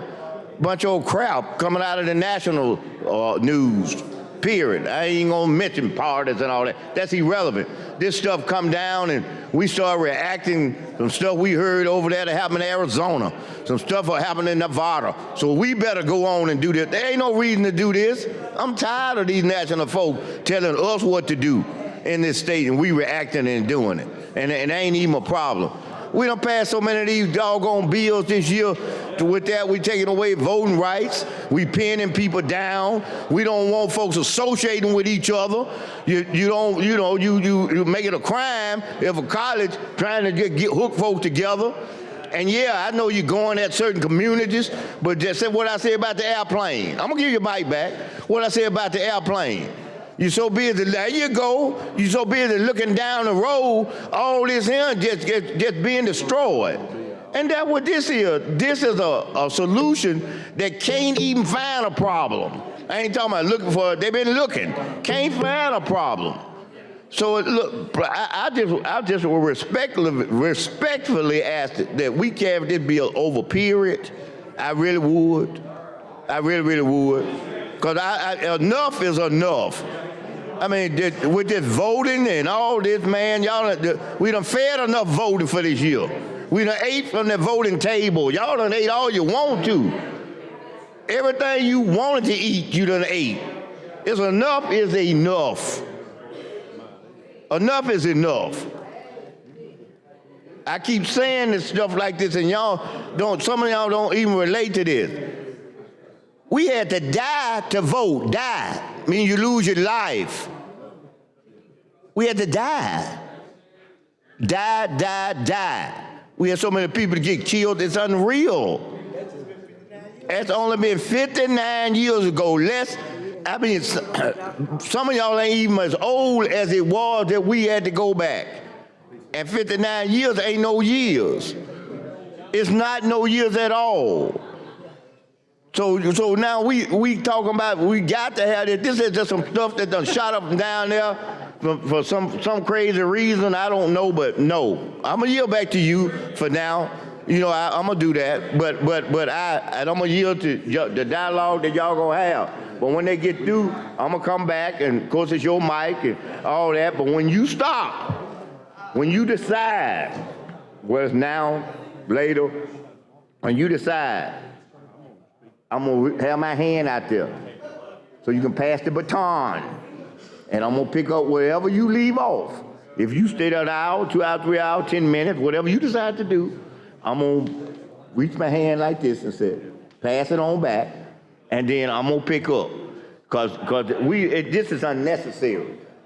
This bill. Thank you for letting me talk. By the way, this is totally unnecessary. Thank you, and I yield back to you. Thank you. For right now. Thank you. Senator Alburton, do you further yield? I'll yield to Senator the Coleman gentlelady for debate and discussion. Yes. Thank you, Madam Chair. Senator Alburton, I just want to echo the sentiments that Senator Smitherman has already stated. I don't see the need for this bill, and I've talked with probate judges. First of all, they do a good job. We have probate judges in every county. I don't know of any of them that's for this. And so that's why I don't understand why we are bringing this. They have done their job. They've certified the election. They've been counted. There's a mechanism. If there's a percentage that you have to go back and have a recount or whatever, where is this coming from? I mean, simply because somebody bring you something. I have people that bring ideas, and it's a great idea for them. And I have to explain to them, understand, we passed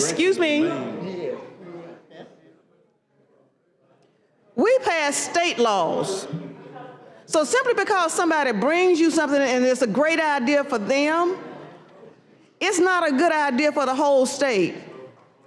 And they may be having a particular issue, but it is not all 67 counties' particular issue. So I agree. I think this is a bill that is looking for a problem. We don't have a problem, but I do think if this bill passes, and I'm going to stand here, I'd like to start my first hour on it, quite frankly, because this is going to raise a red flag. I don't know why it is that we keep having the whole world in the United States to look at Alabama like it's something wrong with us. We keep passing these awful legislations like this that causes people to look at us in a negative light, to put us under the microscope like it must be something there because they passed this law. How do you think probate judges feel serving in that position in all 67 counties that's putting a negative light on them like they're not doing their job? We always get this thing about voter fraud or whatever, which we haven't proven, but yet we'll pass a bill about this.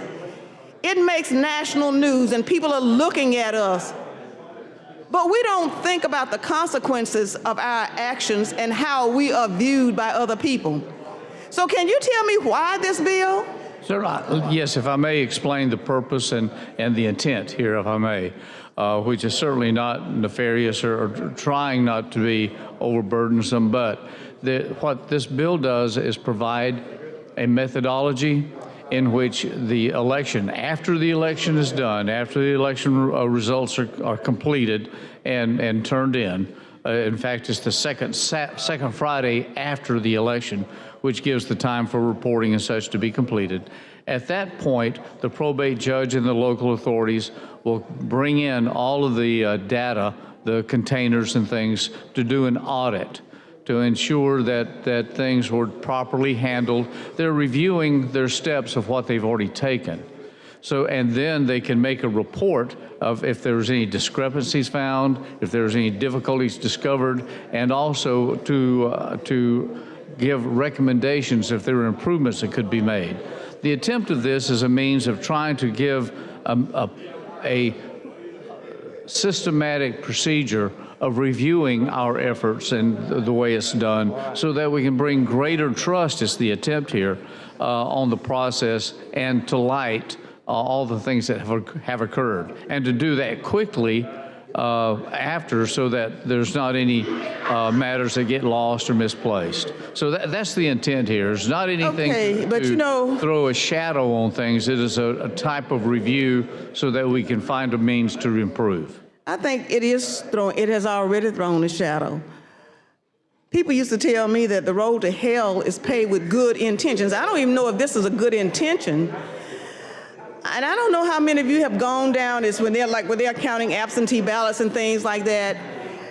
I've sat there and watched the process because you want to make sure that the process is as it should be. But I watch them, first of all, from the point of them opening those ballots, and you've got a checker watching the checker, doing the recheck. I mean, it goes through no less than 3 different hands to check to make sure everything is done in order. That process is already in place. If there's a discrepancy that's going to happen, it's going to happen in that particular process, not after the fact that somebody is coming along after everything has been cast. But again, are we giving more money to probate judges? This will come out of general fund, right? Correct. Are we putting more money in place in this? Is there any No, there's provision? no funding involved with this. No, Why that's not? part of the issue.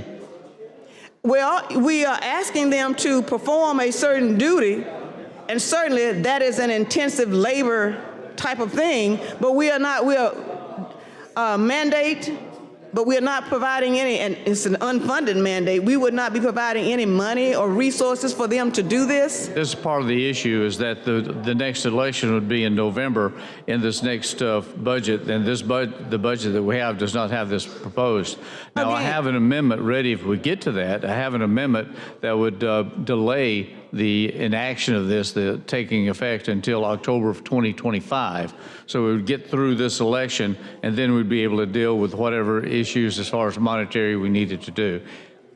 I think we need to delay this period. I think we need to delay this indefinitely. I don't know, there are so many great things that we need to be working on, and so many things that we could be doing in a positive manner, rather than trying to look for a problem. There is not a problem. You know what they say, if it ain't broke, don't fix it? I'm sure that's what the probate judges would tell you. It ain't broke, why are you trying to fix it? Too many witches here in the stew. We don't need your little taste and everything. Everybody come along and, I bet you didn't put the salt in. Somebody else comes along, oh, I bet you forgot to put the salt in. You know what happens? Yeah, nobody can eat it. But everybody's thinking they are doing the right thing. This is not the right thing to do. I understand. My purpose, though, here is not to look for problems or to find a problem. The purpose here is to discover if there is one that we can have a chance to correct it. Again, you're looking for a problem when there is none. If there was Maybe, a problem. but no, I think I was change the phrasing. What we're looking for are issues that may be problems that we're not knowing. No, Lord there's have mercy. nothing If nefarious. Alabama does not have enough issues of its own, now we got to go and look under every rock and pebble to try to find a problem. Yes, ma'am. Is that what we have reduced ourselves to? Can you imagine what the citizens who are watching this and say, you know, I've been calling them about X, Y, Z. We didn't do gaming. I mean, that's important. It's important to everybody that I've talked to. And I can tell you, I'm going to hate to go back home and people ask me what happened. Because I can hardly walk out my door without people saying, when are y'all going to pass the lottery? When are y'all going to pass gaming? When are you all going to give us the right to vote? When can the people have their voice? You know, they elected us. And we say we are the voice of the people. And I can understand that people say, well, you know, I'm the voice of my people and I represent my people in my area. Fine. We're saying allow your people to have their personal voice, not a conduit, not go through me. I'm going to give it back to you in the form of a referendum to put it on the ballot so you can have your voice to be expressed. Not through me in this particular case. And even in the situation where some say, well, my people don't want it, and I can understand that. The people that you talk to, but you haven't talked to all of your citizens. So in this case, this levels the playing field. But again, there are so many decisions that we make that we think are in the best interest of our citizens.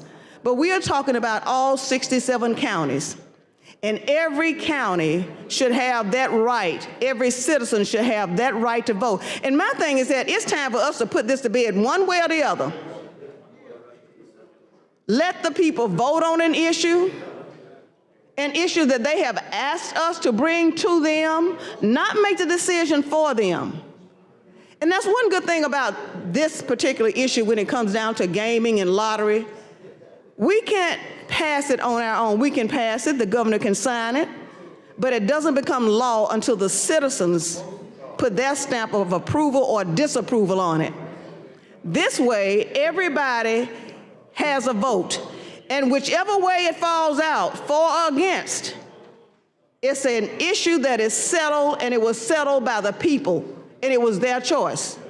If I may, would the gentlelady mind if I had took the friendly amendment and added the amendment that would delay the date, and then we can continue the discussion? Okay, okay. Yeah. Madam President, I have an amendment. You recognized. Clerk will read the amendment.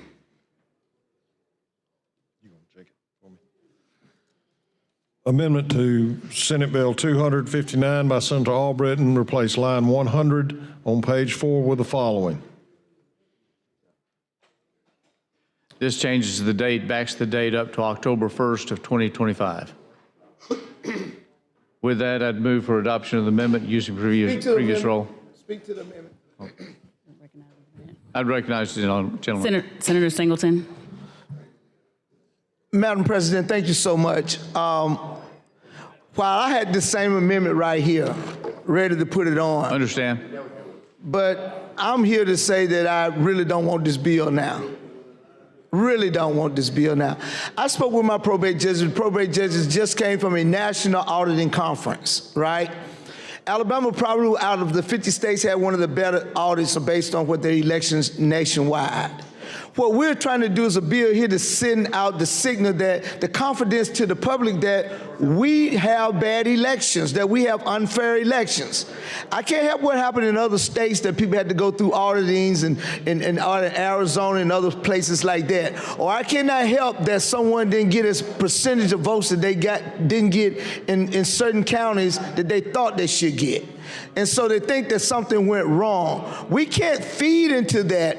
Because let me just tell you a story about Holder versus Shelby, okay? And the Holder versus Shelby case was when we lost Section 5 of the Voter Right Act, which means that you would have had to get pre-clearance of that voter's right, any of this before it would have gone into place. If this was not a free and fair election that was going on here in the state of Alabama, I would guarantee you the 8 members that we have on this side would be standing up here each and every time because we're watching what goes on because we don't have a pre-clearance anymore. And with that pre-clearance not being here, that's why we try to monitor each and every time there's an election change or something that's going on. I would swear you, if I thought the election was unfair in this state of Alabama, we would be here trying to pass laws to make sure that it was. Therefore, I'm here to tell you, for those people who have been downtrodden, mistreated, you know, thrown off the roll and make sure that we couldn't vote and registered, unregistered, put on all kinds of lists and thrown out the door, we're standing here telling you that the state of Alabama is doing all right in its voting. We don't need this audit.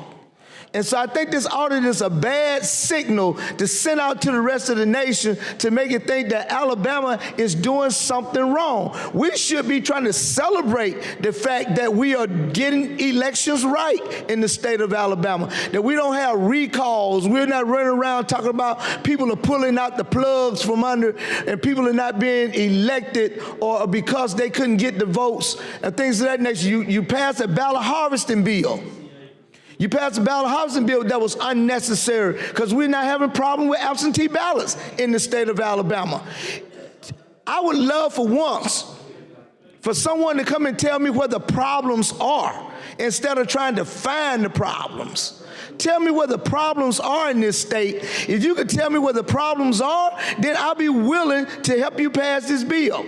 The effective date, pushing it back, yes, it's helped the bill in its effect. I would vote for it if this were going to happen in this body because the probate judges need more time to get set up. But I'm telling you what I'm here to do. I'm here to kill the bill. I mean, I know it might not sound good in the optics in the news that Bobby Singleton, Senate Minority Leader, Democratic from Greensboro, get that on the camera, was up trying to kill an audit for elections. I don't control elections. I'm a candidate, I run. I deal with the results as the results happened. And we all go through that process. And everybody can find a reason why they lost. Because you know what we started saying? Most of the time when it happened, the black vote didn't turn out. We get blamed for it all. We get blamed for it all. Especially on the Democratic side. You know, the black vote didn't turn out. Y'all don't have that problem because y'all don't be expecting us to vote for you. Okay? But at the end of the day, that's the problem. But we're standing here telling you that the state of elections are okay in the state of Alabama.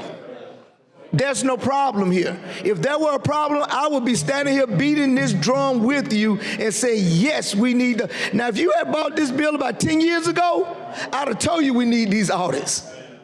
I would have told you that because they were running them through paper machines, doing all. Since we've had electronic machines to where we can do things we want to do and people are not able to run them paper ballots and change them out. I caught a probate judge one time with an extra machine in his office feeding in ballots. Attorney General never did anything to him, but then they want to come back and prosecute some motherfucker for voting fraud.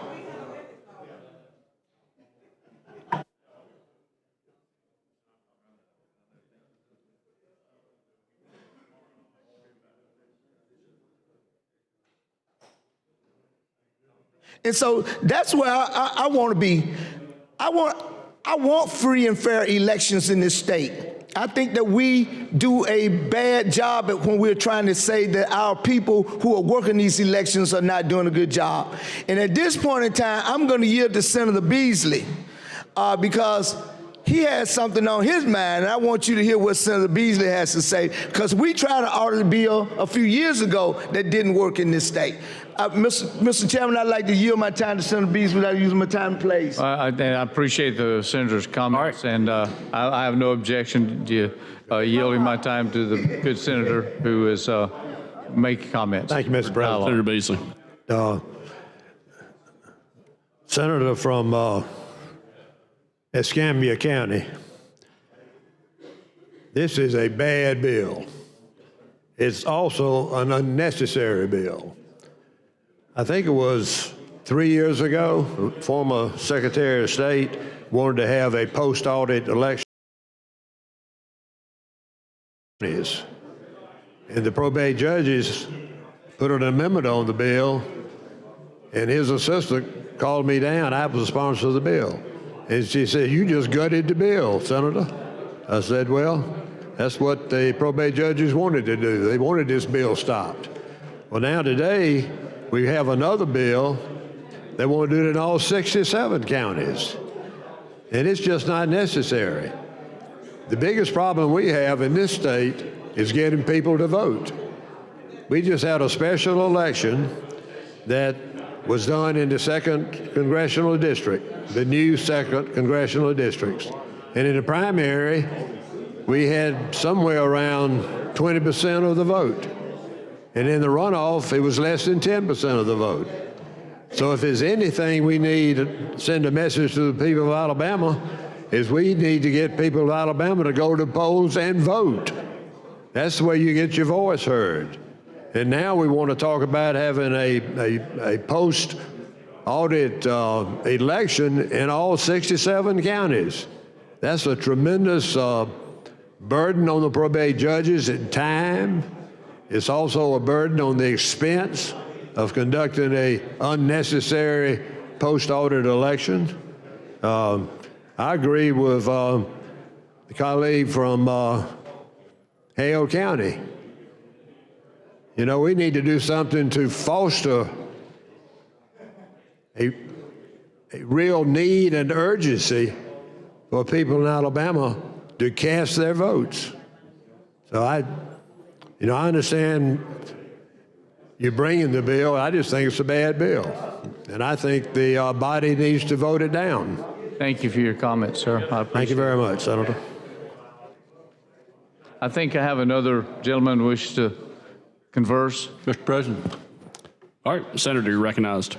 Thank you, Mr. President. Senator Albritton, I have kind of followed the bill, and I'm going to echo what some of the other people ahead of me here have said, and I've talked to some probate judges, and it's just unnecessary. We all want free, secure, accurate, honest elections, but I don't think this is going to add any honesty, any security, or anything to the elections that we have. And I think our probate judges do a good job. Our Secretary of State does a good job, and we have secure elections. And I don't know that an audit is going to make any difference. And you know, it's what we're talking about is not a full-fledged recount, but it's just a sampling of what's there to see if there was a potential problem. And I mean, those kind of things are very difficult to do, to make sure you have a statistically significant sample. And, you know, if you're going to sample 10% of this or that, you know, and the chances of still missing something if it's there, I just think it's unnecessary and counterproductive and cast doubt on the process. I was a candidate my first election here in an election that was decided by 69 votes district-wide, and that was in the margin of error that required a recount. And so they did a full recount of all the ballots, and it changed by one vote. I picked up one vote in the recount out of, you know, tens of thousands of votes. And so I'm just saying I by and large trust the process that we have and think this is unnecessary. So where I'm headed with that, I'd like to ask you to just carry the bill over and let's move on with these other important bills that are on the calendar. If you would consider, instead of worrying about amending it, just carry it over and let's move on to the rest of our calendar. Is that a motion? If I can make a motion, I have the microphone. I move that we carry this bill over. Just carry it over straight up. All right, all those in favor say aye. Aye. Any opposed? All right, House Bill 259 is carried over. I'm kryptonite today, aren't I? You have that impact. Thank you, Mr. President. All right, Secretary, call the. Mr. President? Yes. Mr. President, we have 2 HJRs that I want to bring up at this point to be able to share with the body and be able to adopt them. I don't think they're a problem. But I'm going to ask Senator Gavan, if you'll recognize Senator Gavan. All right. Senator Gavan.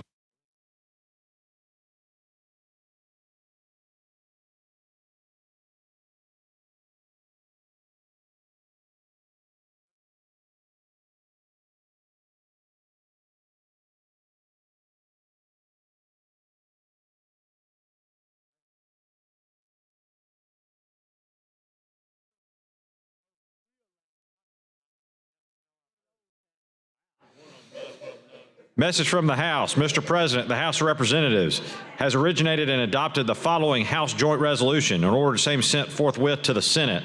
House Joint Resolution number 283 by Representatives Simpson and Ledbetter, directing the Director of the Legislature Services Agency to hire an outside consultant to consider the state ethics laws. Signed, John Treadwell, Clerk. Mr. President, we've worked an awful lot on this consideration of different things to deal with ethics this year. Representative Simpson did an awful lot of work on this. We worked it in the Senate. We just weren't able to fine tune it and get it in a posture to pass this year. But this would allow Mr. Latham to get some expert advice on this and analyze our system and compare to other states and report back to us. And that's what this is about. That's what this authorizes. Mr. President. Senator. While I respect what you're doing here and bringing in a third party, but, personally, I think we're capable of doing it ourselves. We just got to stand up and go on and do it. I think it was done, and we keep letting parties move us. I don't know what's going to happen when we get a third party. It's going to come back. We then put together a bill, then that's not going to take pressure from the Attorney General's office. It's not going to be any more or less pressure from the Ethics Commission shouting at us again. So the question is, are we just going to spend some money to be spending some money, or are we going to spend some money to actually come back in here and do a comprehensive bill to help the state of Alabama, those 300,000 people that are out there outside of the 105 of us who are in this building, to make sure that we all understand what ethics codes that we actually following. That's what I'm concerned about. I think you're right on the point of that everybody acts like it's just 140 people in here that it apply to. It's so much broader than that, and they have no idea about it and all the recognized pitfalls in it. I mean, things that the different parties that are objecting to the proposed bill have said and acknowledged this is a problem. The Supreme Court, the Court of Civil Appeals actually first said, hey guys, work on this, and gals, work on this bill. Then the Supreme Court comes back and says, you need to work on this. It's a very confusing law, so we have been working on it. I do think this is worthy of us proceeding with. I do think LSA is going to be, frugal with this. I don't think this is going to be and actually, there's actually some leftover money from a previous study that can be used to pay for this, so we wouldn't have to go back for any more money than we have already allocated for another study that's been completed. Yeah, well, we study around here, and that's one of my big things. Time to do. We're a commission, we study. We commission, we study. Whichever one you want to call it, commission or study group. And we never really, that's very rare that we see a result from that. And so I would hope that something as important as ethics, that we will come back, and if we're not going to do it ourselves, as men and women of our bodies, that understand, well, I can't say understand the process, because like you said, most of us don't. And it was so overwhelming in 2010 and what happened, and the little tweaks that we've done and what the court has made us come back and do on some things since then. I think it definitely needs another set of eyes. I just want to make sure that with our commitment here today to get this done, that we're also making a commitment that when we get the results, then we will make action. The intention is not to just put this in the filing cabinet, Senator. Thank you very much. All right. Senator Barfoot. Thank you, Mr. President. Just want to say, Senator Devan and Representative Simpson, with this HJR, I'm supportive of it.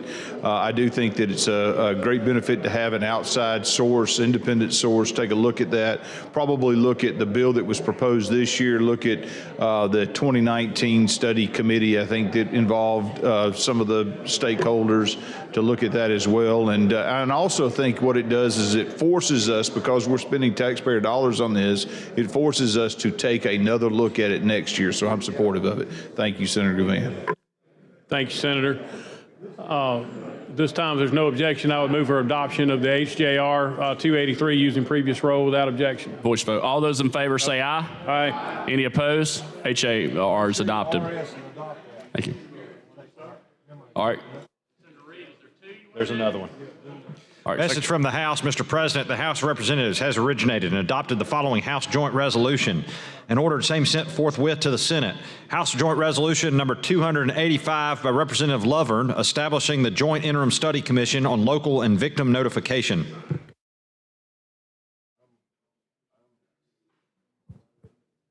Mr. President. Senator Reed. I was just going to ask, if we're going to move to pass this, I would ask for it to be read, because I want to know what kind of breakdown of the representation, if we're going to have that on there. Who points what and what. That's my interest. So. Mr. President. All right. Any objection to considering this? All right. Hearing none, so ordered. And then if he wants it read, we can have that. Go ahead. Okay. All right. Senator, I'm in agreement with that. I think we need to read it. Okay. All right. Secretary, read the resolution, please. Whereas victim notification is of utmost importance in the criminal justice system, victims of crimes are often uninformed of the status and movement of an offender's custody status, leaving them worried and anxious. Whereas being aware of an offender's custody status and movements throughout the criminal justice system gives victims life-saving information and peace of mind. Whereas while there is a system in place to provide pardons, paroles, and prisoner notifications to victims and concerned citizens, the state lacks a comprehensive universal system to inform victims and concerned citizens of information regarding county and local offenders. Whereas over 60% of county-level offender notification has been accomplished using the VINE service, which has been provided for free and without a contract.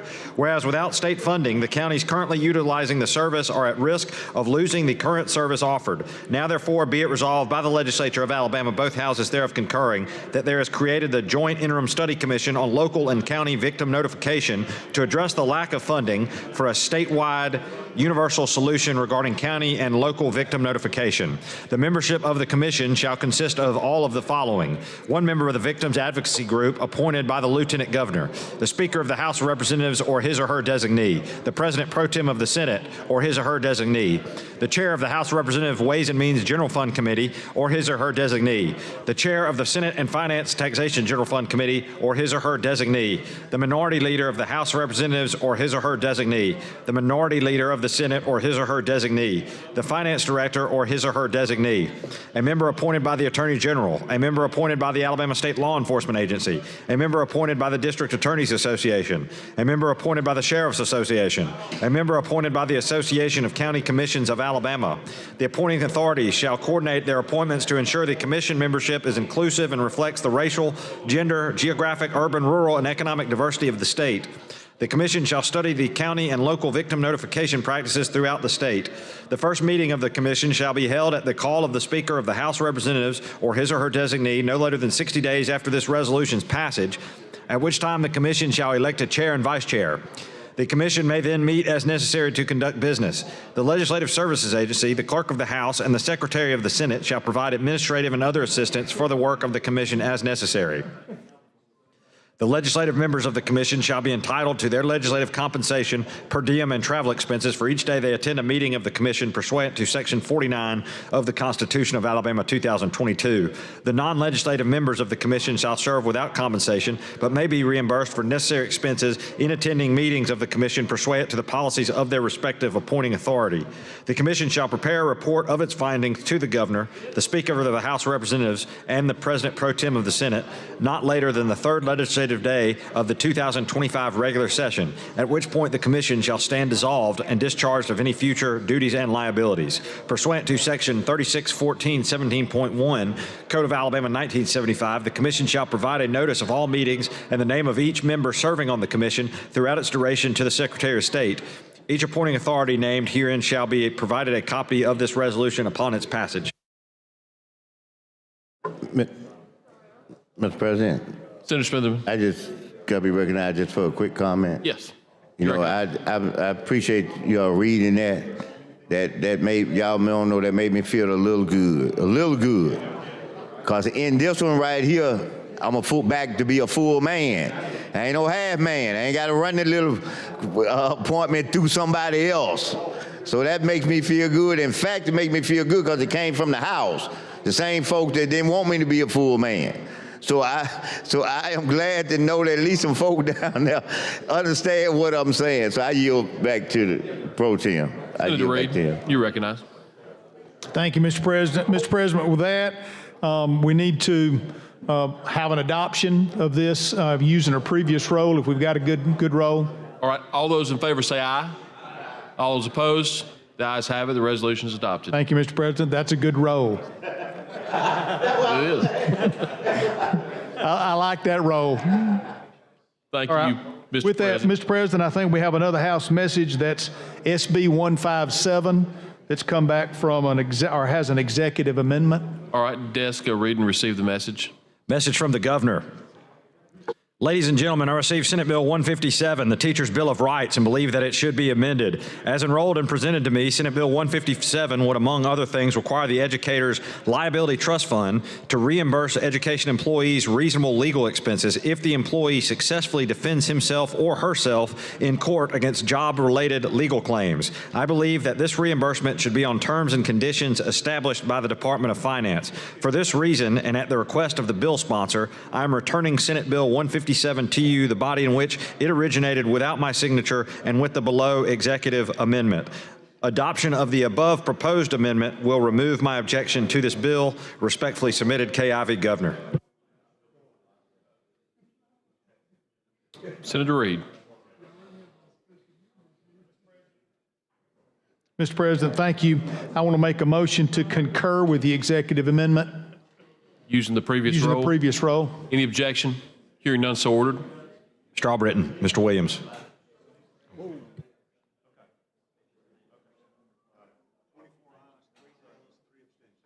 (24 ayes, 3 nays, 3 abstentions). The executive amendment is adopted. All right, Senator Reid.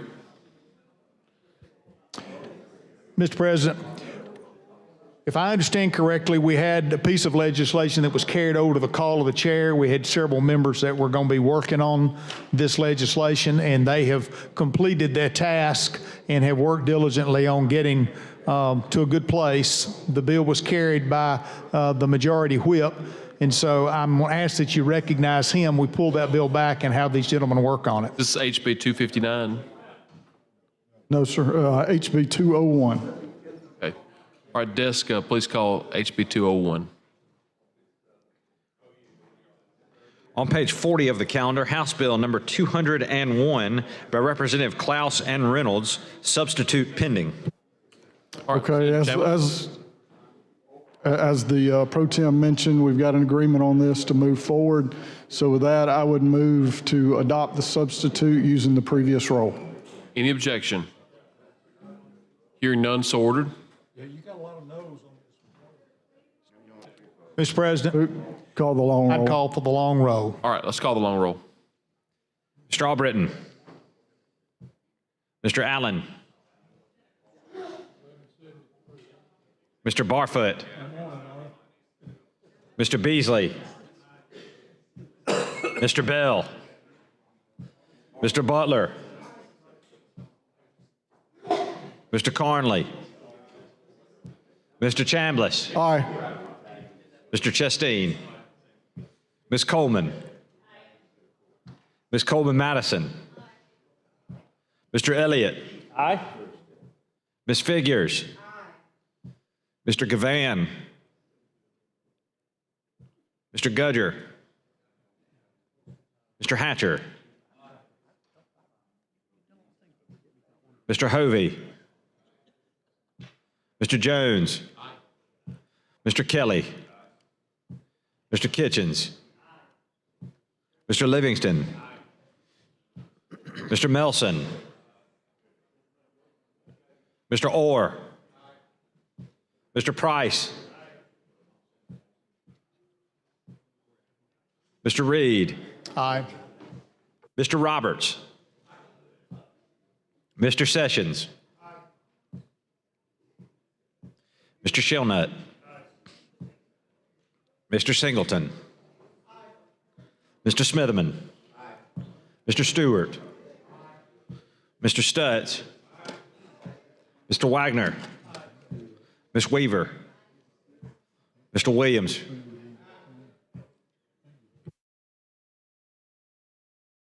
Thirty-three ayes, 1 no. The Chambliss substitute is adopted. Thank you, Mr. President. With that, I would move final passage using the previous roll. All right, any objection? Hearing none, so ordered. Mr. Albritton. Mr. Williams.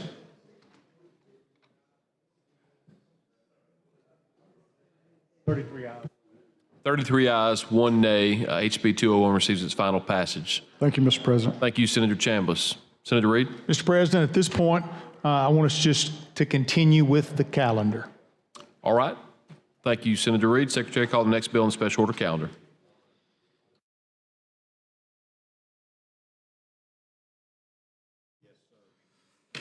On page 22 of the calendar, House Bill number 232 by Representative Holsey regarding physical therapists. BR pending. Mr. President, Senator Shellnut. I'd like to move for passage of the BIR using previous rule, if no objection. Any objection? Hearing none, so ordered. Mr. Albritton. Mr. Williams. 34 ayes, no nays. Secretary, call the bill. On page 22 of the calendar, House Bill 232 by Representative Holsey regarding physical therapists. Mr. President. Senator Shellnut. All right, HB 232, I'd like to give a shout out to Representative Holsey, who's up here on her hard work. Also, she got with the Medical Association and Nico Corley for sitting down and working very hard on this bill to pass this bill. I think I have a colleague over there that would like to make several comments. All right, Senator Stewart, you Mr. recognize. President, may I be recognized? Thank you for this opportunity today, and I would like to begin my first hour. No, I'm just playing. No, seriously, I want to go on record supporting this legislation. This would be a huge advantage to our rural communities. I represent a very rural community, but I do want to just share one page. When I left off my report yesterday from the Southern Economic Development Strategy about how our region, Southerners face barriers to health care access, and how we as a state need to deal with health care access in a meaningful way. And so what the report found is that full participation in the economy, not to mention in one's family and in one's community, are much easier when one is healthy, both physically and mentally. Would you agree with that? Definitely agree with that. Okay. Unfortunately, far too many people in the United States lack access to quality, affordable health care. You know how people in my district who are afraid to go to the doctor because that is where they know they go to get bankrupt, unfortunately. Do you have that in your district? Do you have people in your district with those issues? I'm not aware of that in my district, no. Well, I'm pretty sure some of them do. I know you may have a very well-to-do district, but there's someone that may have this hurdle, dealing with the hurdle of health care. This problem is particularly salient across southern states. Southerners are less likely to have access to health insurance than those living in other regions. So if we don't have health insurance, it's going to be hard to go see the physical therapist. Would you agree with that? I would agree. If you don't have health insurance, it's very difficult. In 2020, 7.7% of all children living in the southern states lacked health insurance coverage, compared to only 3.3% in the Northeast, 4.4% in the Midwest, and 4.9% in the West. For working adults, that share was 16.4% in the South. So for adults, we have 16.4% of working adults without health care. I have people in my district who are leaving the workforce. We are talking about workforce participation. I have people in my district leaving the workforce so they can get on disability, so they can get health insurance with Medicaid. That is a problem that we need to deal with. We need to expand the coverage gap. The failure to expand Medicaid creates additional challenges, even for those who have insurance coverages but live in rural areas, denying increased revenue to many rural hospitals that were already facing closure. I represent Monroe County.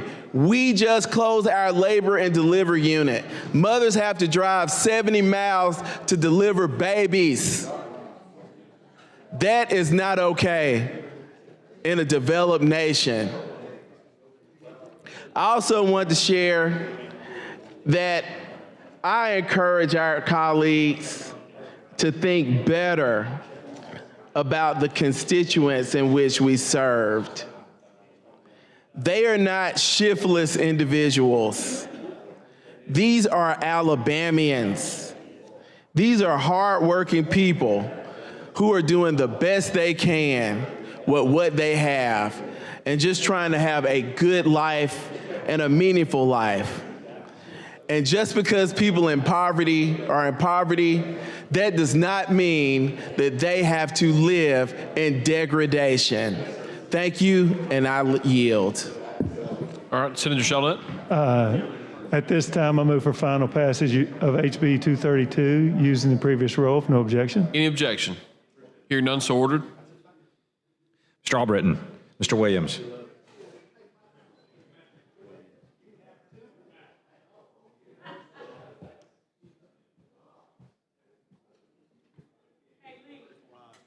$34 ayes, no nays. HB 232 receives its final passage. Thank you, Senator Shelnut. Secretary, call the next bill.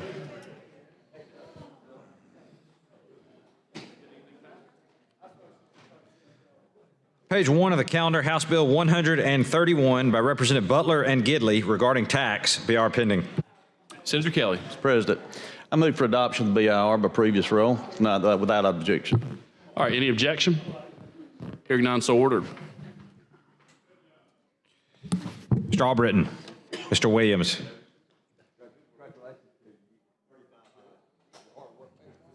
$35 ayes, 0 nays. The BIR is adopted. Secretary, call the bill.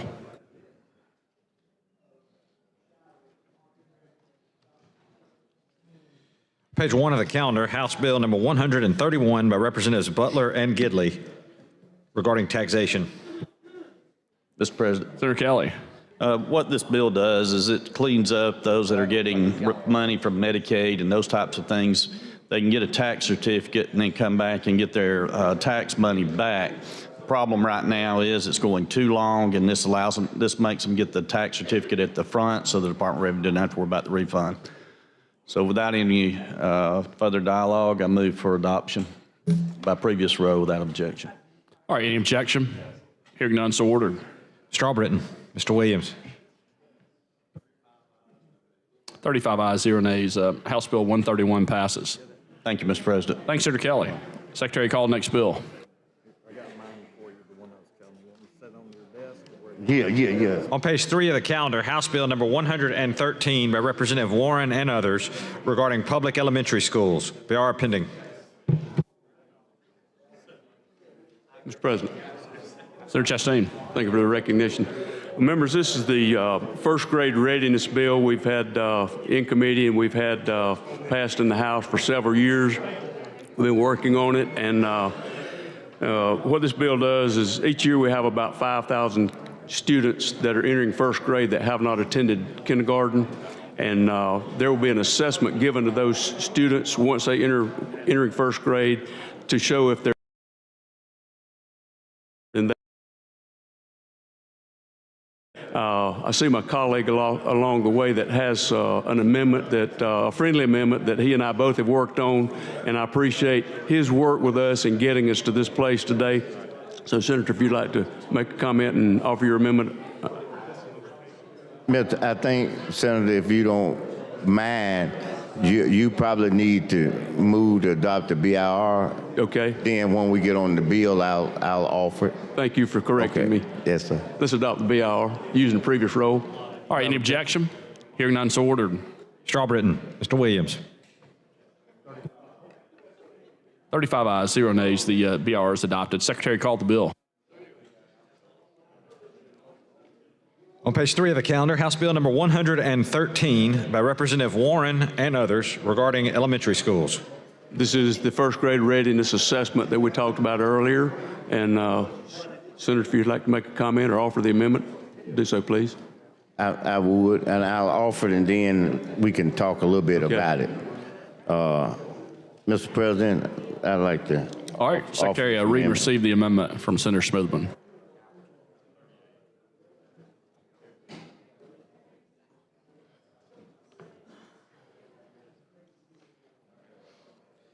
Amendment to House Bill 113 by Senator Smitherman. Replace line 116 on page 6 with the following.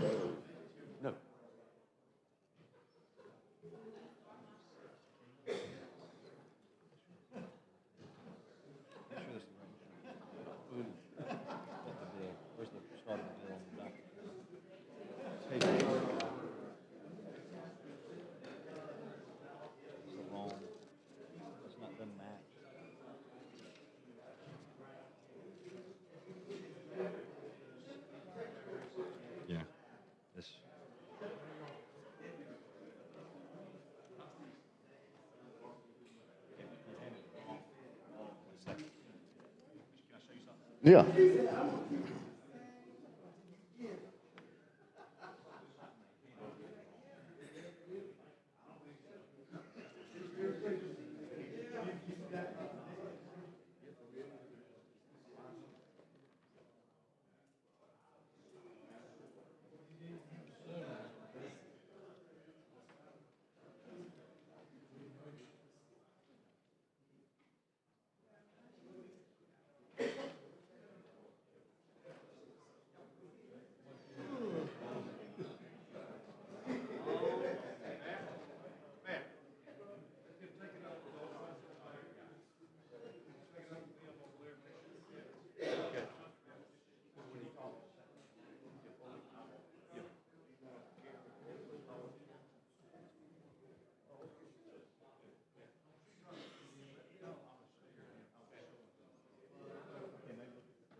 That's up.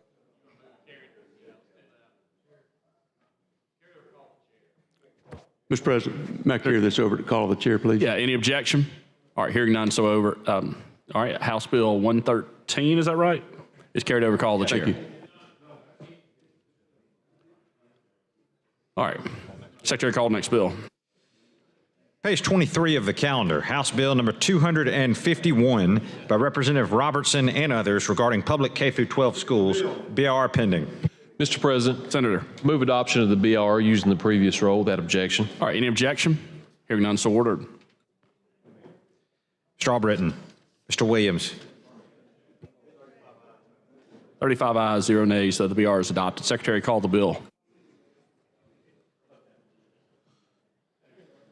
Page 23 of the calendar, House Bill number 251 by Representative Robertson regarding public schools.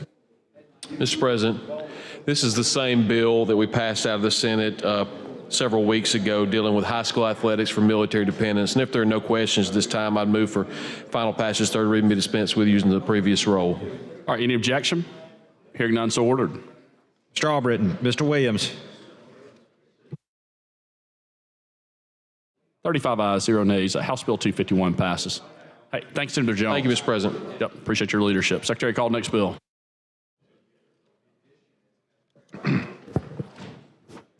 On page 14 of the calendar, House Bill 302 by Representative Keel regarding Fayette and Walker County Board of Education, BR pending.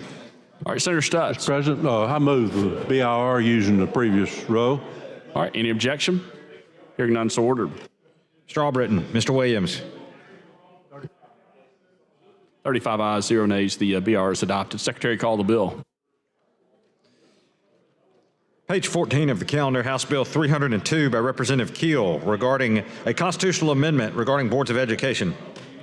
Mr. President, this bill deals with the Section 16 land in the various counties, and historically, each county was given the 16th section of the land in the county for the Board of Education. And then there were statewide efforts to make the values of those relatively equal. Franklin County ended up with land in Fayette County and in Walker County in their attempt to balance the values of the land. And this bill is simply a constitutional amendment that would allow Franklin County to sell the land that they own in the Franklin County Board of Education could sell the land that they own in Fayette and Walker County. Fayette and Walker County are both in favor of this as well because that will put the land back on the tax roll in their county. And what has happened in the years since all this has been in limbo is Interstate 22 has come through part of this land, and so part of this land in Walker and Fayette County is now located right on Interstate 22, has considerable commercial value, so Franklin County Board of Education can recoup the value of the land, but it will also put commercial property on the tax rolls in Fayette and Walker County. So locally, there's absolutely no opposition to it, but because of the way it was structured, it requires a constitutional amendment and will require a statewide vote to be on the ballot. So with that explanation, unless my colleague has a question, I would move final passage using the previous roll. All right, Senator Singleton, did you Yes, well, and this is just particularly for that area of your Section 16 It is simply land. for Franklin County. As long as you remember my 16. All right, any objection to using previous roll? Hearing none, so ordered. Mr. Albritton, Mr. Williams. 35 ayes, 0 nays. House Bill 302 passes. Thanks, Senator Stutz. Thank you, Mr. President. All right, Senator Chastain, do you want to come back to your bill? Mr. President, Senator we had a bill between these gentlemen that was carried over to the call of the chair. 113. I'd like to have that bill. All right, pulled up, Secretary, please, I sir. call House Bill 113 to call the chair. Page 3 of the calendar, House Bill number 113 by Representative Warren and others regarding public elementary schools, amendment pending. So Chastain. Thank you, Mr. President. Members, I think we have our issue resolved right here on this amendment, so I want to thank the senator for working with us and getting it straight. So, Senator, if you offer the amendment. I re-offered again, I offered the amendment for adoption. All right, hold on. Let me let them get it real quick. All right, Secretary, if y'all could read and receive the amendment, let us know when you're ready.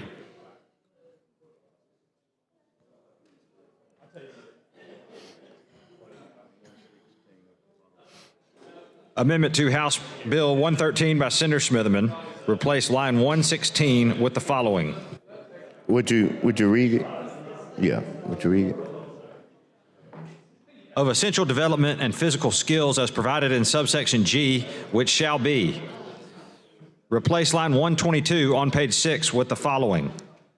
Education and as provided in subsection G, the child shall be enrolled in kindergarten. Replace line 31 with the following.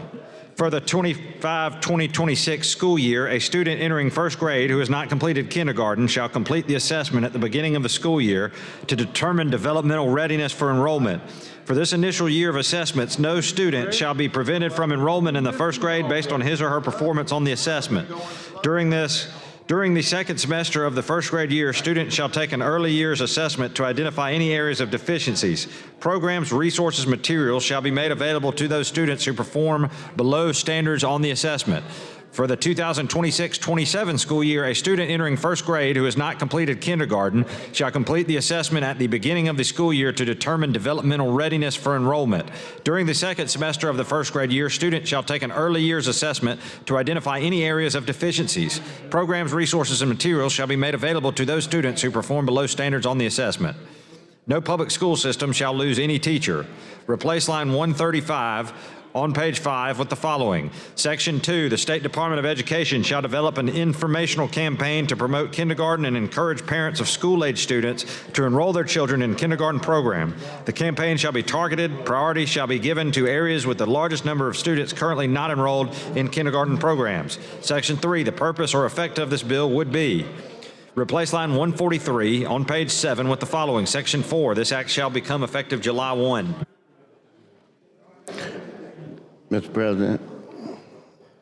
Senator. Thank you. Members, I want to first thank Senator Chastain, our chairman of our education policy, for your commitment to working on this, for us to get it right. I'll tell the members that he put in a lot of hours. I put in some, but he probably put a few more than I did. And we had a chance to meet with the boards. We had a chance to get a total assessment from them, what the implementation would look like. And I'm proud to say that they've expressed being right on board with what we were trying to do. The purpose for this was to kind of like we did literacy, to give the program a chance to get started, give people a chance to get inclinated in it, and make an assessment at the same time of what was needed. And that in itself will give our schools and our teachers an opportunity to prepare for what those tests show that's been the prevailing areas that the need is the highest. And I think as we look over those tests and look over the group, we'll be able to see that. I think that we have a few systems that we are looking at trying to also do some piloting in so that we can get that data as well. I think that this may be, from a very positive standpoint, I'm going to say that I think it may be an opportunity for us to catch whatever situations that may exist on the front end, so we won't be faced with this at the third grade with literacy.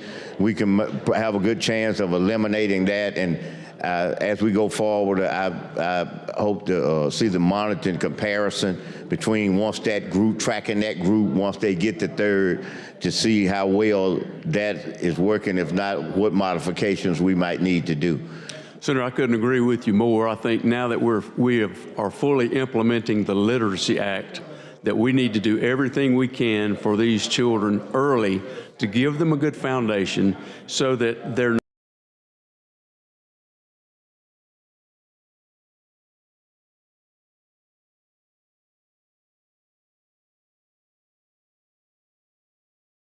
not coming into first grade already behind if they don't are proficient in reading it at that third grade level. So I appreciate your work on this and getting us this place. And something else I think is important is the State Department working with us to get the message or messaging into these areas of the state where these children are not enrolled, and they can target that. And I think that's very important, and that was a good part of what you called in this to maybe helpfully get the message out to get more of these parents to get their kids enrolled in kindergarten. So I want to thank you for your work on this as well. Thank you, Senator. And I think we had some robust conversations with them about that campaign. And I'm talking to my colleagues in here. Make yourself available to be a part of that campaign with the state board. we talked about the need for you all in your districts to, whether it be PSC announcements, whether it be a program they have, but to hear from your voice and not just generic information about the need for us to do this. Also, we have requested a compact, I guess, I don't know the best word, but of the test itself, so that each of you all can know what this test is going to be when these children come in there, so that you'll be able to share that as well. And I think knowing what's going to take place is a big part of the parents having them ready when they go in. And so I see this as evolving into a level of a teamwork from all of us to make sure that our districts, that we don't have that exists, well, we don't have anybody that's not ready that's supposed to go in the first grade. I think that it'd be good for the encouragement by having to run the first year, that you're looking now at parents who have kids who will be 4 years old. And once we are able to do this and get this out, I would hope that that they would be able to latch on to know that that 4-year-old got to go to 5-year-old.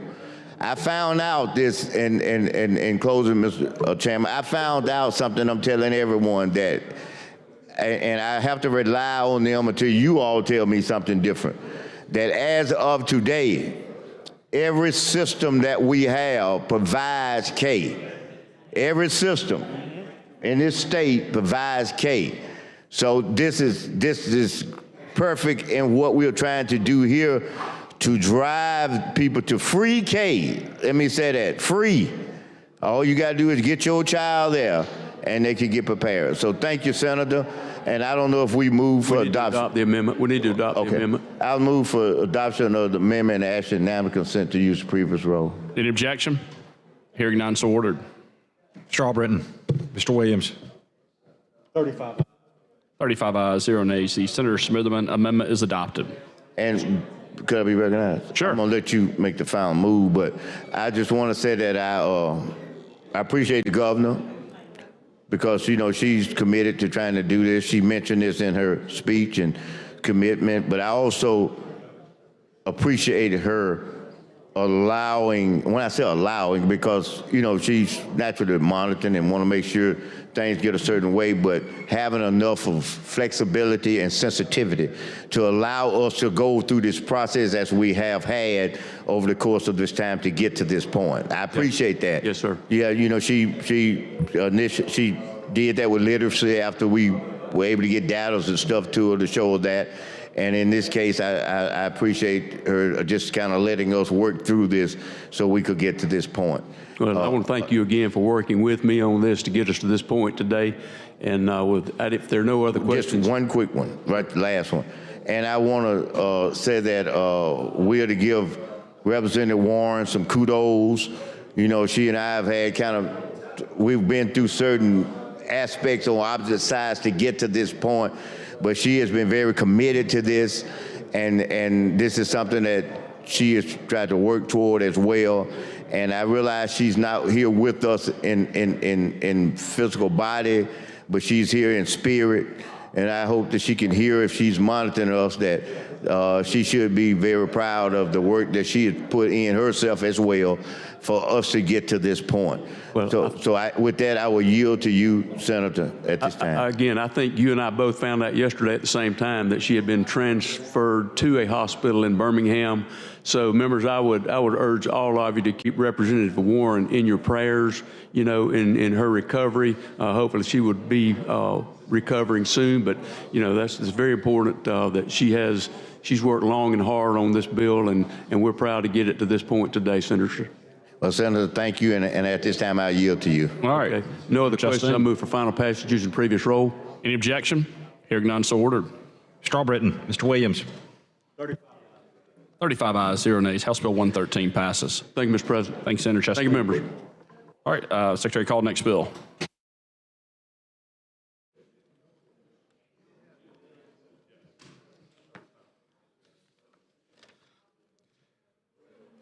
On page 35 of the calendar, House Bill number 317 by Representative Gidley and others regarding dietitians. BR pending. Mr. President. Senator. We've already, House Bill 317, we passed here in the Senate body, so I want to move to carry it over. All right, all those in favor say aye. Any opposed? All right, House Bill 317 is carried over. Thank you, Senator. Thank you. Our Secretary, call next bill on the calendar.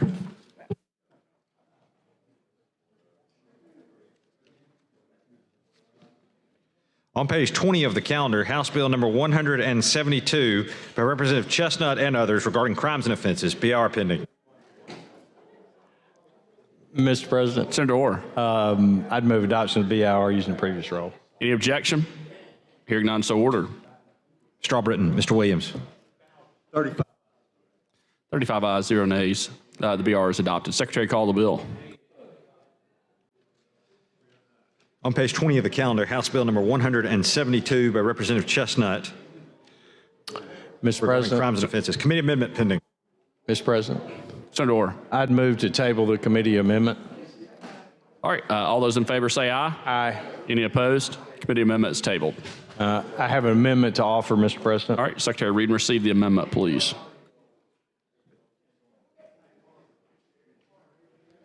Amendment to House Bill 172 as engrossed by Senator Orr. Replace lines 15 through 19 on page 1 with the following. Replace lines 27 through 28 on page 1 with the following. Replace line 30 on page 2 with the following. Replace line 33 on page 2 with the following. Replace line 41 on page 2 with the following. Replace line 62 on page 3 with the following.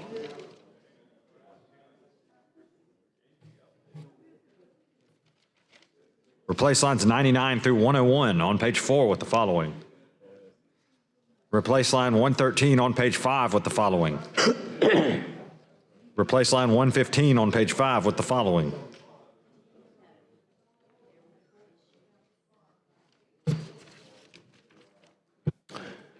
All right, Senator. All right, thank you, Mr. President. The amendment comes at the strong recommendation of communications companies and others, and I'd move adoption of the amendment using the previous role.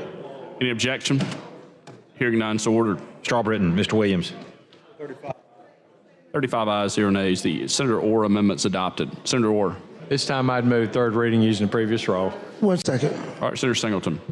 Senator Orr, let me, yes, sir. Before you go, this is the bill where the AI could come into play on the advertisement, what we saw with the Biden thing that happened, and it could be any of us. This, yes.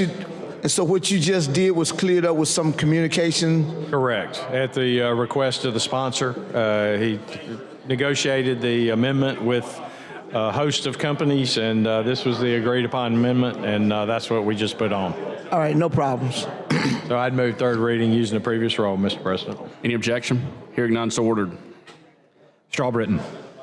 Mr. Williams. 35 ayes, 0 nays. House Bill 172 passes. Thank you, Senator Orr. Mr. President. Senator Reed. Mr. President, we have a message. I think it's Senate Bill 72 that I'd like to retrieve.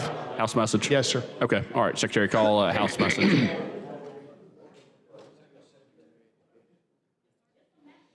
Message from the House, Mr. President. The House of Representatives has amended as therein shown and as amended has passed the following Senate bill and returns same herewith to the Senate. Senate Bill number 72 by Senator Orr relating to off-label medical treatment. Signed, John Treadwell, Clerk.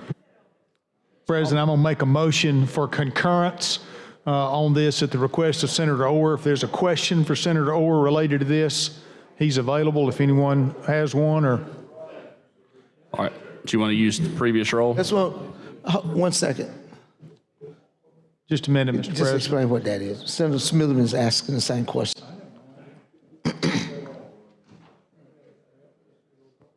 Yeah, this is a bill we passed up here, and then it went to the House. The amendment excludes scheduled drugs, like ones on the drug schedule, the bad things. It's a friendly amendment. Okay. And the medical community is all approved. The gentleman from Jefferson County want to know what the bill kind of does. The original bill? Yes. Yeah, so what it does is allow doctors to prescribe medications off-label, and the good doctor over here can further define it. But the medical, as filed, it went to the Health Committee. The Medical Association and others amended it, and then we passed it. And then there was one more amendment on the House that excluded scheduled drugs, which was harmless. So what we're doing is kind of saving consumers money. Could be, yeah. Yeah. Instead of having to buy labeled drugs almost with the generics. They could. Or you have a drug that's prescribed for a particular issue that usually used for that particular issue. In this case, and you got a doctor right there standing by you, they could probably tell it to you better.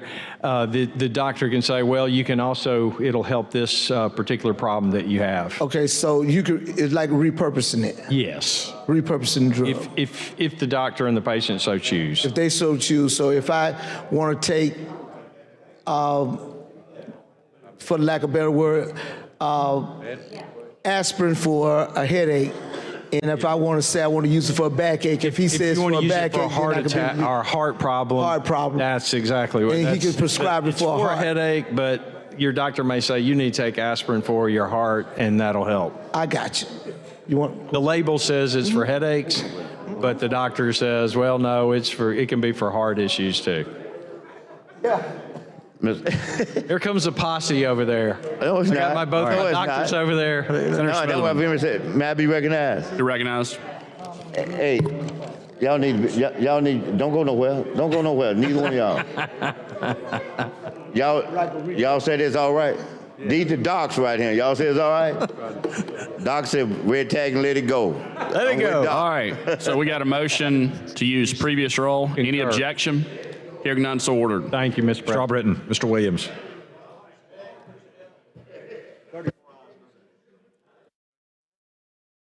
All right, 34 ayes, 0 nays. The Senate concurs. Senate Bill 72. Back to the calendar. Back to the calendar, Mr. President. Thank you. All right. The Secretary called next bill on the calendar. On page 39 of the calendar, House Bill number 51 by Representative Wilcox regarding taxation, BR pending. Mr. President, move for BR use of previous role without objection. Any objection? Hearing none, so ordered. Strawbritton, Williams. 34 ayes, 0 nays. The BR is adopted. Secretary, call the bill. On page 39 of the calendar, House Bill 51 by Representative Wilcox regarding taxation, committee amendment pending. Mr. President, move for adoption of the committee amendment. Use of previous role without objection. All right, any objection? Hearing none, so ordered. Strawbritton, Mr. Williams. 34 ayes, 0 nays. The committee amendment's adopted. Final passage? Yeah. Mr. President, move for third reading be dispensed with use of previous role without objection. All right, any objection? Hearing none, so ordered. Strawbritton, Mr. Williams. 34 ayes, 0 nays. House Bill 51 passes. Thank you, Mr. And President. Congratulations to Representative Wilcox. So good to have Thank you in you. the Senate. Yep. All right, Secretary, call the next bill. On page 17 of the calendar, House Bill 256 by Representative Ellis regarding law enforcement, BR pending. Mr. President. Senator. In 1957, the rate for mileage was established for law enforcement transporting prisoners. It hadn't been adjusted since then, and that just gets it up to date. So I'd like to go ahead and move the BR using previous row. Previous row. All right. Any objection? Hearing none, so ordered. Strawbritton, Mr. Williams. 34 ayes, 0 nays. The BR is adopted. Secretary, call the bill. On page 17 of the calendar, House Bill number 256 by Representative Ellis regarding law enforcement. Mr. President, I'd like to move for final passage using previous row. If there's no questions. All right. Any objection? Hearing none, so ordered. Strawbritton, Mr. Williams. 34 ayes, 0 nays. House Bill 256 passes. All right. Secretary, Call the next bill. On page 42 of the calendar, House Bill number 210 by Representative Ingram and others regarding post-secondary education, BR pending. Mr. President, move for BR use Superior Road without objection. All right, any objection? All right, Secretary, you want to speak on this? I saw several hands. All right. Yes. All right, Secretary, call the long roll. Mr. Albritton. Mr. Allen. Mr. Barfoot. Mr. Beasley.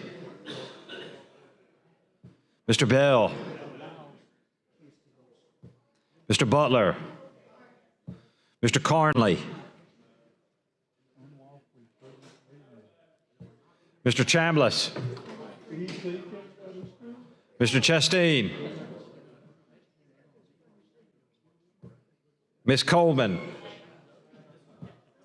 Ms. Coleman Madison. Mr. Elliott. Ms. Figures. Mr. Gavan. Mr. Gudger. Mr. Hatcher. Mr. Hovey. Mr. Jones. Mr. Kelly. Mr. Kitchens. Mr. Livingston. Mr. Melson. Mr. Orr.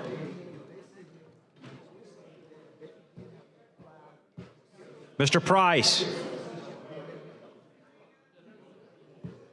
Mr. Reed. Mr. Roberts.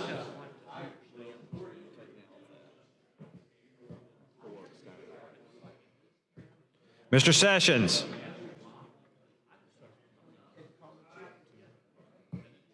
Mr. Shelnut.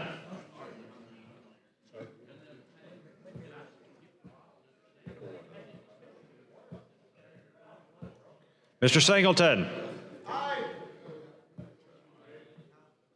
Mr. Smitherman.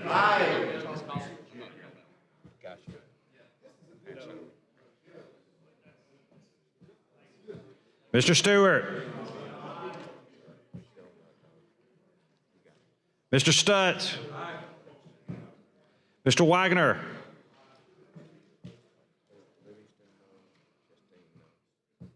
Ms. Weaver.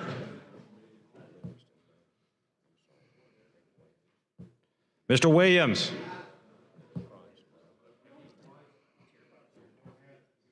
You got him.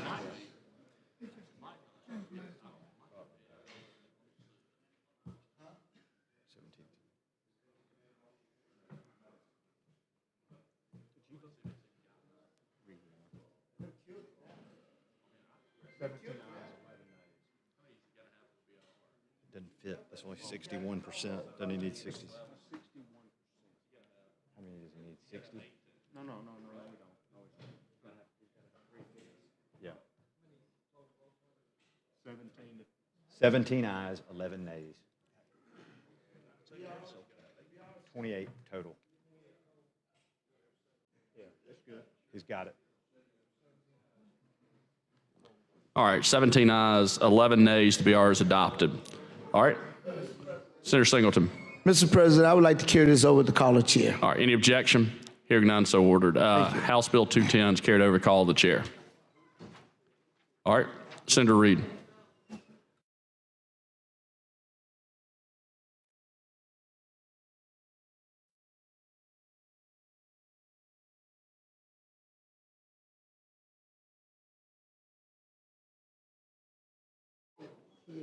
Mr. President, Senator Elliott. may I be recognized for a moment of personal privilege?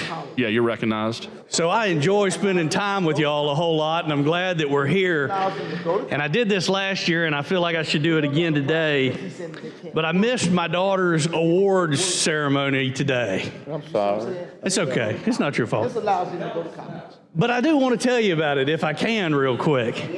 So my daughter is 15 years old. She's in the 9th grade. She's going into 10th grade. And today she received 3 different awards. One in theater, one in her honors English, and the city of Orange Beach has a class, this is going to blow y'all's mind, in hospitality and tourism. And she received that award as well. And so this is just a proud dad moment. I'm sorry I wasn't there to see her in person, but I sure do appreciate y'all letting me just have a moment to come congratulate her here today. Way to go, Dad. Way to go. Thank you, Mr. President. Thank you, members. Mr. President, Senator, you need a point of personal privilege before we leave. You're The recognized. last bill that we just carried over, I think somebody was talking about we trying to bus kids over to Pensacola.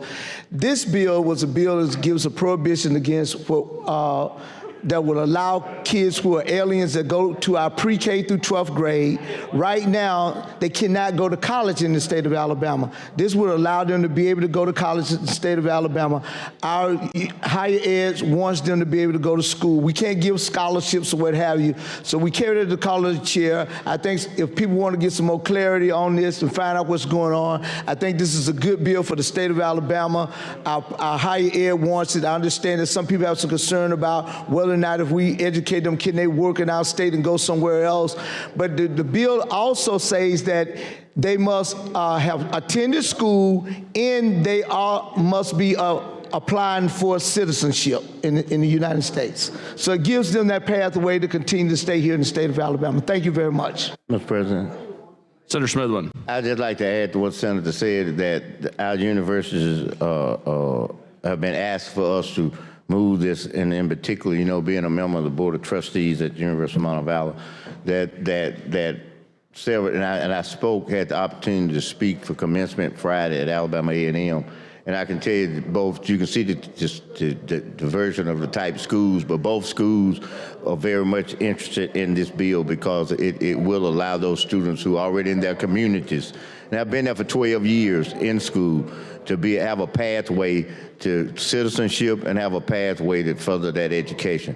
So I would hope that we would think seriously about this, and if you got any concerns, please check them out before we get here tomorrow so that this bill can be given full consideration and we can provide a pathway.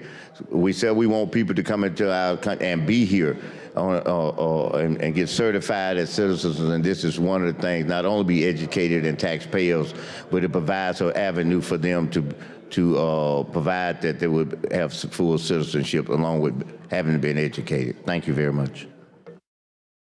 Mr. President, I'd like a moment of personal privilege. You're recognized. Thank you. This has been a heck of a session, guys, as we look around. I know we're not finished. We've got one more day. But earlier today, I walked out, and Othni Latham is standing over there in the corner. And I walked up to him and just congratulated him on the myriad of details that he's handled, he and his staff. And then our staff, we were able to honor one today, and then the rest of the staff has been here every day. But I just think we ought to thank Othni and LSA staff and then our staff here and all over the State House for the job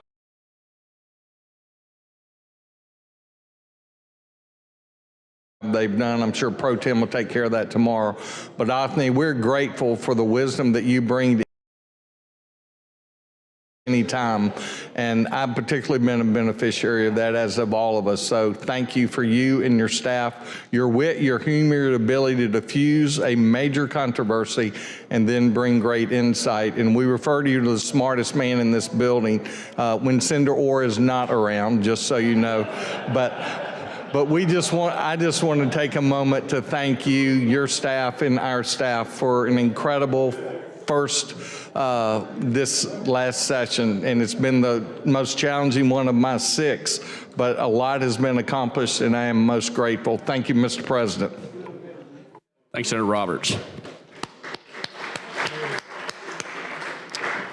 President. Senator Reed. Senator Smithman. Thank you. I'm going to be brief. I know we're trying to get out of here. But I want to thank the Pro Tem. Come on back, Mr. Pro Tem. Get some flowers while you live it. You know, I want to thank him for his work that he has been doing, especially the last couple of weeks, and in particular today. You know, I'll say this to everybody in here. You know, one of the things that I do is just because it's a naturalness of me, I be very observant of my surroundings. And I guess y'all see that's why I be bouncing around everywhere, because I just be kind of my surroundings. I said that just to say this. I've watched pretty much what he's been doing all day. I just been watching him. I don't know if some of you all have, but I've been watching him. And he has been that glue and that cohesiveness from downstairs to up here and all around. He has. He really has. And we need to give him a round of applause. He worked his rump off. He worked it off. I mean that. I mean that. I mean that. So I just wanted to tell you that we appreciate you. You know, and just you know, let us know what we can do, because we try to find a way. You know, you help us lay a path, and we just try to find the right vehicle to ride down the path. So thank you very much, and I yield back to you. All right, Mr. Pro Tem, we appreciate your leadership. Thank you, Mr. President.